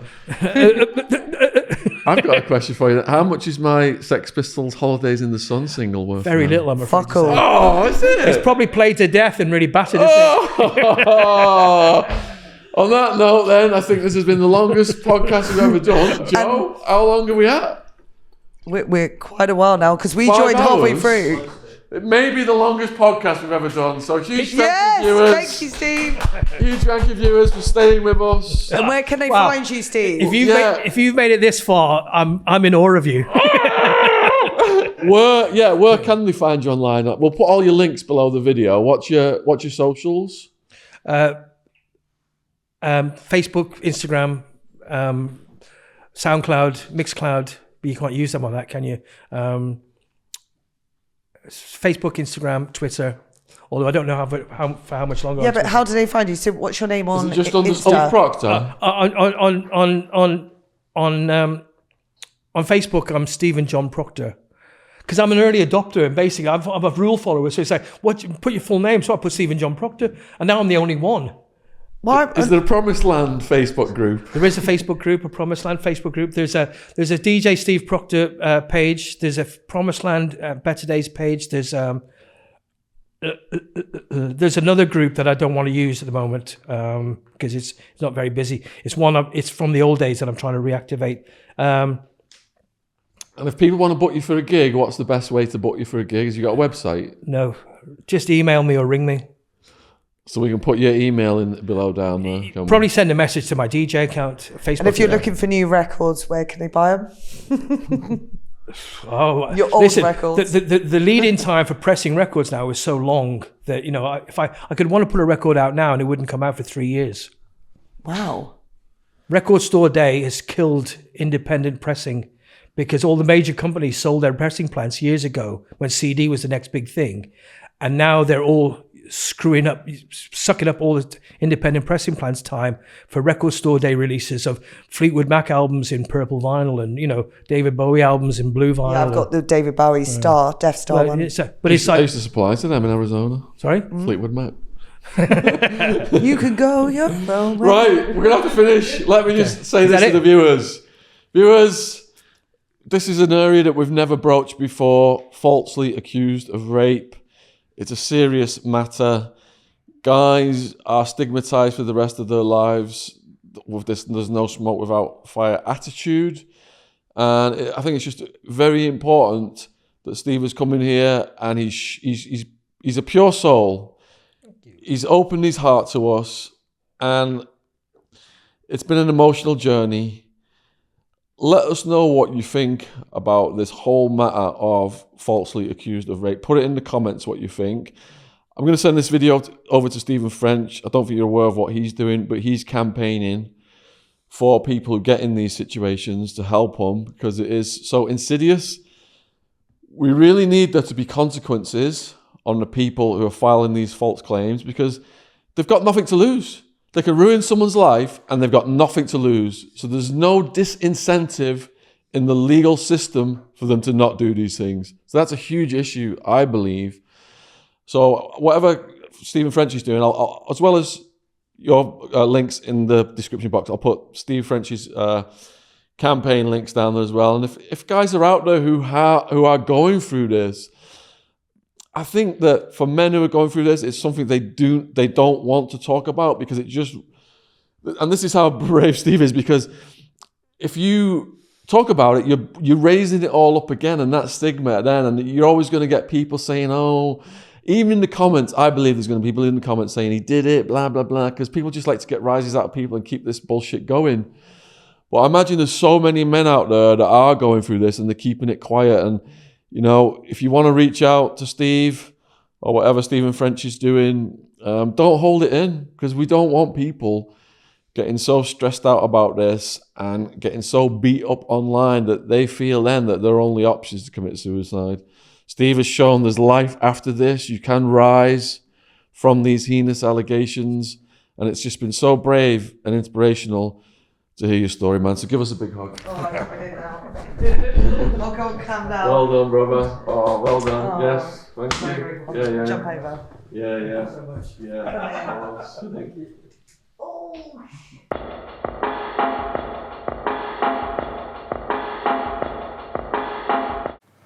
In May 2010, I was falsely accused of rape. After 13 months of investigation, where no supporting evidence was found for that allegation, I was charged with rape. It turned out later on that the person making the allegation moved in with a police officer connected to the investigation the day after I was arrested. After a very short trial in January 2012, I was found not guilty by unanimous verdict after less than 3 hours deliberation, after the judge had instructed the jury to recognise that she had lied both in her original statement and in her evidence on the stand. The woman immediately claimed that I had gotten off on a technicality, and she has continued to tell this lie to this day, amongst many others, and has encouraged others to believe and spread the lie in a campaign of hate against me. On numerous occasions, I've offered people the opportunity to read the judge's summing up in the trial, which demonstrates very clearly that she is lying, but people have refused and instead have continued to spread the lies about me. I intend to read 3 passages from the judge's summing up, which totally destroy her lies and refute her latest lie, claiming that I got off on a technicality. Her latest lie is that she is claiming that I got off on a technicality because I forced her to take drugs and then raped her. This is what the judge had to say to the jury about that.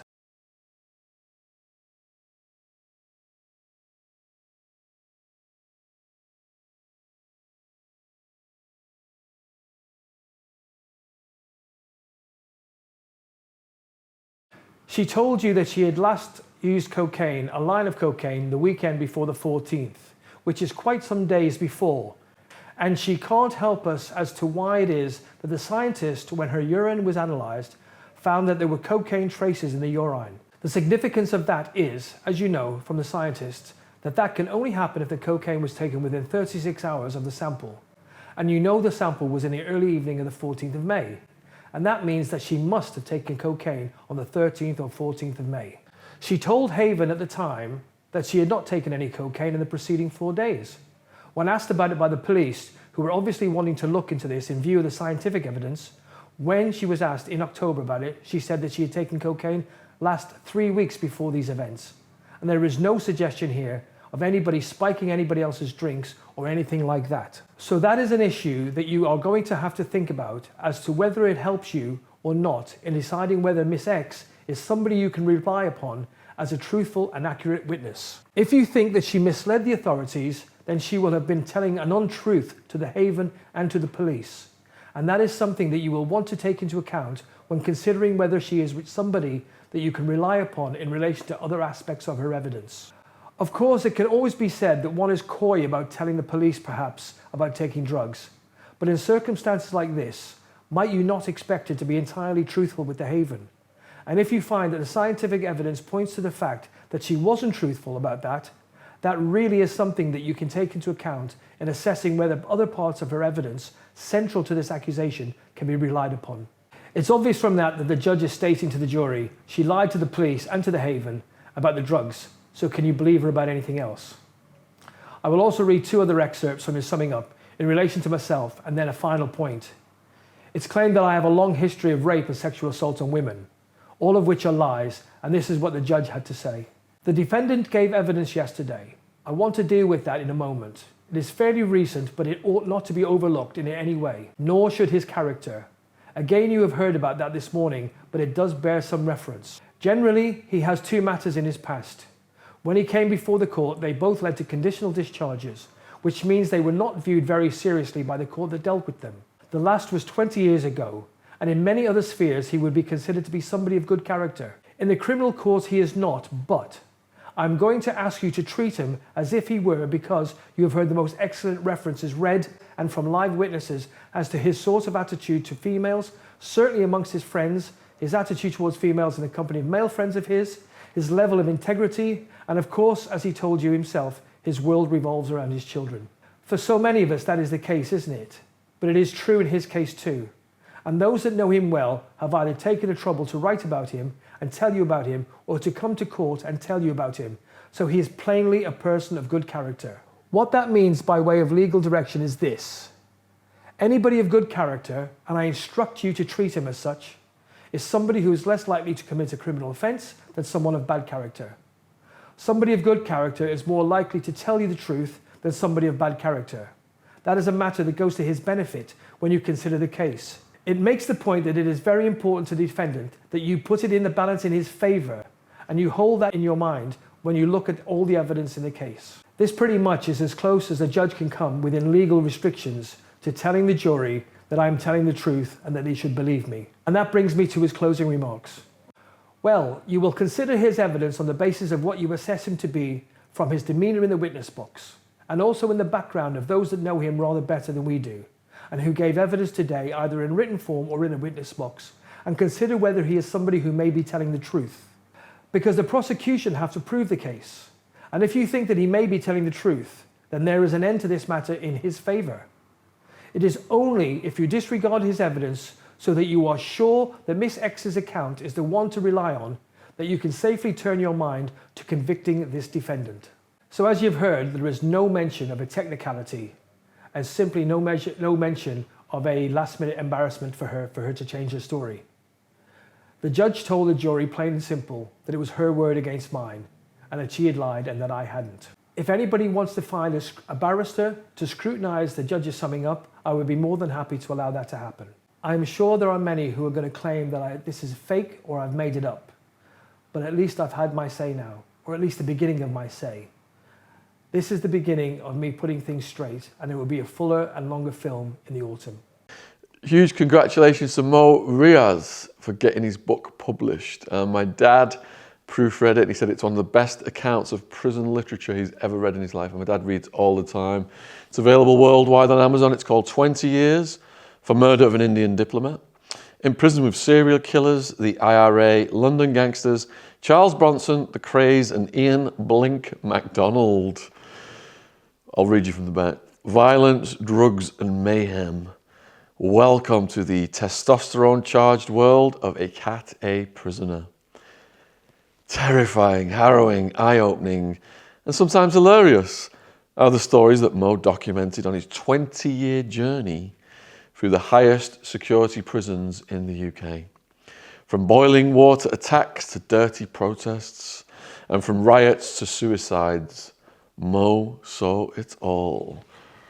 And after getting sentenced to life for a murder conspiracy, Mo had to adapt to living with extremely dangerous, high-profile inmates, including members of the IRA, serial killers, and London gangsters, including Charles Bronson and the Krays. He's got some great stories about Charles Bronson in the book.